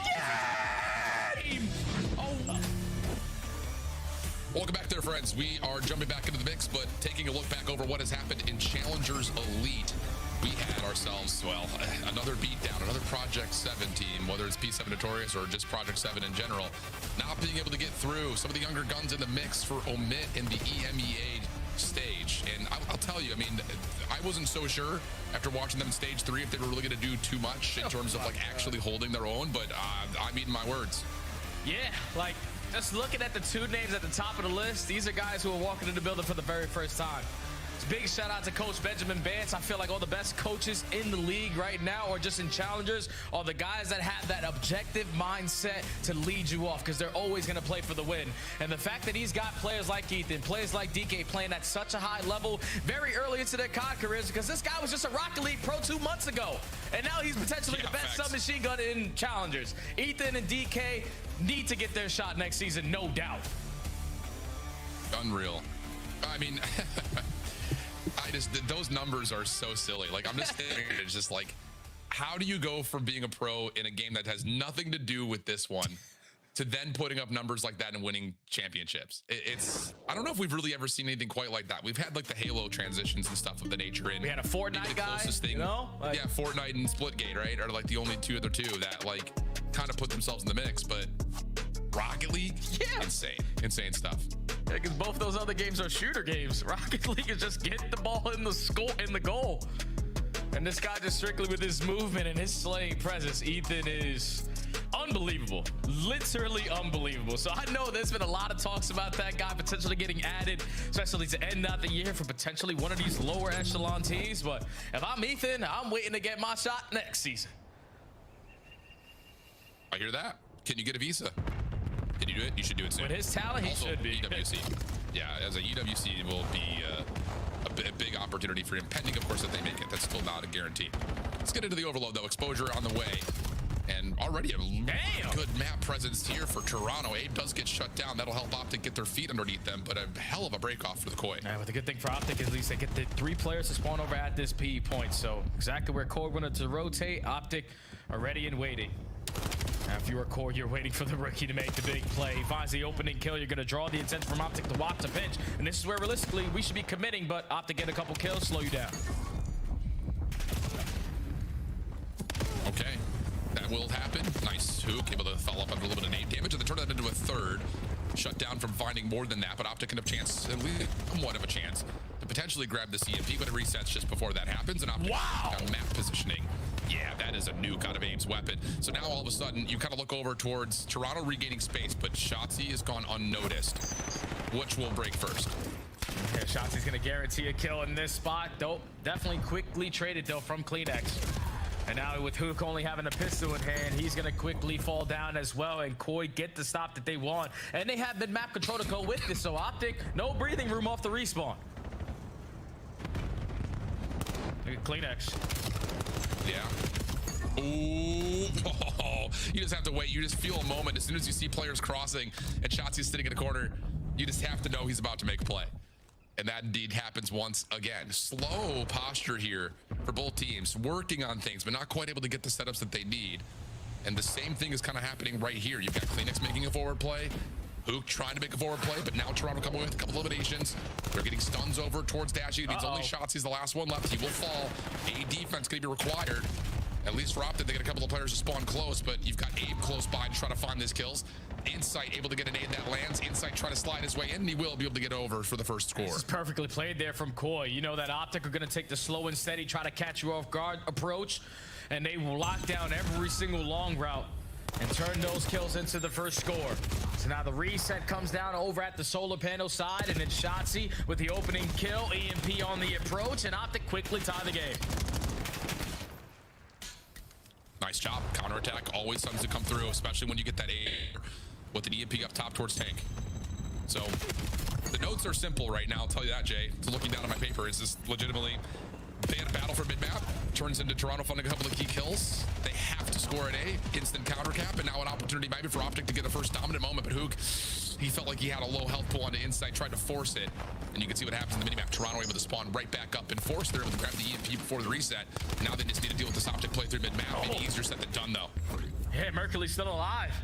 And the entire time, Kleenex is thinking, I could work this rotation. He's going to be out to play, and Optic are now up by 1. Reset back through the middle of the map. We need to start showing our slaying presence in this area because Optic are dictating the next play. Well, here we go. Did they get ring control? That would need to happen. And Shots is able to get up top for a moment. Tough battle with Kleenex, and he's able to just barely survive. And now the EMP starts to make his move over towards the top side at B. Nice shots from Dashy. Follow up. He knows that Kips is playing in the back, but Abe down low at panels. At least gets maybe another opportunity for another Koi member to get here defensively, but it's not going to happen. Not going to work out. EMP does drop for a moment. Maybe a chance for Insight to save the day, but he will drop, and Optic will get their third. It's too much slaying now. The nuke, I feel like I've watched the kill feed so far for 4 minutes of this game, and he has found multi-kill after multi-kill in a majority of his engagements. We said it before the match started, Koi need to be able to match their slaying presence, but now you're down by 2, and you know that Optic are going to be playing rat spots to make it even more difficult for you to score, but that's going to be 3 dead. Let's push forward. Well, say maybe if you get this low health pull into Mercules, you can find an opportunity with Shotzzy here and Hook over the top. Yeah, it's not going to happen. 33 seconds remaining. Kleenex able to find 1 in return, but it's not going to be enough to do too much to this situation. And Optic are looking for a 4th score, and they may be able to create one here. We've got a couple of Toronto members that are still spawning up towards the P side of the map defensively. Optic holding their ground down tank. Shots. And they're just looking for picks. I mean, I'm telling you, Dashy, yeah, he's got it locked in, but can't quite find the final bullet onto Inside, and Optic are still waiting. Yeah, you're just looking for the best opportunity. If 2 kill goes their way, that's where we're going to hit the go button, and it's Dashy able to locate those slays. On 4 in a row, still looking for the perfect opportunity, but now it's the final 25 seconds. They got the last push. Well, here we go. First blood against you, dude. That's huge. Hold on a second. You can make this all the way happen. Kleenex over the top of the site, found by Hook. Dashy running, trying to find some help. Kips able to get 2. Pistol out. Not going to happen for Mercules. Huge from Kips to save the 4th score. And I was just looking at the face cam there from Dashy because he was stuck between both weapons. He ran out of ammo in his M15 and he didn't have any left in the Jaeger. That allows Kips to fly on in and get the goal line, stopping a miraculous 3-piece to end out the half. But it was a good start from Koi. Just after that, they start losing track of players. And Optic, every time they needed to have a response, a counterattack, they made it look too easy. Yeah, I mean, it starts with the counter. We often see that. I think especially due to the nature of how that opening TDM goes over the middle of the map. Like, if you're Toronto, yes, you would love to score on the top side of the map in your first, but you'll take what you can get. Isn't that it's a 2.5-minute battle for the first attack. But then afterwards, that's where things like... We see a lot of the top teams, I'm thinking like the Thieves and FaZe and Optic for that matter, like if they get the desperate score on the wrong side of the map, they're often able to just say, okay, let them just have that new score if we're not in a position to fight, so we don't get beat up to get scored on again on the other side of the map. So maybe some learning stuff for Toronto, but Shotzzy turns, snaps, finds himself too, looking for more than that, almost able to get Kleenex, but the health pool's too low. And with Shotzzy pushing him back, and now his teammates can just fill the caps and find their kills. No way in hell you're gonna think Kyler is gonna be playing up here, but Kleenex, great shots with that NPC. Still not going to allow you to have the mid-map control that you want, though, because Mercules finds 2. Shotzzy finds another one in response, and he almost locates the last guy, but that's another push shut down from Koi. Yeah, and now Merc, if he gets a second, I'll say maybe that creates a lane here for Hook to run forward on top of that, but he's going to do so regardless. Kips stands tall. Big win from Kips, and now Toronto all of a sudden have the forward blocker and Abe ready to go. Yeah, and I think if you are Koi, the way that you want to quickly tie this game is by getting this capture on B, because that reset is going to spawn over towards Solar, and you can put yourself in a position to chain 2 scores immediately. But we need to find our kills. The only one that's able to find one is your EMP carrier, so Kips knows he's going to die. Might as well send it, put that EMP in a bad position, and now Optic on the attack. Yeah. Shotzzy trying to get forward, shut down by Insight from behind. EMP stuck over towards the P2 tank. Forward push from Abe. Wins his opening battle. Hook now kind of head on a swivel. Is able to get the initial The Kleenex Benitez jumps and uses the NPC the way it is intended to. Toronto gonna score here for their second unless a nade can land. No. And now we've got a 1-point game. And here now Toronto can make the play that they wanted to in the first half. Can you just relay this, run it up towards B? You got a long route for Merc trying to stop it. Needs to get here though. Yeah, gotta continue to stay alive in their spawn. Kleenex is able to hit the shots onto Dashy. A team kill is not gonna help the green wall. And now it all falls into the hands of the nuke. Kip's just popping a 3-piece. You have to do the same exact thing, but he's only able to get one, and Koi tie the game. Yeah, that's a big rebuttal right there from Toronto. That's exactly how that's supposed to go. Optic tried to get forward on the bottom side of the map, almost reiterating the things that we were talking about before of like, okay, we lost out this point. Let's just try to get the next one in a quick counter. But losing your forward blocker, Optic are looking for kills. And Toronto are saying, we'll let you. We know that you have the dirt control. We'll let you make the first move. 2-2 exchange. Hook still floating mid-map. Kip's trying to battle towards bottom dirt, but doesn't get the regen. Dashy gets the shutdown, and Hook is able to find insight mid-map. Now numbers for Optic. Oh, but they quickly lose Hook. So you're able to reinforce right back through the middle of the map if you are Abe. Just got to choose your timings correctly. Shotzi's able to get lost, and that up and close on a personal one-on-one. But still 2 minutes left in a battle for low dirt. Ashley with the Von Kips trying to make the play. Insight response. 3v3. Nice shots. Initially, I thought it was going to be good for Kleenex, but Hook has the M15, not the NPC. And at that range, there is a small advantage for the AR. Abe, ooh, almost able to turn that into 2, not quite. So Mercules will keep mid-map largely in control of the green wall. Kips has maybe snuck by. Looks like Mercules is trying to search for him, but lost the timing, lost the beat. Finally, he's able to tally him up, and now Optic can start to make a play. They can really choose which do you want to go. Do you want to go A or do you want to go B? Yeah, finally Optic got mid-map, so you can retrieve this EMP and start to work it on the opposite side, because the entire time Shotzi is sitting comfy. He's poured himself a drink. He's on the backside of Solar, gonna guarantee his one, but he gets ripped. So now Optic, you need to quickly just scramble to try to get this score on in, and it's not gonna work. Koi get the stop. That doesn't happen often, but your playmaker doesn't win their guaranteed one. But the follow-up off the next life says, never mind, I'll make that up. That's like missing a three-pointer to clutch things up before the half and then coming out and scoring 20 in the first 20 minutes in the third. Here we go. Chance to possibly get himself in towards a score, but the EMP will drop. Possible last 1v1. Mercules able to find the win. He will grab. He will score. No one there defensively. EMP back to middle. It's 50 seconds left. Koi have already put himself in a position to play the reset. It's just effective trades there from Optic, able to stabilize around the mid-map. Now Mercules back into the mix. He's on forward row. You give him a Hellstorm, it's GG. So you need to trade this guy.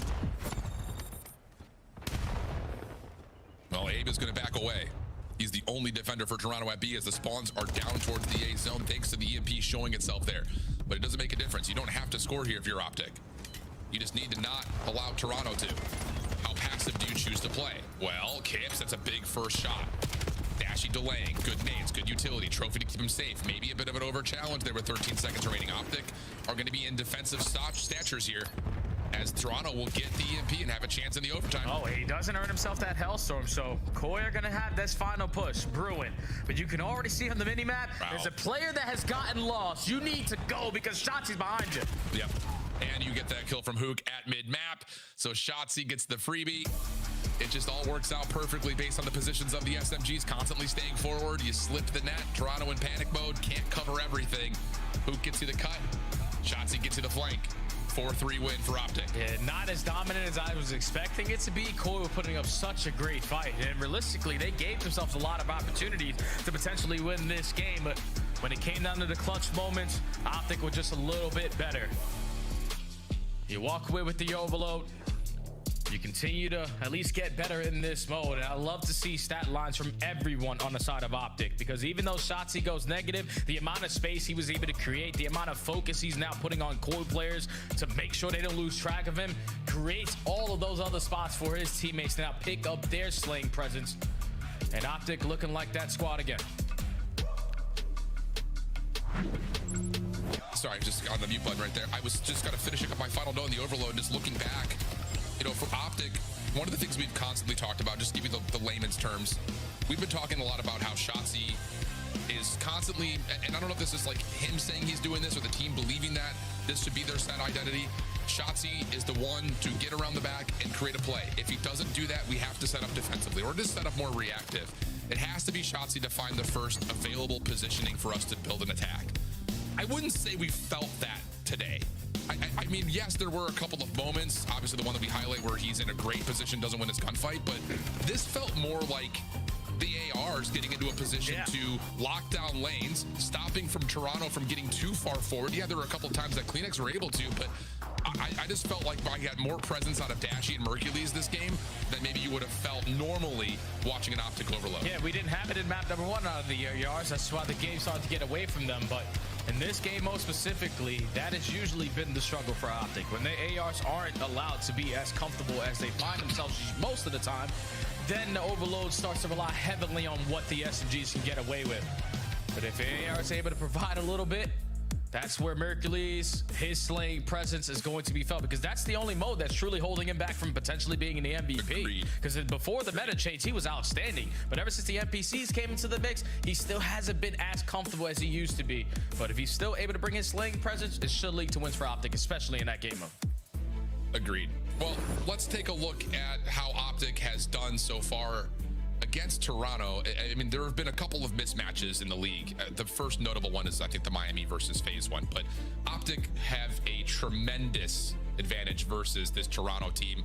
They've only lost 5 maps, and most of it has been, well, kind of evenly dispersed. 2 in Hardpoint, 1 in Search, 2 in Overload before this series has started. Does this feel like just a team paper to paper that the mismatch is happening, or do you just feel like it's just the skill difference of how these two teams kind of, you know, set themselves up to play the game? Oh, it's definitely a little bit of both. Like, when you look at both squads on paper, obviously, you know, Optic have a majority of the better superstars, the better players on their squad. And then just specifically in the matchup, like, it didn't matter what squad you had if you were a Koi. It didn't matter if Jodeci was in the building, because in the beginning of the season, you were getting 3-0. As the season goes on, you start winning some maps, and you finally started pushing this team to the distance all the way into game 5, but then you let go of Joe. So I don't really understand how you think you're going to be able to beat this team. You did it in that map number 1, caught me off guard, but now the things that usually is a struggle versus the Green War are showcasing themselves. Okay, see if we can get something on Sake here. Toronto 5-2 in the map, have found some good wins, but also a couple of bad losses for Optic. Pretty comfortable for the most part. A couple of slip-ups when they first tested it out, but since that point, dominant win versus Vancouver. And on top of that, 250-207 most recently versus Carolina, where I just kind of look to the numbers on this map and we go back to what we remember for the eye test on Den. Rotation percentage, not terrible. It's just a couple of moments that the setups get a little bit foiled. But I will say, I feel like you cannot just rely on one player to set up your rotations, kind of like Optic we're banking on Den here on Sake. Everybody has to provide their 25%. Live up to the hardpoint name. This has been the game mode that has treated you well since the beginning of the season. So Optic starting off on the preferred side, slay their way right through the middle. Even though Koi start off on the initial time, now you're coming off the respawn a little bit worried. Well, ooh, big win there from Abe. That'll work. Hook trying to find the trade, able to secure it just barely. Bar still wide open for the taking at the moment.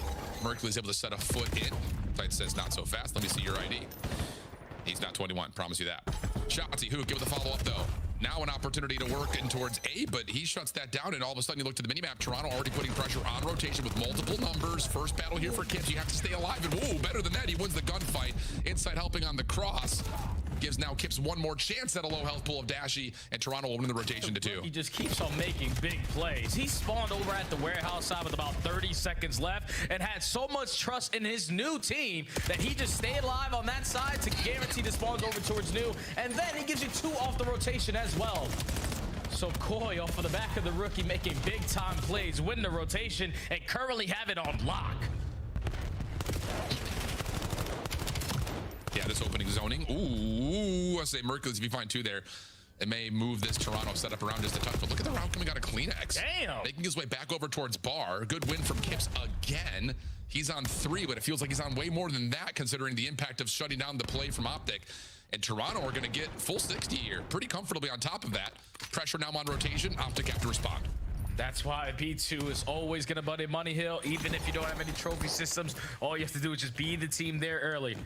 Because now with so much space and so much remaining time, you can start to work on these routes very early into this process. Kip's already in the power spot. He needs 1 kill for the Hellstorm, and Mercules rips him. Optic are in. Yeah, this nice moment here. You also shut down the last contest from Abe, so great rotation win from Toronto. Are we going to get a handshake of 60s here? As Optic have a really solid setup, but that's a good pick from Insight. Oh, hold on. If he loses this to Shotzi, now you're going to move spawns around. Insight is turning up. Kips inside the hard point, still staying hot. That's a massive break for Toronto. Huge edge early. Man, that's all off the back of Insight finding a double on the spot that is going to guarantee the spawns to go your way. Oh, gosh. So Toronto just finding some kills that are out of the ordinary, but Optic on the response right back in. Mercules finds 2. This final 25 is going to be theirs. And if you're Koi, yeah, cut your losses, start kidding about new. Yeah, that's really important right there. I mean, not that the map would have been over, but you lose another full 60. We're looking at 120 to 15. You just don't want that if you're Optic Texas. Obviously, that's easy commentary. So now all of a sudden it is down like you call.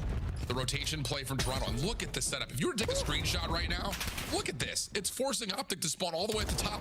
What this means, though, is that Toronto have to win every single one of their 1v1s. Otherwise, this could fall apart quickly. Yeah, but Abe, he gets caught by the noob. So it's a massive first kill going in favor of Optic. And they're still keeping their pressure towards the backlines. Trying to flip Koi over through the front. But Hook's able to get through. He falls. Mercules also falls. They're actually trying to lock down the back spawn, but he's the only one alive. Good help. That's so good from Kips, dude. I mean, you want to talk about just instant impact of listening into the comms of Toronto and how calm and quiet they are, how it's like you only calm things you absolutely have to. Kip says, help, I'm in trouble, Dash is on me. Abe says, I got you. That's all that needs to be said. He plays his life, you find the win, but on the next break attack, even though Toronto were able to hold the spawns for a little while longer, the quick presence of Optic and Hook in particular break in from the front, and it's another small lifeline for Optic to not let this game get out of hand. Optic keep breaking in the final 15 to 20 seconds, and this might be the best opportunity for them to set up a good chain spot. They're down by 40. Optic's communication's got to be on point. Listening now with the green wall. I've Inside could get a weird spawn. No, no, we're good. Watch out, Kelly. Not showing. I'll be right, Brandon. Still hurt. Top 3. Hut still. Top 3 weak as well. I'm getting aped. There's 2 on the right, guys. 2 on the right. Okay. I'm challenging God subs. He's pushed that P2. From P2. Absolutely. Cannot be dead. One shot on the milk. Milk check on one shot. Smoke. I got hard stun here. Close, Kleenex. Kleenex weak. There's inside. On time. On time, weak. He's absolute. I can't tell. He's left on time. Another one. Close up, 1 HP. One more. On the right. Kip, Charlie. On the right, weak. Absolute. Nice job, man. Yo, flip it. Okay. I'm low-key getting hot. Get him. Here. Watch it. On me, new. Trying to help you now. He's deep right on me. He's Kitch. Watch Kitch. I have Kitch. I think he's benching. I got it. He's Kitch. I'm dead. Kitch. Dead. Another Kitch. In Kitch. Nice. Good shot. No, lobby. Lobby. Try. He went L. He went sushi. He's dead. Nice. Good job. I'm blocked. They're bar. Run up peeking. Benches. Basement dead. Lobby. I'll kill. He's on me. Oh, you got me. That's all you right now. Yo, basement. Sushi. Chest. I'm looking at a place left. Really weak sushi. One guy's like L-steps, I think. Yeah, maybe he's L-steps, Abe. Abe L-steps. Okay, they got split with me, gas. Okay, they got split with me, gas. Sushi, one shot. Sushi inside dead. Another one, sushi. He got me. He's weak, he's still there. He's dead. Basement. First guy I've seen basement, Kleenex. I'm completely right. One right off. Phoenix. That's the guy. That was the guy we're looking for. Like sushi. He's like laying down or something. Oh, yeah, I didn't see him. There's two. On time. They pushed off me, guys. Make sure we hold. I'm gonna spawn out. I'm gonna spawn out. No, I didn't spawn out fully. I'll kill P5. I stun one God steps. P5 dead. I'm looking my side door. Front. Only one. Nice. Stay alive in the back. In the back of me then. One guy's gonna be God steps all inside. God steps. Side door. What's your side door? There's two. Another one side door. God steps. He's center. This one back, I think. No. I'll block. You can go. I'm looking pushing out the left here. I'm hiding top right. Give me info front. I'm trying top right. Give me info. What do you have? They're gonna go con. Dojo inside. He's weak. I don't see anything front. No, you gotta help him. I'm looking at my side door. I spawn out. Side door. One's in the back of me. On time. In the back. Front in time, boys. Back door. Got it. Yo, dark alley, Kleenex. One guy's on time. Okay, I'm containing him. Make sure you back up. Wait, what the fuck? Wait, one minus one down. No, I spawned P5. No, one dead. One's okay, I'm backing up. Well, Jay, we were kind of talking back and forth through that, listening about kind of the differences between Optic and maybe the 10% that they lose on some rotation setups, what that does, I mean, you're seeing great breaks, but there were a lot of missed opportunities here for Optic, including Shotzzy in that last play. Yeah, and this is going to be another opportunity that you're going to throw away, because Koi were able to at least get 20 seconds off of the P2, but now bully their way right through Bidge with the gunfights for a very early break. Optic are already trying to contest it though. Inside with an SMG, he has to choose wisely when he's going to go for these shouts. He's putting down shots, but Optic are here. And Abe, big first, but good follow-up from Hercules. Spawn is still out for Shotzzy. Should be able to set this up as a natural pinch through mid. Clear out some of the space at the bridge. Force everyone from Toronto to hit on the outside, but Kleenex is able to find the first down to the hard point. Not going to be able to get another, and Optic will hold. 20 seconds remaining. Abe is the only one even in the ballpark, and he will just take his one and then just get to work zoning out the exits. Yeah, Optic are going to be able to take the lead this remaining time at P3, but the last time we saw Koi early rotate over towards the P4, they were in the best setup possible. Just now, you don't really have that guaranteed space to create so many different layers, but you still have an Abe slaying around the mid-map, finds a double, is going to relinquish or at least release some of that pressure coming from the front. Yeah, that gives you, well, it should give you like 15 seconds of guaranteed time before a break even comes through, but Shotzzy gets a big win through the middle, and he's going to find another round of Kips. It's just like the tale of two Shotzys. Sometimes unbelievable, other times big mistake. Now he's able to find 3, 4. He's going to clean everything up. Shotzzy looking for the final on the Kleenex. Not going to happen. Toronto are in from the front, and keep your eye on Kips.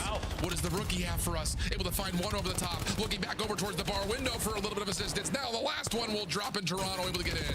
And they instantly flip the spawn. So now if you are Optic, hit your stuns, hit your nades, we gotta go through the front door. And Kleenex on 4 in a row. You allow him to earn a Hellstorm. That might be just enough to force this game number 5. We gotta trade him, and Dashy's gonna locate him. Just barely, even before the regen comes through. One more tick of hardpoint time, giving him that Hellstorm. But Optic will clean up the hardpoint and set the floor for moving over to 5.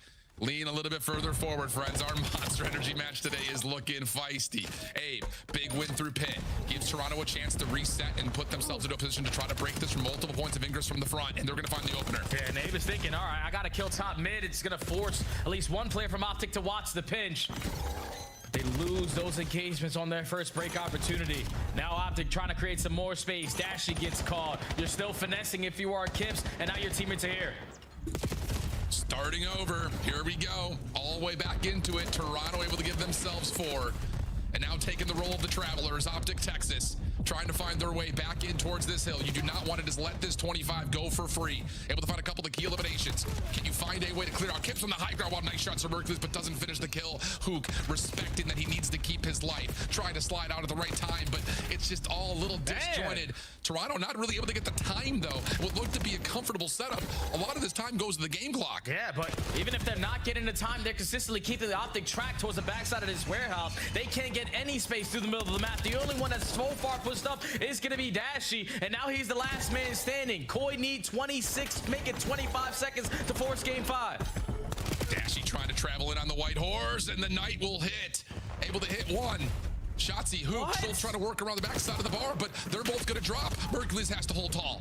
Able to for a small moment, but Toronto are going to win out the setup and now have a chance to put pressure all over the Optic break. Yeah, Abe's already in Dojo. He gets the first kill. You know, Optic are going to be flooding from the warehouse side, and they are ready and waiting for this wave of gunfights. Only need 10. But Shotzzy only can find 1. 240, 208, split spawn situation. Mercules gets caught. Same can be said for Dashy. Last one would have to be Hook. Not going to happen. Shotzzy down low, shut down, and Toronto will take both the hard points and send us to 5. Yeah, that has never been the case going up against Optic. When is the last time that this squad has lost 2 hardpoint game modes in a best-of-5 series? I don't even remember, and I'm not even going to take the time to even look it up because I don't believe that it is real. I got you. This team is just throwing away so many situations. Like you heard it when we were in the listening now, we were having a conversation about it. Hook is giving the communication to his team. That's all 4 dead. There's no one spawning into the back because Shotzzy off the respawn spawns out, but he guarantees that no, back is going to be blocked, so you have a parallel with them. You just got to set up to shut them down from the front door. But Shotzzy takes such a long route, and you even heard it there from the nuke. No, bro, you got to help him on the time. And he doesn't help him, and you allow Koi to break in for at least 25 seconds and then make it scattered off the rotation at new. These are things that usually never go down on the Optic camp, but now even their hardpoint game is showing weaknesses. Yeah, I can tell you the last time, Jay, you're going to remember it immediately. It was a grand final. It was FaZe. They weren't able to win a hard point there. They weren't able to win a respawn there in that grand final in Birmingham. And, I mean, I talked to Dashy about it. We've heard it in plenty of interviews. They say that, okay, that happens. You know, at least we've lost all of our grand finals in different ways. Shows that we're things right. We're not getting completely blown out of the water. But after now losing to LA Thieves, where you weren't able to win a single overload, you lost to G2 Minnesota and Carolina, not winning a single search. Now you're relying on your search to take care of Toronto, who beat you in both respawns. Really, what I'm saying, this is a lot of words throwing at the screen right now, but it's just that you can look at all of the inconsistency and say that that is the problem. There is not a single thing right now for Optic that feels consistent. Yeah. You can point to a multitude of other inconsistencies, but there's not a single thing they can hold their hat on right now, and that might be a problem. We'll find out. We've got Search and Destroy coming up next. Optic trying to avoid another losing skid and maybe trying to avoid the same narrative that's plagued them at the end of every season the last 2 years. Let's find out when we get Toronto Optic map 510 coming up.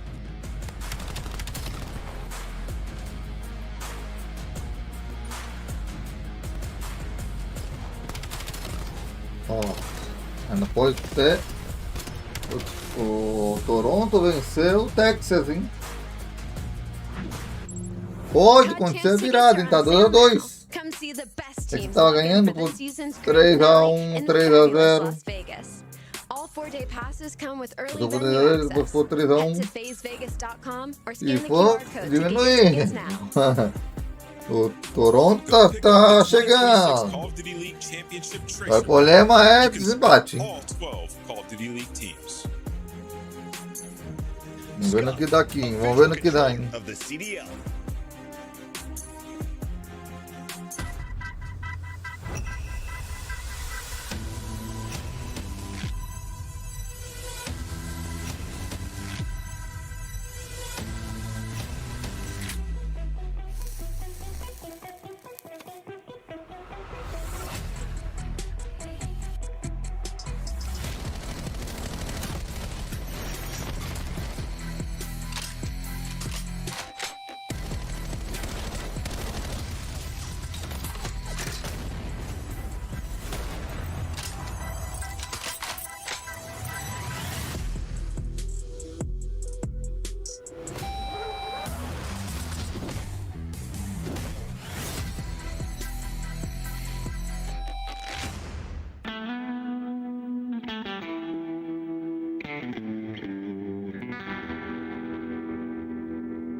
Whichever bomb site they choose to go to, 30 seconds on the clock, and well, if Easy's been seen, he will drop off the map. White truck. One enemy left. Let's get with the sniper. Oh, you got this. Watch this. He has no idea. He's gonna. This is such a good play. I'm going cross-eyed. Look. You see him. I'm so much better. You can't teach that. You can't teach, guys. That's what you call 200 IQ right there. That's what you call 200 IQ. Only a veteran would make that play. Only a veteran, baby. Good play. Chelsea. Oh, and he's been tagged up. The timing was great for a second longer, but now Vancouver with a big old advantage. But wait a minute, in a smoke, like a ninja, he strikes on the second man as well in a 1v1 now with less than 20 on the clock. What?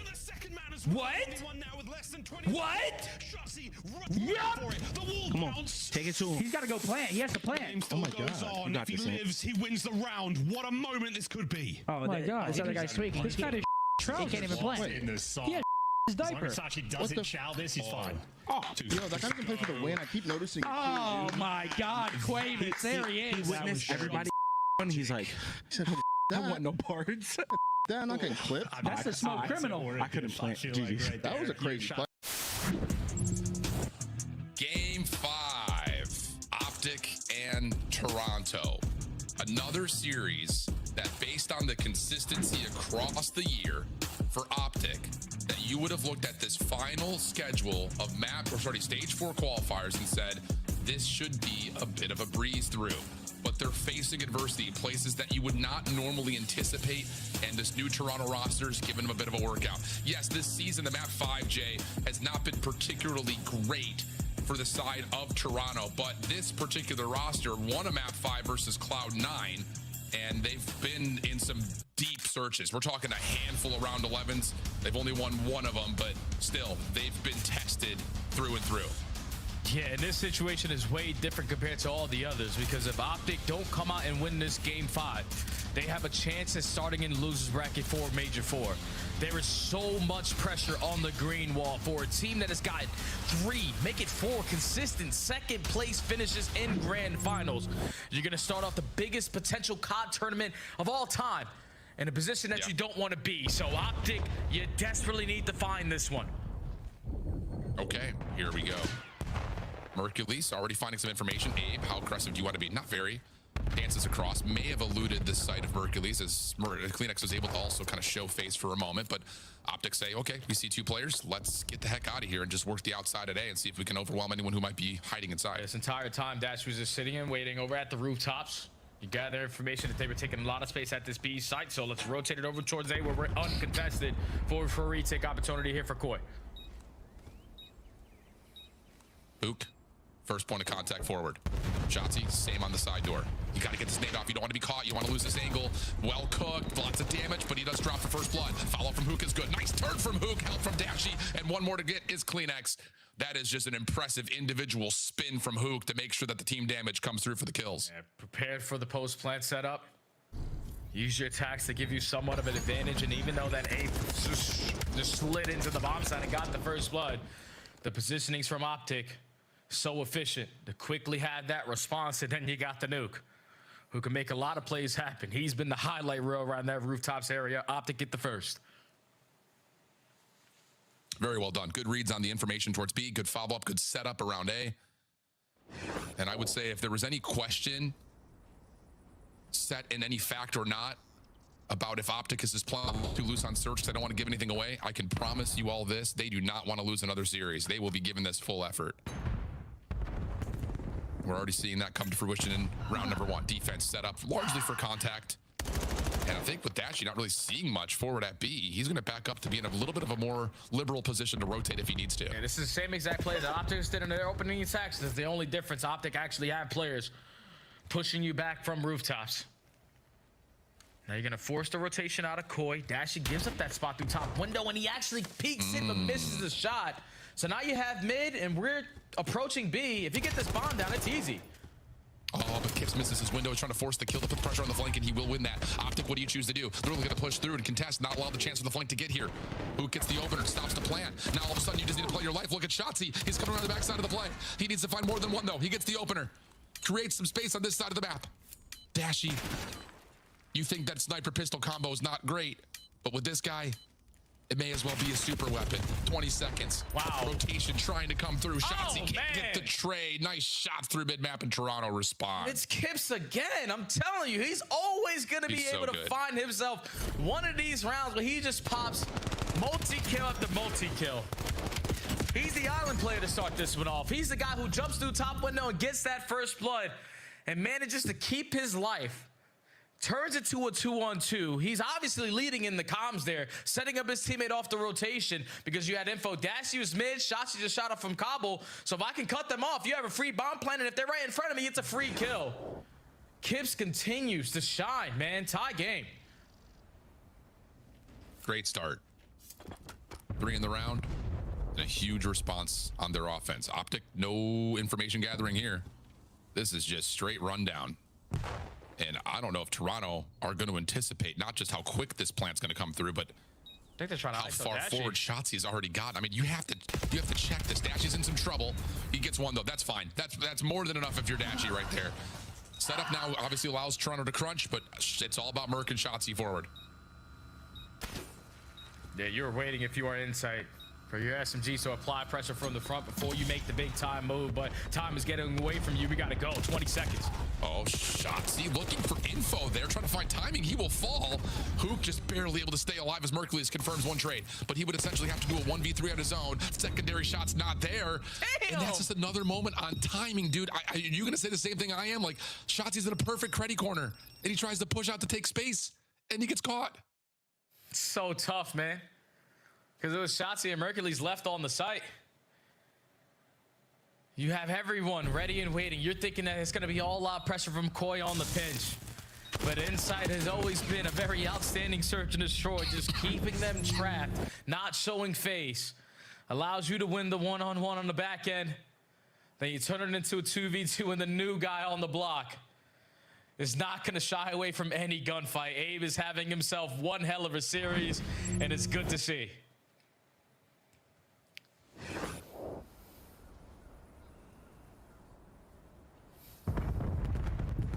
Here we go.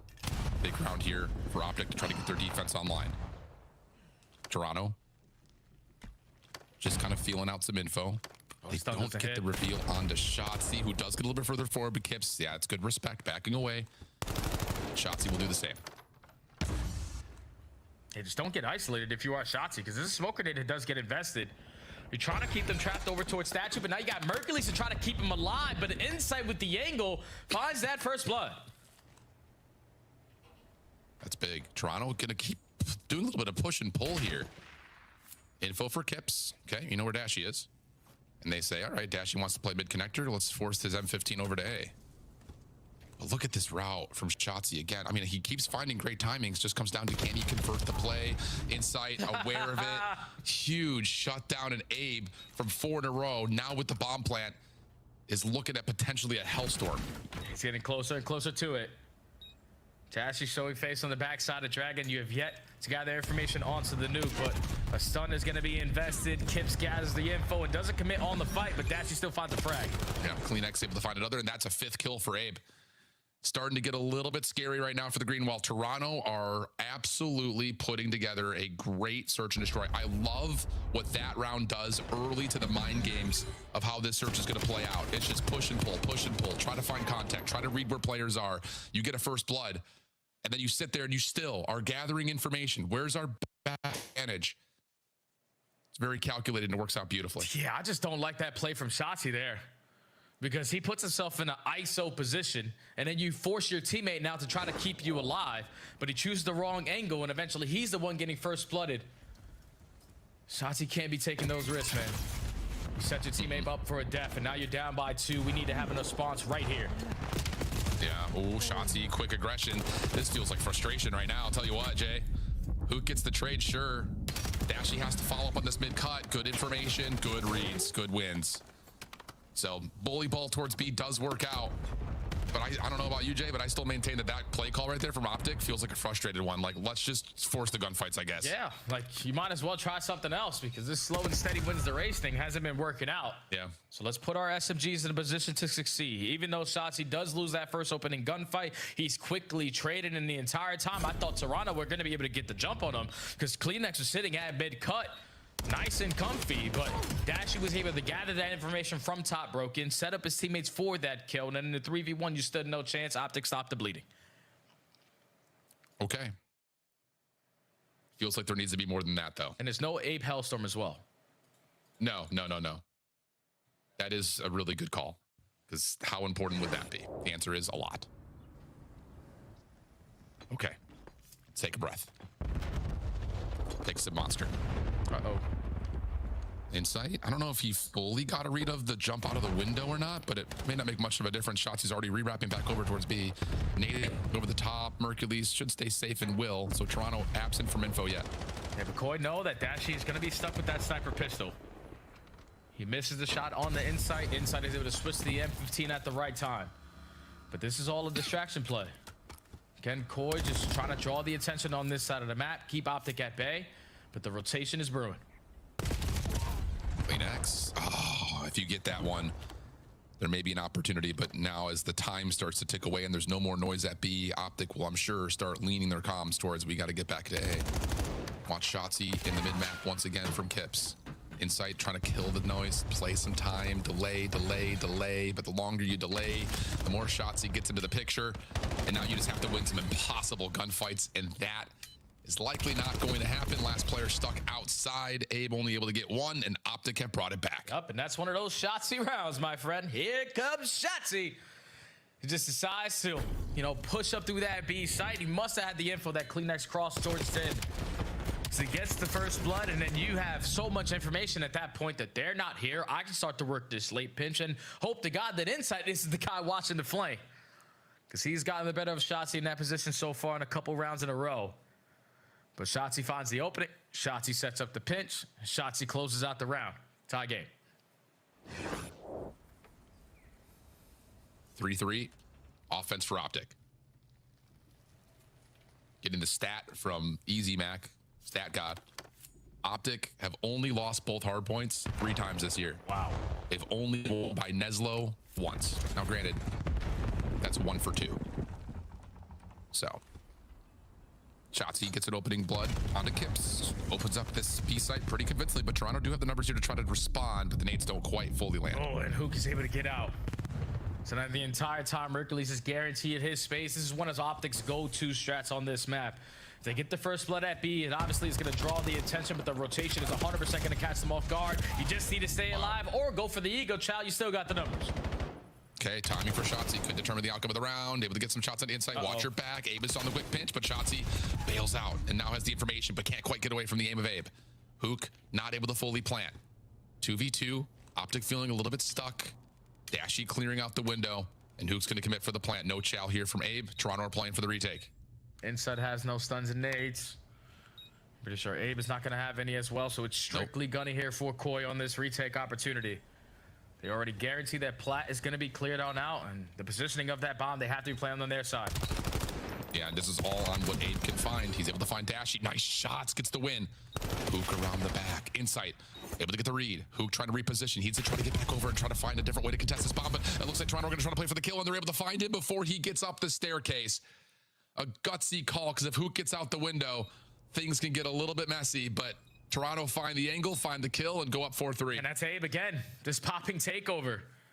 The fact that in a 2v2 scenario, you get the bomb down, you waste 10 seconds, and Abe works the outskirts and is able to force a one-on-one gunfight versus Dashy in an M15, and it's not quickly traded. I would have loved to see just the Nuke and Dashy play that army of 2 setup, because you could have isolated that first gunfight. But once Dashy falls clean, Insight is going to be aware. All right, there's no more pressure on Inner. He has to be working this pinch, and just turns at the right time for Koi to take the advantage again. Really, really well done. What a tough decision, but it works out so well. Advantage brewing. Abe is on 10-3.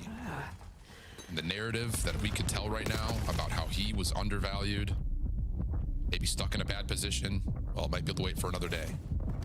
Because right now, Toronto have a chance to continue to extend Optic's losing streak. And this is going to be a patient round, Jay. Oh, but a nade glance on the Kips over towards top roofs. Big frag out of Shotzi for the first blood, but they had information that there was a player aggressively pushed up through 10. And now you can isolate onto Hercules. Thankfully, he's able to get out of dodge. But 45 seconds, Optic has them trapped. Yeah, Optic, well, a little bit of pressure here. I love this call. Able to get some damage in. Pinch. That's help from inside to keep him safe. Pinch, though, from Dashy. Perfect trigger discipline. Finds 2. And I believe he just saw him at 10. Insight gives you 1, but not enough health to take the second. Here we go. Got a nail biter. Yeah, you just wait too long there if you are Koi. Because you understand, obviously, the first blood goes down from Shotzi finding a frag all the way across the map, but you quickly had the response, make it a 3v3, but then you trap yourself on the site. I would have loved for them to just commit through Dojo, to take that side of the map to potentially give themselves the advantage, but no one watching the pinch. You're probably expecting Shotzi to be hitting that route, but he stays alive. Dojo, Dashy finds the opening, and Dashy closes out that round. Clean. Not often you see that route from Dashy, but okay. Nork over the top, AR in hand. 8 plays round 1. Just throwing out some shots. Yep. Re-wrap back over to A. It's the same setup really for both teams. Only a big difference is Insight is quick over towards that front door at Couch. And Shotzi this time, instead of trying to assist by playing forward, is going to make sure there's no late route from the flank. And help his teammates just try to stay comfortable on the hill facing forward. Yeah, this is Shotzi just relying on his teammates to be better in this scenario. Dashy with the first blood is now going to allow Shotzi to start to move, and he has the information on to Insight. This is a freebie. Yep, shots come through. Insight just looking for an angle. Never in a million years would you expect Shotzi to be that close that quickly. Abe, though, able to find 2. That to open up the door from the front. Hercules off the reload. Gives some space for Toronto to work their way back over to the bomb site. Shotzi's nade lands. Now it's all down to Shotzi. 1v1 with Kips. Low on health. Both players now tagged. 15 seconds. Kips making a play for the window. Back to full health. He's lost them. And Shotzi's just gonna guess to see the timing. No time to defuse. Pistol shots won't matter. Optic take the edge. Whew. That was one that you had to take a deep breath there, because that was a 2v4 scenario out of Abe and Kips. And they almost pulled that one out, but the movement king hits the movement at the right time to just get lost. Know that Kips still is able to secure this final kill. But the fact that Shotzi, once that initial gunfight goes down, only has 6 HP in the dream, still needs to be the aggressor just in case he's on that defuse, but then just to slide to the opposite side of the rooftops gives him the advantage that he wants. And now Optic at game point. Okay, 13-5 from Abe. Do you look to him to be the playmaker to get you into a round 11? Trophy system down, Toronto looking to go quick behind that, but Mercules gets you the first as nades are trying to be cooked up. Kips gets the response. Abe, the bomb carrier. Whoa, finds Shotzi, who doesn't clear his corner. Early numbers come through, but wow, Mercules again able to find another kill. What is this round? I don't know. It's all chaos. Everyone wants to take the battles. Dashy for one, but Abe will find a way. Huge as the bomb carrier to play forward, take 3 in the round, and get us to 11. Yeah, I love the first blood of Optic, but then I don't like the OE right there out of Shotzi. There's no need to rush anything.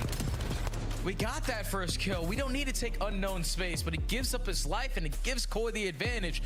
And just with the pressure that they had on the site, everyone was ready and waiting for a gunfight to keep on coming. So Koi, better in the chaos, forced the round 11. Here we go. Who do you got? Find out. What a display from Toronto. Optic on the attack. This is a different look here for Toronto, but it's been red. Hook is going to find the info. He was trying to cook up a nade for back. And what do Optic decide to do here? Do you try to re-clear some of the space? Do you avoid it and have eyes on the flank the entire time? Looks like they're going to go with the former of the two. Yeah, you see Toronto on their defensive setup. They usually, this is where Optic hits you with the bamboos who rotate over towards Abe, but they're at the complete opposite site. And this entire time, Abe is maintained mid-map. So as soon as that bomb plant goes down, he's going to have a one-on-one that he has to win. It's a lot of trust that Optic wasn't going to get contested through mid-cut. They didn't even throw smoke to cover it. And this is the problem. You know for a fact there probably are players from Toronto on the flank. You have to kill time if you're Dashy and Mercules to see if that would activate Abe on this pinch. Instead, he's going to go back over towards mid-cut. Dashy finds you the first blood. Mercules with an SMG, just bouncing back. Nice shots though from Abe, able to find one. Dashy gets in trouble, kind of caught in no man's land, able to find the help flow from Mook. Abe, what do you got? What do you got, Abe? Able to find a couple of shots, but now, Shotzi. Delayed pinch, no problems. Post plant comes through. A hell of an effort for Toronto and Abe in particular, but could not quite get that final round first blood nor retake the space. Yeah, the fact that Koi were able to force this round 11 is unbelievable because their defensive strats were atrocious. The fact that they are always giving up a complete site uncontested and just playing for a retake every single time, this is exactly what the old roster did. You just need to be able to gather some information quickly into these rounds because Optic on their post plans, especially in the round 11, que eu falei que ia ser 3-2, 3-1 ou 3-0, hein? Aconteceu igual que os outros jogos.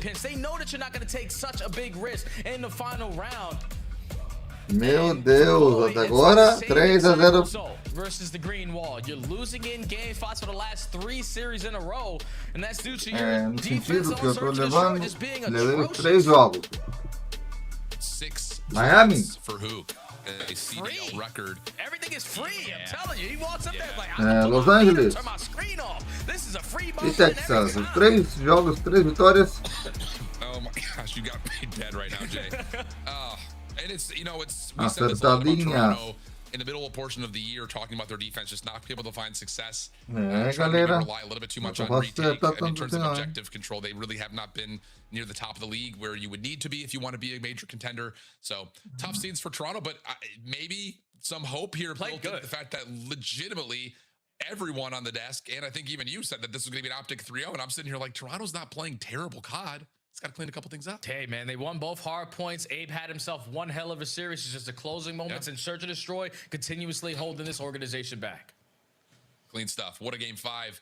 Desk as we finish off the day. There's a reason I always think of Den when I think of Koi, and I didn't think we were going to see the second Den because Optic was going to take care of business in 3. You lose the hard point. You set yourself up for failure. But then you clutch up at the end. Let's talk a little bit about this Optic squad. And Koi throughout this put up a great fight.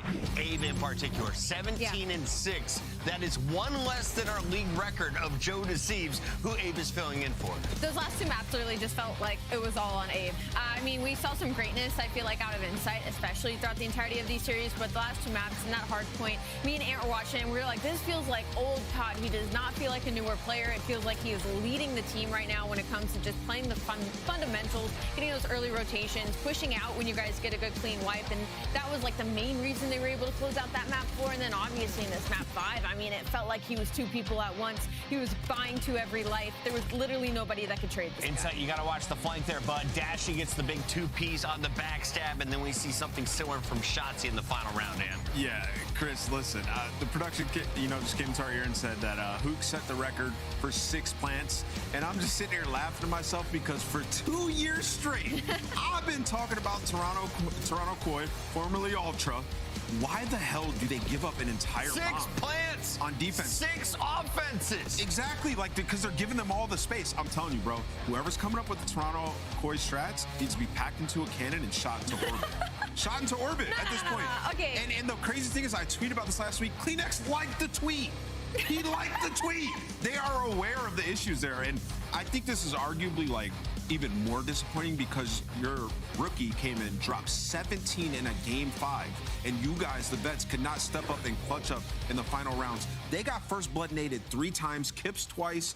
In the last round, another first blood. Hey, Optic capitalizing. There were some good points too. And at the same time, the guy we're about to interview, he's playing roulette, and I can't wait to talk Monster winner spotlight, and I'm going to give question number 1 to this boy who is all kinds of fired up. Right. Yo, that was an amazing series. Thank you for giving us cinema, bro. And I saw your clip, you and Hook, talking about how you're like, I'm just running it down. I don't care. Are you trying to throw off the rest of the league? Because you did not change the way you played at all. Just gambling, running it down. Nah. Hey, that game 5, I was more relaxed. I mean, usually were you? Was I? That was a relaxed one. At least the first 25, 30. The last minute, that's when I switched it up, I guess. But I mean, at the end of the day, that's just my play style, man. Fair enough. You can't. If it ain't broke, don't fix it, I guess. No, that's fair. Do you want me to go next? Okay, I want to focus on your guys' overload. A little bit of a nerdy question here. Just Dashy and Merc have 60 goals right now overall in the season. 60 combined. Not combined, actually. Nope, definitely Messi separate. And Ronaldo. Yeah. And so I wanted to know, is that something about the approach to overload at all that you guys talk about, or do you feel like that just happens to be the natural progression? The ARs on the back line, you're making a push. You and Hook, obviously, you're throwing your lives out there to make sure that they can sink it. What is that dynamic like on y'all's end of things? Yeah, so they mainly just get the ball just because me and Kyler are just so just aggressive and always getting map control. Because anytime we have the ball, I'm there's no one in front of me. So it's kind of just, you know what I mean? Yeah. Not to, And sometimes it comes up. That's how we get some good hat tricks sometimes. Shotzzy, today is our last day to have the great Emmy-winning Michael Liu, our director, with us. He's going to be taking tomorrow off. So we're going to do something new here. This is our scuff play of the game with you on the line. Can you walk me through your game 2 as you drop 12 kills? I mean, I was just getting free kills, honestly. Wasn't doing much. I mean, I was doing the roulette, word of nameless. I actually got my first 2 sniper kills right here, which is pretty lit. So yeah. Yeah, I mean, it's just light work, Just light work. You nice like that with this? You like to gamble, and are you excited to be closing out the year in Vegas? Crazy question, but yes. And don't gamble, kids. Don't gamble, kids. Shotzzy and I are going to be hanging out for sure Sunday night, hopefully with the trophy in hand. You guys got to clean up some of your search before that. Best of luck. Thank you. I love Shotzzy. What's one of those things that you can do during the ad for champs? Jump out of a building. Yeah, you guys, you can take you guys can go. Jump off. What's the next drive match? some supercars. Next match has Minnesota. We're going to be jumping off buildings, but we're going to do it with bungee cords attached. Unlike the people in Brazil, it's not a good news story. Don't go look it up. In the meantime, we've got G2 playing Falcons on the other side of the break. Get us out of here. Really good match. Ai, meu Deus. Cara engraçado esse rapaz. Do Texas. Na entrevista. É foda.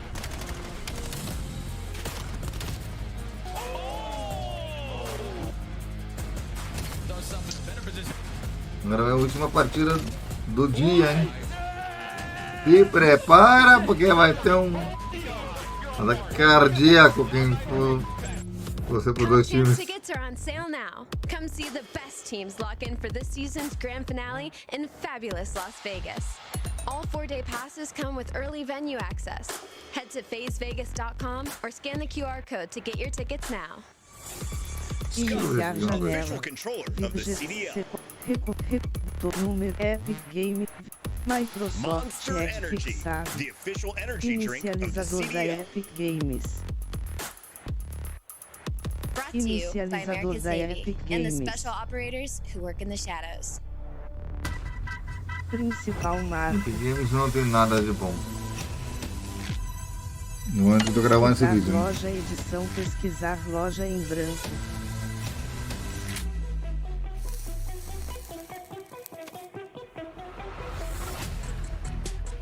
Ai, senhor.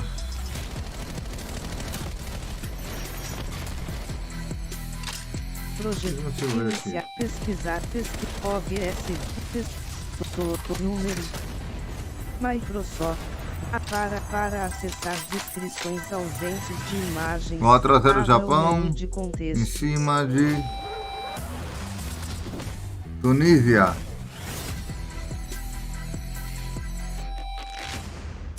Equador 0-0 com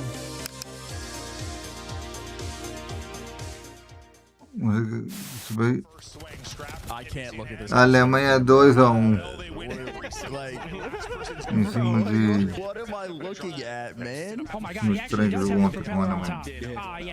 barra de aplicativos, editar editar favorito para esta página. Ctrl mais, carregando página, carregamento This is concluído. awful. I'm going with Toronto. I got Toronto winning this series. I think they get it done in 4. You're like a mix of George Washington and Enter voice principal marco. Oh, okay. Formulário This is marco. a sick, Ao weird quebrar, joke. Give me my pick back now, bro. I'm Edição going LA Thieves. multilinha em branco. Até menu. Upload abrir nome imagens. Downloads. Céu. Área de trabalho. Modo de exibição. Documentos. Intel. OneDrive. Links. Jogos salvos. Modo de nome imagens. Modo de exibição. Abrir nome. Nome. Modo imagens da câmera. Nome imagens da câmera. Início do músicas, vídeos, documentos, fim do este computador, fim do acesso, músicas da organizar o nova pasta, criar uma nova, nome classificado, nome capturas de tela, nome aniversário, capturas de tela, nome capturas,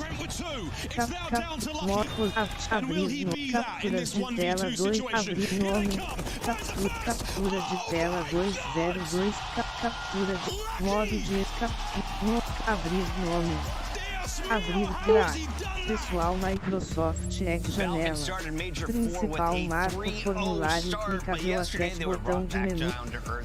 Grok, pode me ajudar? Grac, podemos dar. Opa, claro, tô aqui pra te ajudar. O que você quer fazer? Sabe quem são os três, né? Sei sim, os caras da Optic Texas. O que tem? 2-1 right now for G2. They play Koi tomorrow, who is 1-3. So, both of those teams fighting for wins desperately, Os apresentadores trying to stay in that winners do bracket. evento, What né? do you see when you look at the current Minnesota squad? Ah, sim. O da esquerda é Inniskip e o da direita é Papo. E a mulher no meio é a Amuran. São eles que estão entrevistando o time ali. Não, é Rosalie Parker. Ah, verdade. É a Rosalie Parker mesmo. Me confundi. Obrigada pela correção. lock-up game mode. Pode me passar o seu Instagram? The retakes excellent, offense showing different eu sou looks. uma IA, Completely não tenho outclassing Instagram Optic não. when we saw them in Mas that se match. quiser, And posso then in te ajudar Respawn, com just qualquer building a outra bigger coisa map, aqui. playing some O new que mais maps, expanding precisa? the map Deixa eu ver pool. o And I Instagram think da the gas Rosalie. left in the tank is when Nasty starts to shine, they will ascend to that next level. We've seen him early in the season fry alley. We just haven't seen it just yet on G2, but we know he will. I love to see Skies back to his animated self. That is the way he was behaving when he won a world championship with the subliners. But Crimp has the surprise numbers on this squad. Is he the star to watch today? Oh, yeah, he's going to be that guy putting up the damage. He's going to be your front line. You're going to need Crimp, especially versus a team that likes to push pace in the side of Riyadh. All right, speaking of Riyadh, Pred has been that guy since the start of Stage 4. He has led the team in game. You see some great sniping from the squad, but Kismet kind of got shut down in games yesterday against FaZe. And Celium. And everybody. Is it a Bulldog issue? Is it a Celium issue? Is it a playstyle or speed issue? Why does FaZe kind of have their number kind of like Miami has phases? Yeah, it's weird. I mean, they've had good performances against FaZe prior to that, but like in yesterday's specific matchup, they just got blitzed. Like everybody was playing awful. O link direto do Instagram dela é instagram.com. They have been playing those like a fair amount prior to it. So yeah, for them, I think they're extremely good on the fast break. But when you're not finding kills, you're not going to be able to convert those opportunities into success, right? So heavily reliant on kills for the Riyadh Falcons have to find a way to like slow the game down and control it more. I feel like I've been saying this for a couple of months and we just haven't seen it.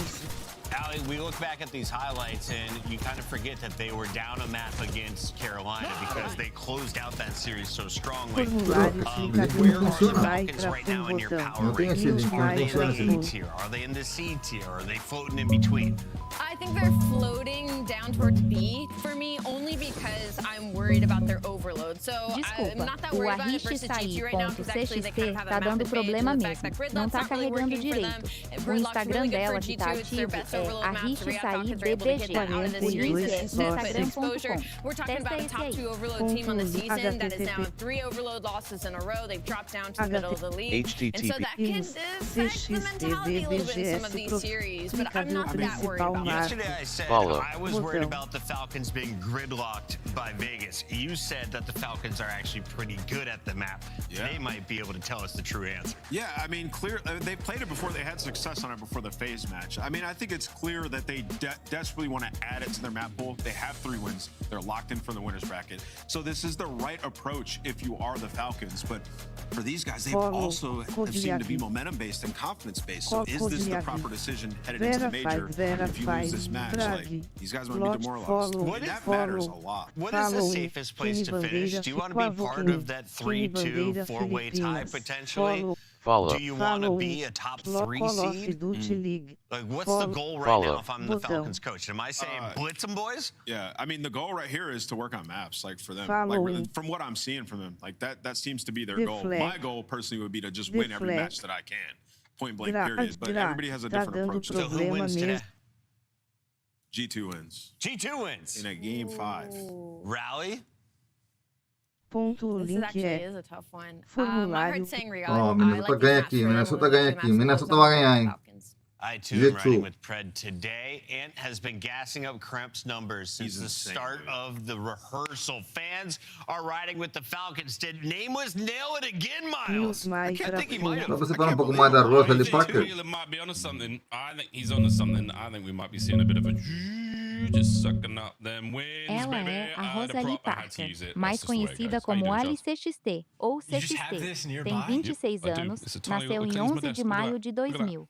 Começou como jogadora de Call of Duty no controller, virou streamer e content creator. Depois passou para caster e agora é uma das principais analysts da Call of Duty League pela Activision. É super respeitada no cenário. Já foi indicada a prêmios, ganhou Emmy e entrou na lista Forbes 30 Under 30. Bem talentosa e carismática. Por isso tá sempre nos eventos grandes, tipo esse da Optic. É super projeto. Olha essa mulher toda então. He's been lights out since he's been in the league. I almost want to give more credit to Pred though. I feel like we've seen him evolve a decent amount as a Caramba, player. essa menina é foda então, hein? But like in comms, it seems like he's developed himself quite a bit. Na plena live eu tive uma coisa sobre ela interessante. Pô, essa mulher foi. In this lobby, so you ready for the battle? Forces of nature, freaks of nature, or actually a very nice two-piece out of Exnid. Looking for 3. That's going to be a cleanup downstairs. Clean up on aisle Nasty. He's gone as well. Exnid, what a play. 4 in a row right off rip. Looking for number 5. He's still continuing the dance here. G2 get themselves on time, but yeah, as we like to call it here on Colossus, it is a mosh pit. And classic Colossus, you know, Exnid getting the 4 kills off. E vamos della 7 de novo, hein? Eu que não tô jogador de Call of Duty. Tô acertando. Acertei 3 nas partidas de hoje. Pode ver se Minnesota leva nessa aqui, né? Porque no momento tá perdendo de 10 a 6. There's route open for Envoy. By God, is he going to take it? By God, I mean, he's going to take it one way or another. Nasty from vamos ver aqui. Já volto já. Alongside Krem, here come the Falcons. And it is 1 by 1, baby, as they cut their way now finally towards time. That is going to be the break. Nasty from the first man down to the last man left alive here on time. They are swinging. Still going to be the Falcons there, selling with a big 2. So 3 now in a row for him as he finds the initial time there on P2 for the Falcons. The break was there, better late than never. Consistent NPC from Selim, at least early on, it seems to be the case. Not too shabby. Now for G2, gonna have a slow and steady approach towards the new time. Nasty gives you the first 2 entries. Now has the backup trying to break through the front. A pinch there to slow it down, and now Selim has the AR in hand. You think it makes it difficult to get inside, but no, Skies rips his head off. At least you've done just enough to fight and keep it active. And all said and done, though, Falcons have built themselves a sizable lead from that P2, in spite of the mixiness at the start. Yeah, really, really impressive stuff. I mean, right now the Falcons have got their mind on the gunny, and their gunny is on their mind right now. It's all about those individual chows, about those big sprees, and not a lot of them have turned into anything other than a smidge at hill time. Back and forth we go. Oh, Exnid, though, absolutely running it. Another spree here from Pred 4. Turns to 5, looking for time, keeping it going. Krem gets him. And with that, though, G2, they've just been unable to get anything going here on P3 so far. Falcons keeping it hot. Just pushed away, just ever so close to getting towards the hill, can't quite make it through. Another firing squad moment where 3 players for the Falcons are there to stop the front pressure. Maybe Falcons a little bit disconnected, trying to figure out who wants to go for the pinch. Well, Kismet gets the green light, finds the timing that actually pays off perfectly. Nasty gets incredibly awkward timing through yellow, and the Falcons, well, flip the map perfectly off the back of it. They're gonna have a 60-point lead going into new, and they have all the space in the world. Yeah, really, really nice stuff here. Going into new, it's going to be G2 in position first, and Krem lost us right now at 4 and 11, not having the best time. The Falcons are having their way with him. Exit finds the wrong part of town on where the last man left alive back there. It's going to be a little bit of love towards what the game is calling fueling. See if it stays that way. Are we gassed? Is it that high octane premium unleaded gear that costs a fortune right now? We'll see. G2 still holding well. What they can. Nasty big responsibility and towards yellow, simply overwhelmed, and a team kill with the trophy. I think trophies have had a really big weekend, a ton of kills they're able to collect, but in spite of the awkwardness, Skies from time able to give you 2, and then those spawns look evil from my perspective. Falcons, they'll take it. 20 seconds left on this time, a 30-point lead. They could really extend it for the first set of rotations. Talking about extending it. Something's getting extended here. Damn, Pred still kicking ass. He and Kiz going big in the kills department. Cellium joining them as well. Right now, skill diff. Falcons are absolutely in the gills of G2. They are suffering here on Colossus. And Kremp, the one suffering the most. 5 and 15 after the first set. Triple negative. You do not expect to see this long term at all. So if he gets going, G2, a team very capable of bringing the fight. For the moment, just a struggle to get near this time. Envoy, nice pickup, but still no open lanes. I think Falcons may be disinterested in being the super soakers on this P1, but at the very least, they are playing keep away. 50-odd point game as we march our way now to our second set of hard points. 30 seconds have gone by on this P1, and all that we've seen as a team kill. That's right, G2 is still all aboard the struggle bus right now. Go over the top. Cell gets himself another. That's a 5 spree. He's looking for number 6. Not a chance. Envoy reads that one slow and steady, but Kiz picks up the pieces immediately. Falcons right now. I mean, this is a very, very fast game. Skill diff moment for them. Falcons have been running this one. And this set so far, very much theirs. They've got control of P2 as well. They've got that right-hand side of the minimap locked down. Good luck, have fun, G2 Minnesota. I'm also wondering how in tune to the community is Cellium. a couple nice memes coming through. Very funny, very poignant, sort of attacking him. Well, he's responded today. It's so far coming out the gates high. Currently leading the lobby in slaying, and he's getting active. Unfortunately, a team kill there, but for Falcons, doesn't matter. You still get the right side spawns, you still get the time, and you just continue to slay. These guys are distant on the map. We're just having a real tough time. Krem is 7-21, not having a lot of fun here on Colossus. A man who has had the namesake for so long this season is absolutely being taken to the cleaners right now. Yeah, we got off this POV with good reason, but he did actually get the kill. Either way, P3's on its way, folks. Riyadh Falcons still eyes on the prize here. We are kicking ass. Nice 3 dead there for G2 Minnesota. It's going to be the turnaround point. Celium not going down without a fight. Cell, come on, son. Finding himself another 3 in the feed there. The time will not go the way of G2. Wow. That is disgusting. And they're on trophy as well. Dude, the trophy kill, by the way, Sullen got all 4 because the trophies continue to just collect like dog tags. So absurd work. He's the last one alive, takes down the entire team. Maybe the COD gods have been on his side. Oh, well, yeah. Who sacrificed what to the COD gods as of recent? Every now and then I buy a skin pack, and it does increase my win rate considerably. I'm going to look into that one. More data needed. Right now, Xnid, just more hardpoint time needed right now for the boys. Pred's going to be soaking away. Right-hand side of the map covered. Look at this, boys. We have got ourselves a firing squad right now. Riyadh Falcons still holding it together. Kids gets to the right side, gets himself a trophy in position now. And as we right now know, that is basically an additional player on the team for the Falcons. 3 dead. As they've got this hardpoint under lock and key on a cell. Versus Nasty down low for the final 15. Celium wins it. There we go. Well, we're going to battle for time. We're going to battle for old. And a sneaky Xnid. We're going to get another one on the back line here. And while Xnid is on a 4 spree for this rotation, Celium also on this hill went on a 5 spree. So Celium, Mr. Consistent. Everyone of his team in the right spots. Nades not on the side of Falcons there for that brief moment. They needed that trophy. Trophies, man. Xnid. That Mutefield play went wild when he was still from the back line to the front line, and Pred gives you some nice time there to soak. Can you get a man on time there for the Falcons? Pred, he's just living up to the name right now. Nasty, you can run, you cannot hide. The Predator strikes. Cell to the front. G2 with a little bit of a resurgence here, but is it enough? Here comes Kiz. Maybe not 99, but damn close. He is gunning. Everyone got a love tap there. Xnid on the cleanups. Gets them all. Last man Envoy, and he's dead too. Wow, Falcons yet again. Another strong hard point. No hesitation hitting the lane.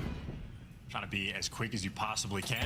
Overwhelming. Don't allow G2 to breathe. They've been playing the break through the front game on these P2s and P4s. And well, if you've ever tried that in ranked, the scoreline will look like this. You'll get beaten down if you're not effectively taking these routes.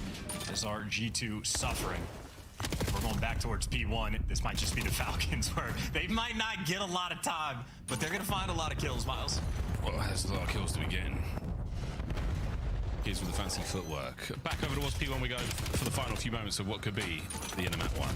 And Kiz is sending it. I mean, this is reckless abandon. Selling him down as well now. He was looking for kill number 36. That's right, Reddit. He saw that Easter Island Stonehead meme and he took it personal.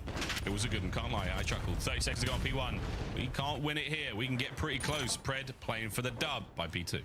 Copy as well. It was pretty good. Great shadows. A lot of things going on. Nice shots, 20 and 30, so no longer triple negative. He's back. Made it past double negative as well, so creeping up. And G2 have just now made it past the 100-point margin. You take care of Kisby, you get the right side spawns. Easier said than done. He drags one to the grave, but nonetheless, G2 should win the rotation, or maybe not. They just can't get anything going. Falcons are playing a suffocating Colossus. Yeah, this is tough. Envoy through the back. Can you get anything going here? Falcons identifying the pressure. Can we win a gunfight or two? Envoy looks right when he should have looked left. Thank God for his teammates. And who? But of all players, it's Krem on a nice 2 spree. And he get number 3 now. He's going to run right into death. Kismet sets the trap. And it is sprung. But this is a nice P2 out of G2. Can we keep it going? The answer is no. Celium rings the bell. We are locked in for this one. It's not going to be the end of the map, but it's going to get damn close, boys. Here we go, G2. Late break needed. Unreal. The memes coming through for Celium make sense in the capacity. We haven't seen a ton of pop-off games from him. One of the first 40 FOMs we get from this guy, and it is destructive. I mean, a score line of removing the hope for G2 to actually make this comeback. 245 to 120 going into the new time. And Celium, well, wins the rotational fight in a call game on B3. Yeah, this is it. That Cell dominance in every aspect. Falcons come to play. You never quite know what you're gonna get. I don't know which version of Cell that was. I'm not sure which one of the androids he's eaten before this matchup started, but that man, furious, top left. G2 are left stunned. There's got a little bit of soul searching to do before we get into the search and destroy, but man, that was a beatdown and a half in map 1. He's got the taste for metal. Typically, you consult a doctor, but for him, that just means it's fry time and search and destroy. Be on the lookout for him. 43 and 22, 4,200 damage. Almost shocking that Pred is right there in the mix in the damage front. I suppose Nasty, you could say the exact same thing about him. If you're looking on the G2 side of things, Krep was the easily identifiable issue at the start of the game. 5 and 15, 7 and 21. That double negative, triple negative range ends up getting 9 more kills than Skies. So a lot going wrong there for Minnesota. Tough game. Yeah, tough game. Tough game. They really got hurt. I mean, the game flow is going to give us an interesting look at it, but the comeback from G2 in the third set was ideal. Really, though. We're going to watch the highlight package here, folks. That scoreline, devastating. Look, Falcons started strong, kept it rolling. Second set really created that space. Kudos to G2, though. They had the fight to pull it back, but end of the day, a dub's a dub. Falcons up, and very, very strong opportunities for them throughout this map. They did not make a lot of mistakes. And yes, Cell, absolutely wild. Kismet also on his BS as well. Very, very impressed by what I saw. And X did. All players, man. He was the guy hitting the rotations. He was the guy winning massive gunfights. Very calm, very sensible gameplay. And yeah, those trophies. I have to look into that, man, because they have been killing a lot more than recently. It's been something. Dangerous times. Very scary out here. Very scary. Very, very scary. If we have learned anything about Colossus this year, it is quite literally just you cannot afford to have slow starts. If you get a Colossus for map 4 in the series or a little bit more distant for the grand finals, it's all good. Guns are going to be hot, comms are going to be hot, everyone's ready to go. But for map 1, if you start slow at all, you will get punished in a brutal fashion. So maybe Exton, honestly, off the opening break, comes out, sets the tone, has the energy. Just a quick right punch to the face. Never had to look back. Skies been stunned and shocked again. Well, let's have a look at the game flow. This was a nasty one at times. This was a real tough one for G2. You know, I say comeback. I'm saying they had a great P4. They had a great P4. Wow, that is tough. Falcons, though, smooth ascent to 250. Well done, boys. That was very, very nice. Again, yeah, a couple of solid hills, but really, a couple of solid hills is all you're going to get, Chance. In the gridlock we go. If Celium is going to be the man of the hour, excited to see him on this map. Interesting, might just end up in the island role. Probably not going to snipe, you know, no shades of the old Black Ops 4 Celium we got to see from time to time, but he's dropping 42, at least keep him in the back of your mind. On the flip side, very interesting map. I think G2 may be showing off a couple key ideas as well. Kremp, you know, watching this guy play Search and Destroy, it's almost like he picks a lane and just figures out ways to dominate it. If you're thinking the plane side of the map for the Scar, he just goes and masters it. On Gridlock, he has been maybe elite towards the center of the map, great at finding some of these timings. And for Search and Destroy as a team, G2 Minnesota right now amongst the best in the game. Really, I mean, second place overall, but there's some key stats there. That post-plant position, if they get the bomb down, they're probably taking the round. And defensive rounds, very, very strong as well. So 2 separate categories, polar ends of the actual game itself. They're good on the attack, good on the defense. This is going to be a tough one here. Our lobby leaders in Search and Destroy in the stage so far. But yeah, these lads, they certainly mean it. Next teams. Action with 1.16. Kismet, the leader. Kremp right next to him. And Envoy, the man you're paying attention to for Minnesota to get that bomb down. Great KD as well. Tough words, but a good start. And it'll be G2 Minnesota, first attacking round. Here we go. A couple of rattles there through the paper walls of the onsen. Brent with the mid-map. It's got Kismet's name written all over it, but he does manage to evade. He will not be signing for that delivery, but... oh, Skies. It's an express overnight bullet for Exnid. First blood. Taking the bait are the other Falcons players. Number 1 and number 3 start to wrap back. It is the exact moment Minnesota make their approach. So we've seen this strat occasionally from Minnesota. Leave Skies on the island, try to find that snipe pick. If he's not successful, the rounds play out terribly. He finds that pick, and this is looking like a perfect execution. But this is the G2. This is what they've got statistically on their side. Falcons together. Grouping up, watching for the snipe, no connection. The nade is going to only slow, no kill. Less than 30 on the clock. It is now time to get involved. Krem up close. Envoy finds another one. A nice snipe from Kiz. Pulls something out of nowhere. And out of skies are nasty. Trying to find Pred. 15 seconds. Can young Predwood cut his way through? Clutch this one up. The answer will be a no. But a worthy attempt for the Falcons nonetheless. G2, the post-plant positions yet again remain strong. For the final kill. Fred wants it. Don't believe he was able to get it. Think Sky's able to escape with his life, and Sky's the man that helped this team get the win. After that, it is just heads up play calls.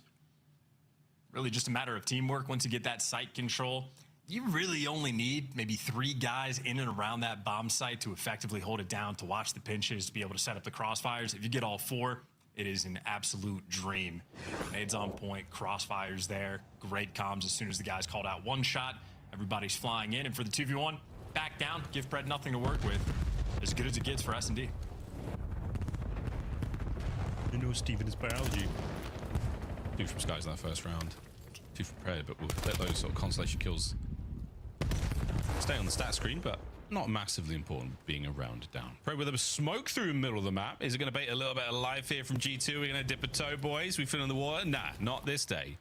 It's back over towards B. Exnid has been the man with the bomb, an incredibly patient play, but he's going to get caught. A little bit of unfortunate timing. Nasty on the hit and run.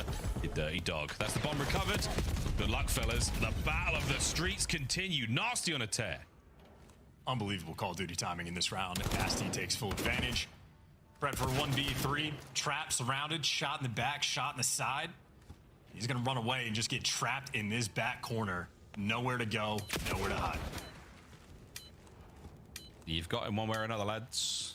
Will it be the time, or will it be by your own hands the round ends? And they've let him slide through. He's out for a second. There we go. Nasty's eyes on. And this is a nearly hopeless attempt by Pred. The knife would have been fun, but the time not on his side. Another good round from G2. Truly unlucky for Exnid. Playing that side of the map, waiting for a decent amount of time. The moment Nasty peeks his head out is exactly when Exnid turns to clear ice cream. Not quite coordinated with the teammates. Maybe needed to wait just a second more to have your teammate watch over you, but for the way the map developed, honestly, that's just G2, another calm, calibrated round. And of course, once they get the first blood, clean execution after the fact. These guys very much ready to play Gridlock S&D. Better be with 2 rounds deep. Sky's yet to drop. Prem yet to get on the board. He was also slowing the Colossus as well. Bonk, that nade's gonna connect. No, it doesn't! Oh, he's so sneaky! Oh, he's dead again. Damn, that's a shame. Good nade over at the top from Envoy. Enough to clean up Pred. Trade's complete, 3v3. Get the kill, get out. No pinch battles just yet. Exnid toying with the idea. In the meantime, Exnid might just be out of the play. Going for the pinch, and, well, there's the timing fight. It's Skies' responsibility. It's all about how the timing goes. Exnid getting peeks towards the middle of the map. Well, his position absolutely is going to be known. Yeah, now he's still at large, though, on the flank. We're going to overwhelm the players in the front line. Going to try to sell him as an issue. Kismet looking for the kill. Doesn't get it. Envoy with a Jaeger. Trades on. Here comes the late flank. Exnid wins the round. Great job. Very annoying. And for the pinch, a lot of players love to just try to be sneaky, hope the timing works out for him. He's the one making things happen for his teammate. Doing the wall hops towards the middle of the map. He is getting intel, but also if he's able to get any bullets in and win, that just means the players inside that site have to scatter. They're going to be very concerned, head on a swivel. His team gets to make moves, and he's right back to the action 3 seconds later once the gunfights take place. Exnid making big plays, and for G2, if they're attacking that side again, probably need to leave someone roaming towards mid. You'd want to like get into the onsen. If he's already in the A-bomb site, it's a lot harder to deal with him. And a player like Exnid, able to get lost very, very well. This time, Nasty will have the information that these players are coming, but he's not going to get any kills. So there we go. Exnid Stuns out the bottom side of the wine bar. Bomb plant on. The retake potential is definitely there. Oh, wow. Krem, he a nasty thread the needle and stop the bomb from going down at all. The psychology of these plant spots is hilarious, as well as the pinch from Envoy. Getting ready to call the round. Players jumping up top, but Kismet's trapped. How many players can he shoot in the back? There's one, there's two. Number 3, outer lane. Called out and gunned down. Nasty gives it the intel. Everybody snaps into position. Hey, these are like default strats. Exactly how you want them to go down if you're a coach in G2 is exactly how they're falling into pieces. Into place. It is the Envoy pinch. And yeah, how many players can he shoot in the back? Well, the answer is all 3. Catches the second kill as well. At 6-2 in the KD department. Exactly what you want out of a world champion. 6'2" in real life. No, he's not. He's tall. Yeah, no, actually. Is he 6'2"? Big guy. Kremp is like 6'4". Envoy, he's at least like 6 foot. Now, Kremp, for the fans who know, Kremp is a freak. He's a big boy. He's a big man. He's a big man. 2 and 3 now. Gets away for a second longer. Envoy, also another big man. Getting big man kills. You like that, big man? Sell him. Always trying to be a big man. You big man, sell him? No, down and out. G2. Ofo would be happy with the commentary from this round. I am. As Skies is for the matchup against Exit. He's 2 for 2 on the snipes down low. Skies has had a comfortable game. Envoy's had a fantastic one, 8 and 2 there for the cleanup kills. Pinches have been on point. Plays inside around that A site, also on point. Making the heads up plays, and hey, he's getting the bombs down too. Anything you want on the map to happen, they'll get it done. I'll have to apologize to chat. That little moment got away from us there, but it did not get away from G2. A happy 4-1 they find themselves in now. A 4 spree for Envoy. Big man Tings. A sniper here from Exnid, who has been very successful throughout the season ever since picking up the rifle and making that adjustment for the Falcons, but if he can turn the tides here on Gridlock. New dynamic defensively for G2 Minnesota. Typically just Nasty, the island player on this site. This time Kremp is working with Skies. And sussing out the pressure, Falcons making the call to wrap this all the way back towards A, but they don't have positioning anywhere on the minimap. You're gonna have to force this one through. This is a tough one. Yeah, Envoy's alone now. That stun connection to the middle of the map was only information. It wasn't nearly enough to stop those players. So now Nasty backing it up, slowing the pressure down, allowing Kremp now to try to find the flank. Exnid watching that. Who's going to win the fight? Oh, the trades through the middle of the map is not going to happen. The onsen, we see 2 more players drop. Skies, the wall bang complete. And that is a problem for G2. There you go. Falcons needed the rounds. They deliver. Good gunfight win, isolating and identifying Envoy. He got Pred down to 25 HP, but Pred, with the intel, able to win the gunfight. Couple good gunnies rolling through. Kismet delivering us the final kill. Because it's having one of those wonderful late season resurgence in his gameplay. You never quite know what you're going to get with the Riyadh Falcons. A high ceiling and a floor that seems to match. You never know. Opening nade salvo here from Skies. Goes wide with the snipe. Will he meet his mark? 3 potential targets. And it is a miss. And he's never going to account for them being that close. Fast wrap here from the Falcons. And look at that pressure. All the G2 to A. That's the switch up. They're making plays. They want to take the fight to sell him in the back. Envoy doesn't see him, though. He's going to get dropped. The trade is good, but still a man down. And look at how fast the Falcons have just trapped these players in. Nowhere to hide, no room to breathe. Just like Colossus, Falcons have figured out the strat. That is aggression on the defensive end. Skies is 2 for 2. Sniping Exnid in that bottom lane. Falcons this time send everybody. Exnid still peeks. Maybe gets away with a cheeky one, risking his life for the moment, but he waits for his teammates to be that aggressive. Take care of Skies. Great calls afterwards. Falcons making the adjustments. That aggression as well. The second they caught a whiff of, Cell picks up one, gets traded out. They don't make it out of that courtyard alive. G2 reeling after a few tough rounds going against them now. Sprees from Kiz and Pred.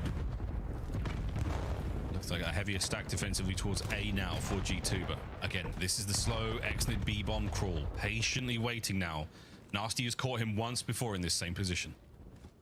exact same strat from their first offensive rounds. Exited this time, looking for his teammate. He's got Selim to look over, but instead it's Pred that gets caught, and Kismet overwhelms the pacing on offense for Falcons. Not quite there. Yeah, just a little off.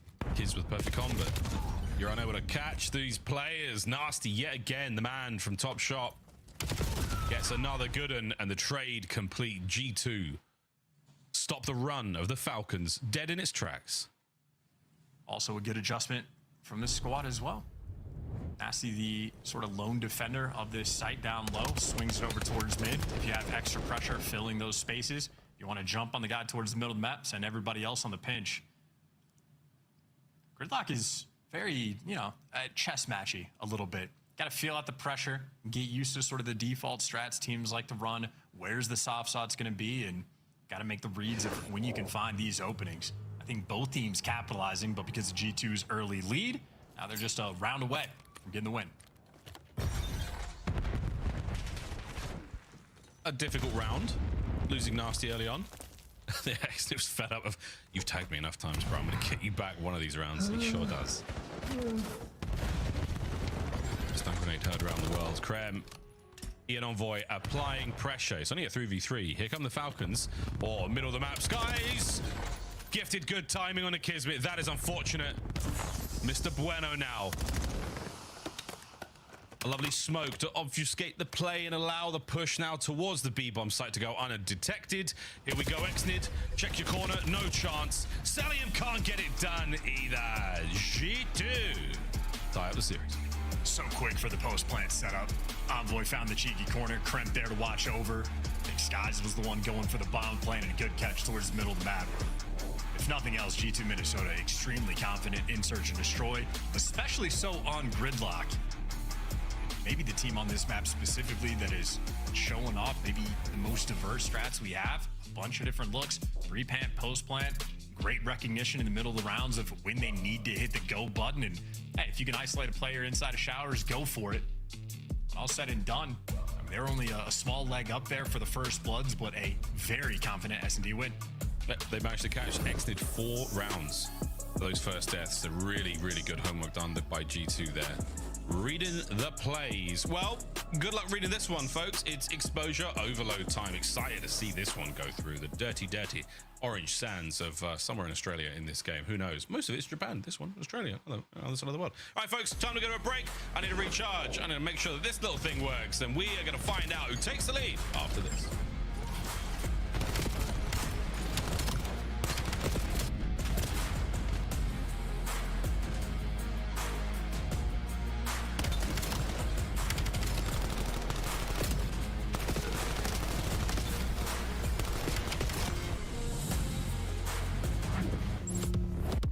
Champs tickets are on sale now. Come see the best teams lock in for this season's grand finale in fabulous Las Vegas. All 4-day passes come with early venue access. Head to FazeVegas.com or scan the QR code to get your tickets now. Go pick up the 2026 Call of Duty League Championship Tracer Pack. You can support all 12 Call of Duty League teams. Scuff, official controller of the CDL.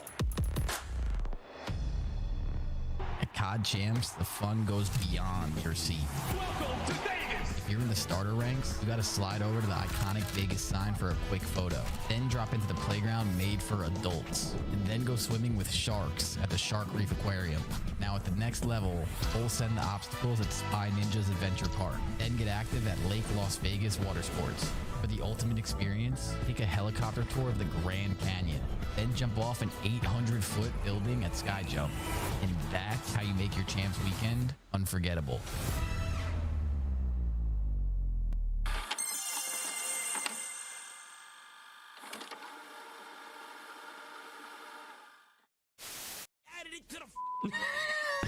They gotta get you reacting to you reacting to you reacting to the montage. Yeah, they are doing every that. stage. They just add another. Wait, they're zero on adding me top. reacting to me reacting to me reacting to me reacting to this. Every stage they add a you reacting. I'm reacting to me reacting to a clip of me reacting. Correct. To the clip of me. Unbelievable.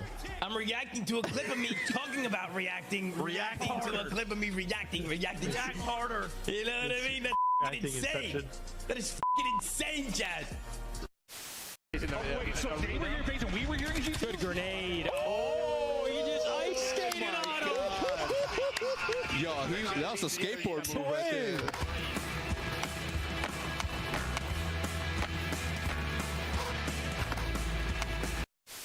Do you agree with Smokes not being in respawn? I do personally, yeah. You do personally? I do too. I think it would make the viewing experience worse. What did I just see on my screen? Who was that guy? Did you see that? No. What was that guy? I don't know. Welcome to the citizens over there on YouTube. There was some random guy, like, see how they have the quad box? Like, there was some random guy just like in the all 4 boxes, and he looked like he was going crazy. Yeah. Yeah. Map 3 of the last Saturday of the online portion of the Black Ops 7 season is about to begin. Chance, we've come so far, gone a long way, and I'm actually quite surprised that we're already here. It feels insane to say that, but looking back though, it's been quite a good time online. We've had some moments in this Black Ops 7 season. Good drama, good memes, great times, and a little look back at these standings so far for Major 4. Both of our squads on the left-hand side panel, which is exactly where you want to see them. G2 looking to make it a 3-1. Falcons a 3-2. Dare I say it? Well, with a chance now to level things up in a nice way. I think that G2 call is definitely a possibility. What do you think, mate? The sketchiest possibility being that G2 maybe not making the winner's bracket if they're unable to win this series or their next one. A couple teams nipping at their heels. Koi dangerous, but unable to convert that round 11, so the 1 and 3 a little bit painful. So my personal expectation, winner's bracket for both of them. If you're paying attention to the players cam, you can see Nasty sits next to Krem. A wise and astute observation. You're not wrong. Are they in? They might just be in order, those 4. I think they are. I do believe the same thing with the Falcons. When you watch Clay walk by, he goes from right to left across the board. I love when that works out. Love when that works out. Well done, everyone. Well done, everyone. Here we go. Ready. Kiz, the pred. Yeah, go on. Keep going, Clay. Don't stop there. Keep going. Go on, Jim. Come on. That's what we're talking about. You know, get out of here, Clay. It's time to start the match. Overload on exposure. Map number 3. Both of our squads absolutely chomping, raring. Get into this one. I say that. It's me. I'm projecting. What? No, I hear you. This is a lobby that highlights how extraordinarily insane competitive Call of Duty professional players are. You have Exnin with the most unique setup in the league where he's like tilted very sideways. You got Envoy in this lobby who still to this day wears his headset backwards. Weird. Like his left side audio plays out of his right ear and vice versa. It doesn't make sense. Ears don't work like that in real life, but he's been doing it for long enough that he's just stuck with that capability. So, I mean, just wild stuff. Both these teams, insane people. Yeah, really insane. And then there's Kismet, just a straightforward, nice guy. Really good competitor, very friendly. The most normal one of the bunch. Hard-working dude. You know, head to the ground, gets the job done. This is how G2's road to the major has looked. We have a slight PC issue, folks. We're going to get ourselves ready to rock and roll, but Koi still an opportunity for them to play there. So the winner's bracket dream is not quite out of the woods yet. We're not quite living that one. Falcons as well. Was just, well, what are you going to get? You're going to roll the dice. Mystery box is going to hit. Sometimes you're getting the most fierce, devastating squad in the world.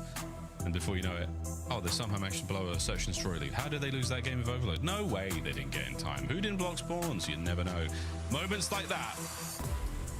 Too many of them for this roster, for the fan base. A stressful viewing experience at times. Here we go. Mesdames et messieurs, ladies and gentlemen. Allons-y to exposure, which hasn't looked great. Let's be real for a minute. No, their overload doesn't look great. Struggling on Gridlock, 2 losses there. They got a win on Scar, a decent win as well against Paris, even though it's a recent change. Close fought against Carolina. Exposure's the one map. Granted, they lost to Texas. Optic, they can be different. But this is the one map if you're playing against Falcons where I just expect teams to veto it, to not want to play them on Exposure specifically, because they're not the strongest overload team. This has been their shining light. So an interesting square-up battle. G2 Minnesota playing with fire. Fire burn. Careful, G2. Let's put it back and forth through in the middle of the map. Most of that back being thrown by the Falcons. Unfortunate team kill there. Scrap literally dodges bullets and gets turned. There you go. That's going to be that. Selling now with another cleanup in the middle of the map. Quick pick up, run towards the bottom side. Pred on the coverage, and that is basically good to go. Wow. Peach over the top, and Crimp catches another. Perfect cleanup crew. The kills are good. And there from the hit, Bueno.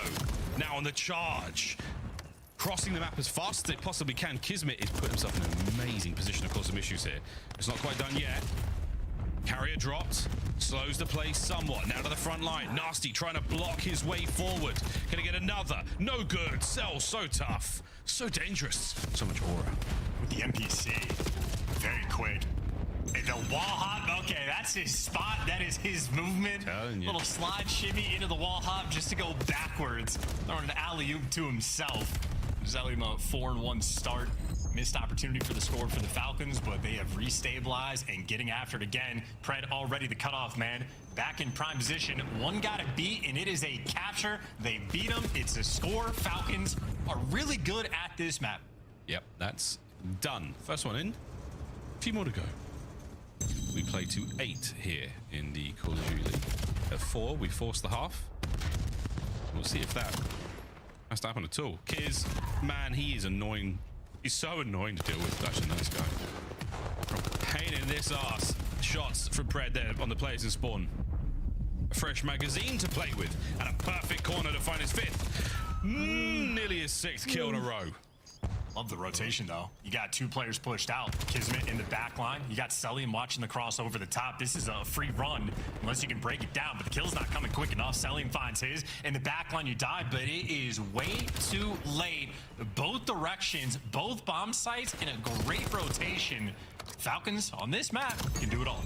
Exton finds his 2nd. Celium trying to push forward. And take care of those 2 members of G2 who are somewhat out of the play. On the inside of their spawn, they're now been stretched somewhat. Envoy, yeah, caught, red, and dealt with. Brilliant stuff. Exnid on a route, looking for a couple more kills here.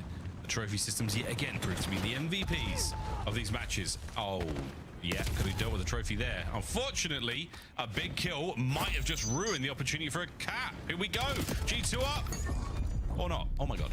Kismet makes up for it immediately. His nades on this map, specifically Kismet's, always connect when he's chucking them across map. Unfortunate that the magnets isn't working on his teammates, but picks up the 2-piece, slows it down. You still have a 2-capture lead, and he is keeping that device nice and secure. On the reset, G2, first one's on the jump. Envoy from the top rope, only good for 1. You did a little bit of damage there, just a slow cell. This guy's a nasty pick up there. It's 1 more man to deal with. Gone. Now to the spawners. Lucky for Celium, spawns very, very close. A few big kills needed. And Cell, man, is such a tough customer to deal with. That is that 60% of possession for the Falcons so far. Possession certainly helps. It will not win you the game, but it will get you damn close. Kiz finds another. EMP sat for a few moments longer. It will reset. Kiz trying to play for it. Not going to happen. Sky's there closing up shop. And Exnid denying yet again. What a back and forth. A minute to play. Minnesota just struggling to find that opening. Need that sort of 3-kill, 4-man down, room to breathe. Instead, it's so many corners you need to check. It's all quiet near the Pred front. You know he's going to be hiding somewhere, but you guess wrong, you die. Now you're playing his game, and it is never fun to do.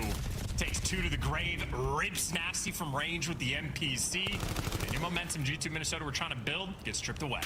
Yeah, he definitely said sit on at some point there in the player cams. Damn, Kismet! Damn! Yeah, Ashworth down, one of the all-time greats. He's over. Kiss. He had exited them. It's so much fun in the middle of the map. You just keep your G2 at bay. That's exactly what you want. You do not want to let too many of these kills go by. Keep those players at bay. A pickup might make some something big happen here. Envoy trying to set up for the goal. Can he find any support here? 15 seconds. Someone's got to touch it. Great comes from Envoy to pick up Exon and taking the outer route. Nasty gets the kill. Nasty will also get the device. Able to make it to safety.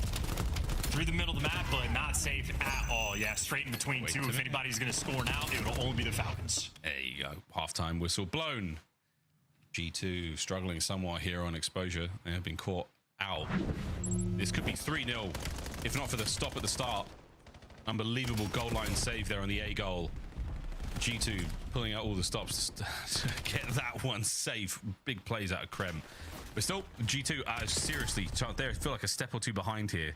Falcons very strong on the mode. I'm thinking Kismet with his cross-map team name might be some of the best defense that G2 Minnesota was able to play. That's tough. Problem is, he's on the other team. All the love was going towards Falcons. This is their playground. They love exposure. Bread and butter. They can do it all. You get Pret. It's just how many times have we just seen a sequence where Pret is just pushed up across the map, and it's a situation, if his teammates get the kills, now he gets to be the lead blocker, and he's already there in Mystery La La Land. That's his absolute wheelhouse, and if he doesn't, he just turns around and kills the device guy. It sounds so easy. It sounds so simple. G2 are doing what they can here on the push. Mid-map pressure. Krem finding himself another. This is a nice 3 spree. He's got a few more kills. He's waiting for his boys to get from spawn. G2 still applying pressure. Let's go for a listen in. Wait, our side. I have the left right now. Hold their mid. Come on. I have left. Pinch your rails. I'm trying to. There's nothing. MC is holding it. He's going rails, or he's holding his banana pinch. Yeah, banana pinch. One shot. Holding pinch. One shot. One to L. One to L. Come on, dead. One weak. Ready. You're Charlie. Pound out. Weak. Enemy still. Pounded. Nice, two. Top ring inside. Top ring. Top ring. After the top ring. Fred's gonna go bail. No, we need to set after. I'll grab. I'm taking this. Nice. I want the top ring. I need your L. I'll grab. Get inside. Top ring. One shot. I'm going top. Bring this side. Three. I'm going left. Missing one here. I think it's Kismet. Round about AG. Weak. I have it. Come. Reset. We have to push. Yeah, I blocked your close spawns on B. They're gonna start deep. One's already in or P4. Yo, deep as well, man. I'm gonna shot. Deep cell. One shot. There's 3 right already. Yeah, inner solar. Inner solar. There's 3 right. Outer solar. Kids in our spawn. One back to back. Byron. Nice one close. I don't know why he's going mid. He's playing kills. He's going server. I'll take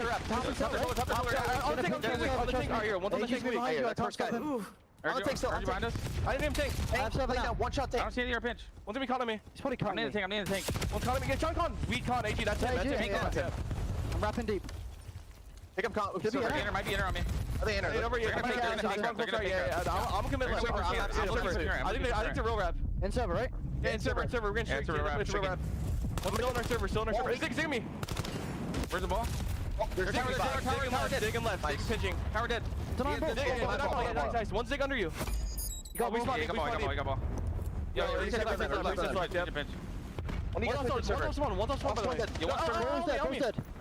shot. Nice. Last guy. I am. In our spawn, right? Yeah. All 23. One shot down. No, I'll pinch off server. Free kill. I'll kill him. 3 in their base. I'm wrap it right. You should wrap it right. He's still on the I'm trying to get out. I'll see him long on me. I spawned. I chase. Nice. Come right. They're be all. I'm looking at you. I spawned right now. Nothing here. They're inner. He's already on point. I'm waiting for you right. One could be chasing you, bro. Nothing else. There's 2 right. Right. Go left again. Close inner. 2 of them. Inner on me. And then one down. At least 3 right. 3 right. I get one. I got one close. They naded. Inner ball. Almost here. Outer again. So server still, right? Yo, server pin. Check to me. He's top flat. Down. Tell me. I'm one shot. He's dead. I'm pushing close. We shoot. They got close. Tank. Nice job. Bully. Watch out. Yeah, but I need the back. Nothing close inner. I got need right. Yo, outer solar. I'll kill outer. Deep cell. Inner. Pinch us. Con. That's all you do. You got 50 tank. Running forward. Yeah, already spawn on point as well. Ready? On check. One shot. Nice. There might be taking space. The dulcet tones of the G2 Minnesota boys, not enough to pull the game back 3-1 as we sit with 1:25 in the second half. Struggling. All their decisions, they make sense. It's good tries, but just not the better team on this one. Another capture going through. Selim, the one able to collect that. And then exited with 2 apiece. feels like every single decision, like positionally on the map, Falcons are always in a good spot, always responding to pressure in a heads-up way. And of course, Pred gets to be a rat, gets to be annoying, and he's always good for 2. He is so annoying. Him and Kiz, I mean, difficult players to deal with. Celia, maybe the most difficult player of all time to deal with. Really, really impressive work. Again, when Falcons are good, they are stellar. Now, though, it is all on Kismet to somehow, some way, stay alive. Not going to happen. The G2 do not have the manpower to really make this play work out. They have to hold their form as best they can with 35 seconds. It might as well be over, ladies and gentlemen. This capture is on. Potential here to see it go through. Denied for a second longer. That's going to be 4-2. Is it enough time to get another goal? Is it enough time to make something special happen here? Kismet will go too far. Selim's up next. Down as well. There's the pickup. And it is going to be enough possibly to get the third. Onto Exnid. And is it enough to get a man down low in 5 seconds? We will find out. Device doesn't reset in time. Unable to get it. Exnid was posted up with an AR anyway, but does not matter. Late game resurgence for G2 Minnesota. That is their tradition on exposure overload. Falcons are just not a team you can afford to go down that much against. Absolute playground there from Pred, able to do whatever he wanted from start to finish. Very comfortable effort. Now Falcons have the 2-1 advantage in the series. Jeej go next. A tough one there for G2. As you said, late game resurgence, ideal. Very, very impressive form. They were really getting things going, but as you heard in the listening, unable to get anything on the board. If anything, they actually lost a dirty capture to Celium, which was a real sneaky one. So 2 there for Celium, 2 for Exnid, and 3 across the board there for G2. Nasty, the only man on that squad not to score, but it doesn't matter. A single goal is all they needed. If they could have got it during the listening, we might be in a sudden death right now. Shoulda, woulda, coulda, didn't happen. Skies continues to struggle here in the respawns against the Falcons. 14 and 21.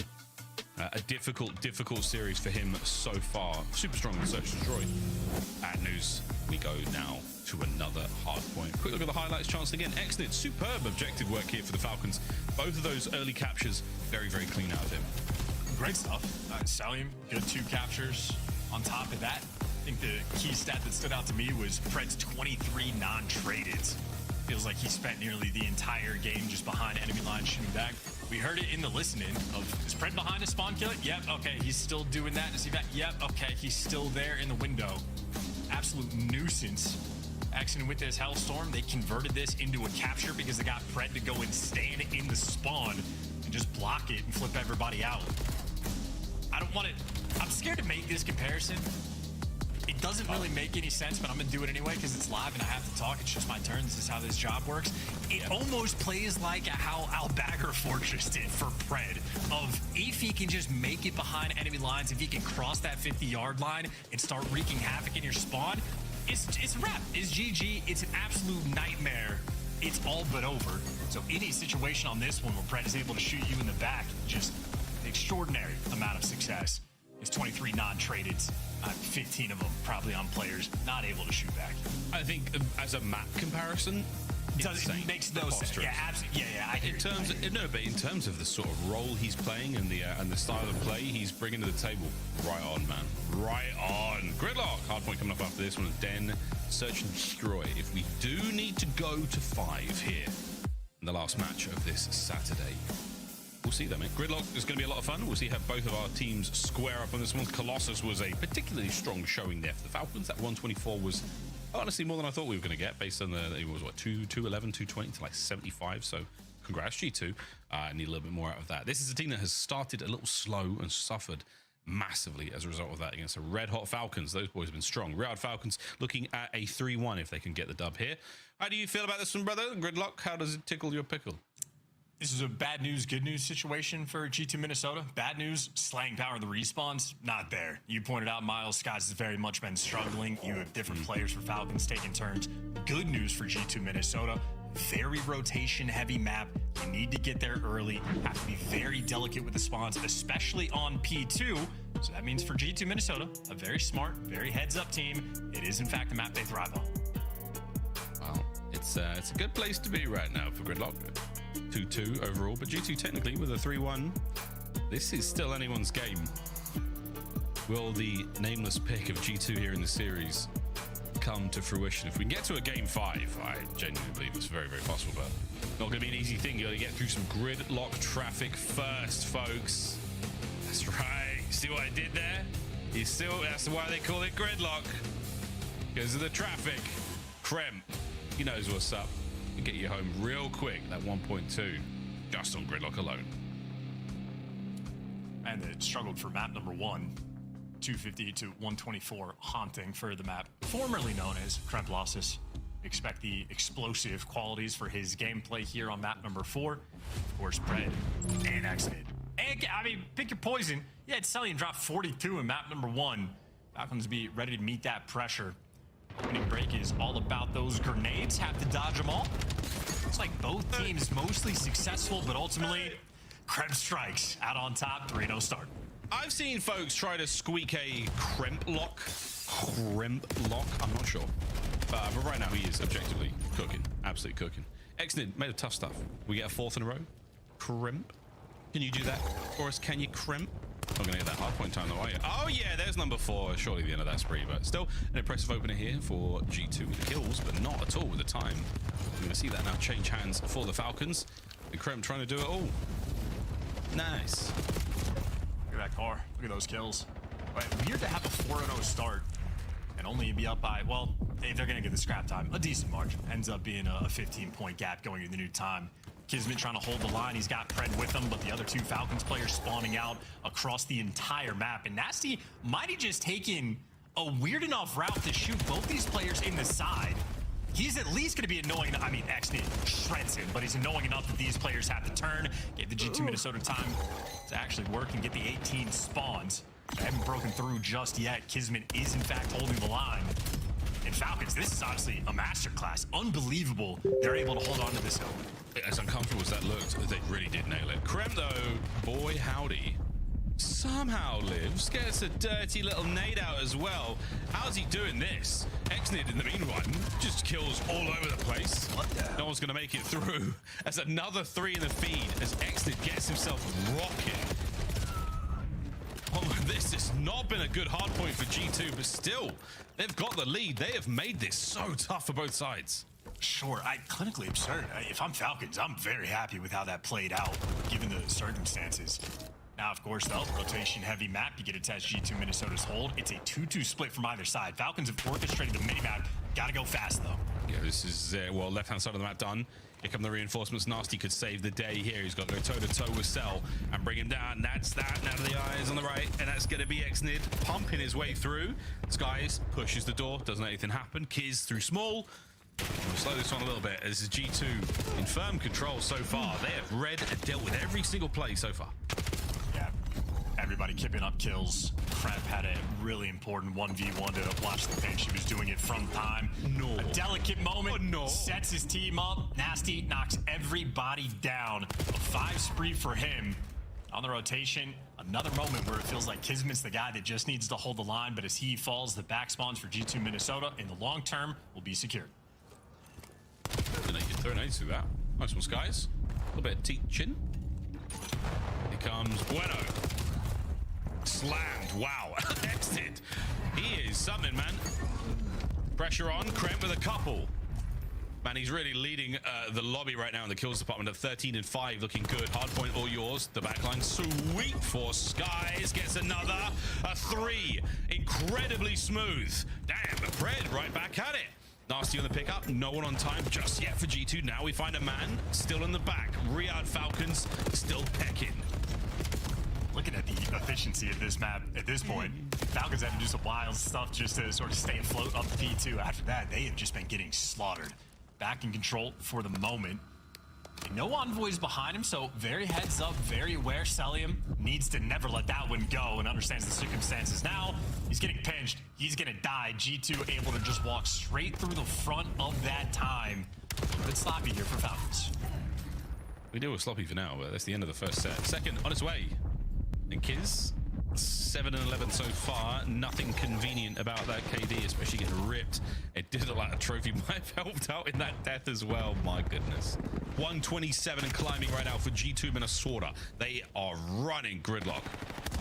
Nasty gets hellish COD timing. Doesn't matter. Kismet takes the long route. Might pay off long term. Kismet gets the kill, shooting the players in the side, and Exnid through the front, able to pick up 2. Credit to Exnid on that break. That is a 3 spree now for him, and time collected. We've got some nice P1 action here. 30 seconds to go. Falcons, all bases are covered. And that's a sneaky Skies. That's a very sneaky Skies playing for the long-term P2. He's going to get out there indeed. Somehow managing to cause a little bit of chaos now on the back line.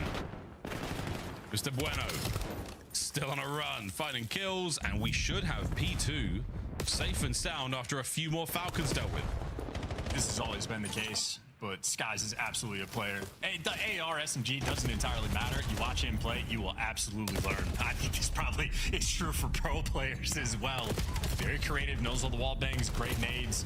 Just a very heads-up, well-prepared player. And back towards P2, the most stable it's going to be. You get mail control, you get the conga line system going, you get Kremp leading the charge on the effective front line now as he's blocking these spawns. And this is sort of the blender moment for Falcons. You're spawning up across the map. It is hell to cross. Here's the danger. He extinguishes Celium. A couple more now to play for. 27 seconds remaining. G2 have got P2 under lock and key. No one's getting that. Well played. Now looking towards Noob. It's going to be Falcons on the very, very early rotation. They've given up a substantial amount of that time. Easy. So comfortable, so clean. One good break, and that'll be the ball game. Falcons desperate to hold on to it. Exnid will put in a little bit of work, but as he gets traded out, you can see Pred just gets caught isolated. And now these players on time. I mean, it's just everybody. Individual gunfights, everybody isolated. All the Falcons players having to fight what feels like the entire team. Minnesota just have more bodies. Just sneak on through a slippery Kremp. He's in. Oh boy. Another one here to deal with Fanasti from the hip. Gets the job done right on All's time. 40 seconds remaining here. G2. You get all of it, boys. We'll see how it goes. A nice spree for Nasty, looking to get the Hellstorm any second now, looking for an assist. There it is, in the back pocket. Contest is on 3, nearly 4 dead now. Falcons, an opportunity to stay alive and get over the 100-point mark. My God, is that Falcons teamwork on Gridlock? You'd love to see it. Final grouped up together and doing the same thing. And of course, when you're thinking about the teamwork, here's an isolated gunfight. Celium, by himself, does the job, gets the kill. Expectation, I'm trying to set this up in the commentary as if he's going to get traded, but instead of killing Celium, Kremp, well, him and Nasty are thinking long term. And Nasty behind enemy lines. His teammates just can't make it to him. Red finds a couple. The judges give the backflip a 10. We give him a 3 streak right now. Here we go. You still got G2 players on the outside. Oh, and Pred's now got to guess which door, front or back. Good guess. Great gunny. And lives for a second longer. G2 with a break. G2 on time. Just a great decision by Nasty. Setting his team up for the kill. That's a 1 spree now for him. Has the Hellstorm in the back pocket, but him just staying alive for 15 seconds and Falcons never solving that puzzle. One of the small but impactful difference makers towards the end. Gridlock has been a runaway game. And from what we've seen this stage, I don't know how many times we'll necessarily see G2 play Gridlock on land for the rest of this year. Yeah, if the Falcons were good at Gridlock, G2 are great. Final 10. We'll go back to P1 one more time. Falcons have had some success here, but we now need to see them get a full 60. Or at least deny G2 as much as possible. Good luck, boys. Skies above Tokyo now a very unfriendly place.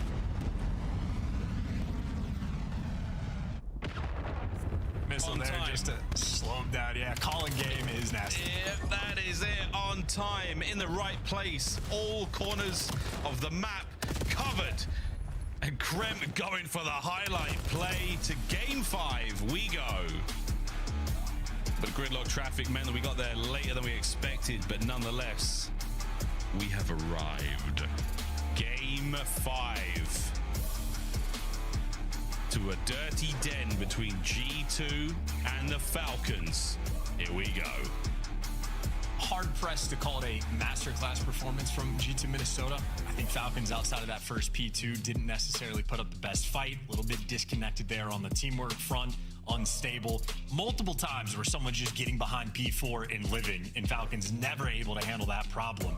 But ultimately, a lot of ideas, such as surviving behind that P4 time behind the statue, G2 Minnesota showing off the goods.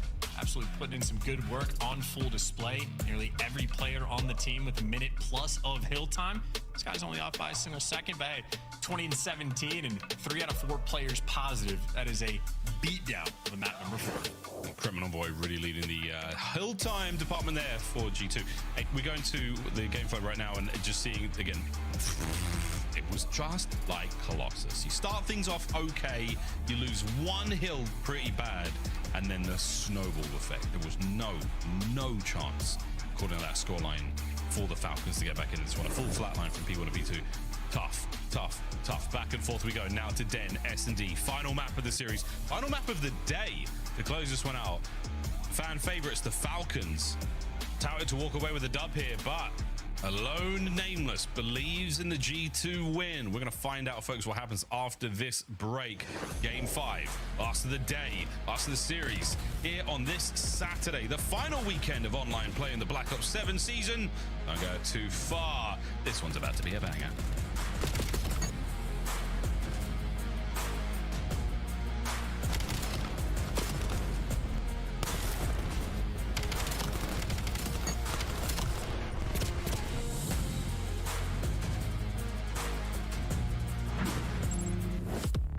Black Ops 7 returns to the Esports World Cup this summer. Scan the QR code to get your tickets now. Scuff, official controller of the CDL. Monster Energy, the official energy drink of the CDL.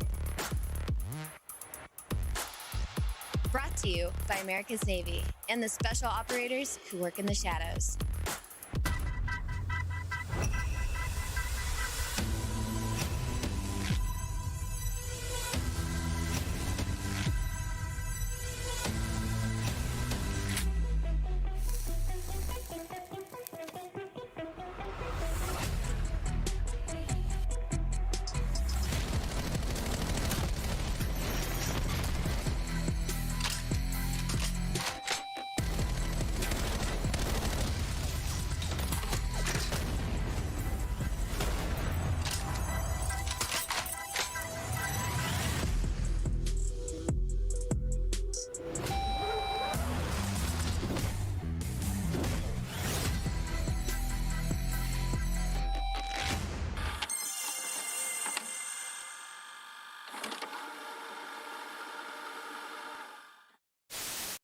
That might be it, folks. That is all she wrote. Heretics, 3-0 on Control. Unbelievable stuff. Again, these guys on this map were lost for so long. The improvements they made, never mind the map is going on 0.0. Vehicle didn't know either. Heretics started celebrating, and there's still game to be played. There's 2 segments gone. Wow, it's happening. It's not over yet. And this weekend, we will find out which team will take the largest portion of that $1 million prize pool and etch their names into Call of Duty history forever. Ladies and gentlemen, live from Las Vegas, the World Series of Warzone Global Final. I mean, maybe you can ego chow at times, some teams if you're phased, but you're not doing it to Sib. There's 2 that line up in front and Cell, maybe making the play, trying to stay alive, pushes in, and Cell goes nuclear. Até o momento, galera, o resultado tá assim, ó. Miami 3-1, Los Angeles 3-0 e Texas 3-2. Aqui, aonde vai se decidir, Minnesota ou os Falcões, hein? Aqui é onde se decide tudo, hein? Será que será outro 3-2? Ou outro 4-3, hein? Vamos ver. Unplug your telephones, put them silent, lock the pets outside, tell the kids we need the time. Because G2 versus Falcons, we're going to Den. It's the last map of the day. It's the last match of the day. We are very, very, very excited to see who walks away with the dub. I have got no idea where we go from here, man. I've got no idea. Who's better in map 5's chance? Who's better? According to the data, the Falcons, new roster here for G2, where their S&D has been extraordinarily good, at least in this stage. The data doesn't back them up, but I think I had very high expectations for these squads in this type of circumstance. Of course, for the Falcons, it's a little bit more Old Faithful. They've certainly swapped up their roles on the team for S&D. I think they're going to bring a good fight as well, especially so that 3-win spree. Xing with the snipe has been an absolute delight. Skies, though, had his number on the map, too. That might be a battle to pay attention to here on Den. I think what I've seen from the S&D so far, Falcons will have to sort of kick it up a notch. They need a little bit more of that sort of takeover power. If you get that, they'll have the goods. I think it's the fact that G2 have just done their homework so well on the Falcons. And I mean, they had them down easy peasy on that gridlock search and destroy.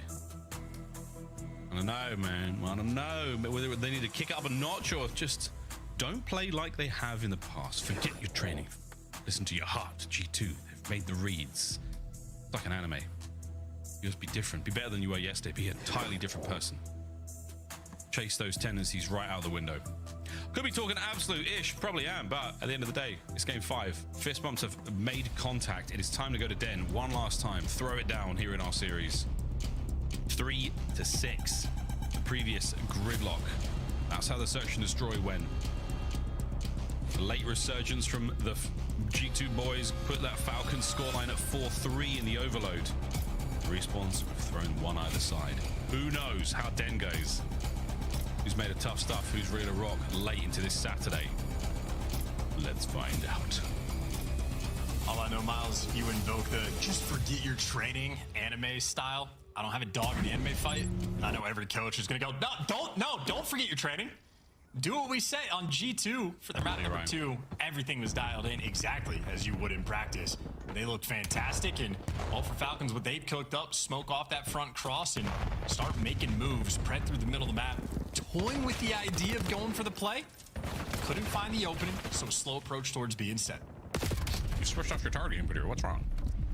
It's like when Luke did when he was destroying the Death Star. He turned off his targeting computer. He just trusted in the Force. He didn't go with the tech.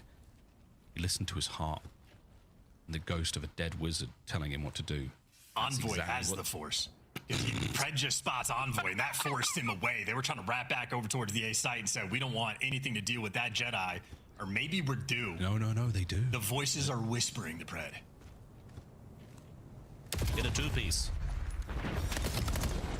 Damn, it would have been nice. Well, Envoy gets his on the other side. The bomb has been discarded just on the outside of the bomb site. Quick recovery there by Xnid. And Cell. Oh, yeah, they're close, mate. Bomb plant. From the rooftop, though. Oh, and Envoy. He's done the worldwide tour. He's gone all the way around. Cellium. Unreadable in this position, surely. All set up for the coverage. You spotted him out. And he's trying to make himself a hard kill. It's done. Envoy, what a round.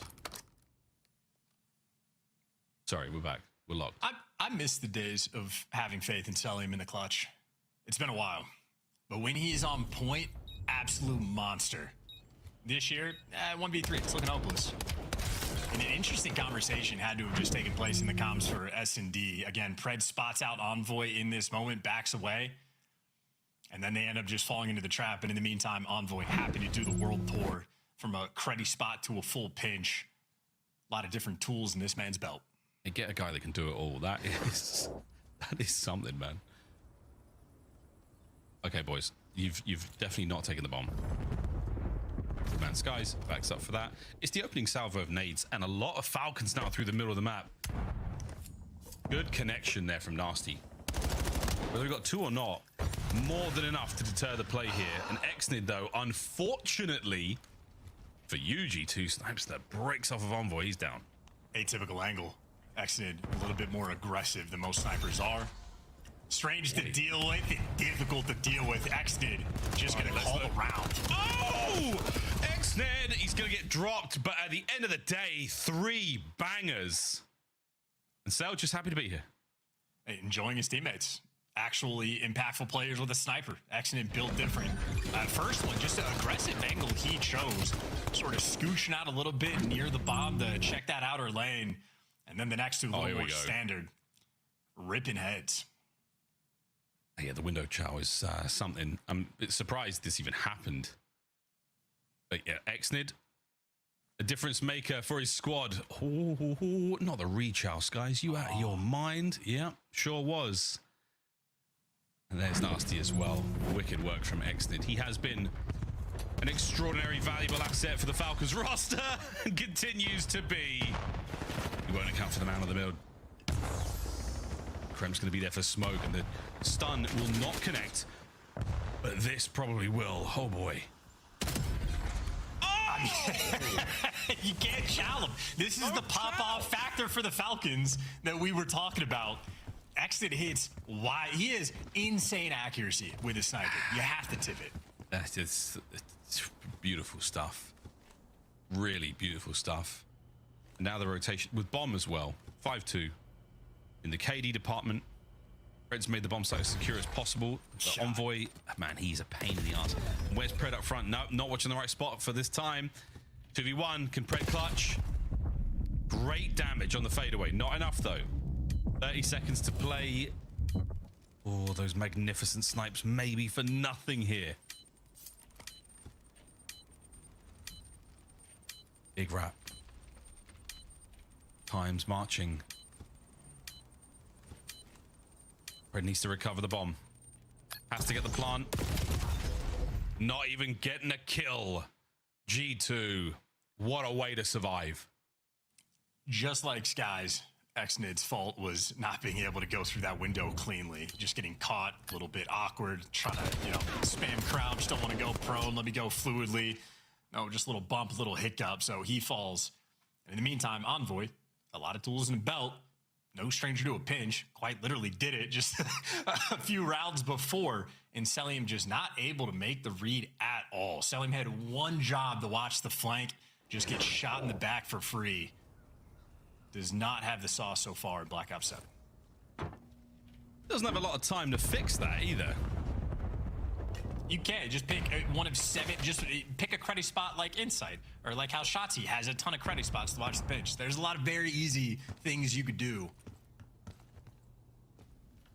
We'll see you in the next round. See you in the next round. Bomb's going through mid. Right up Main Street.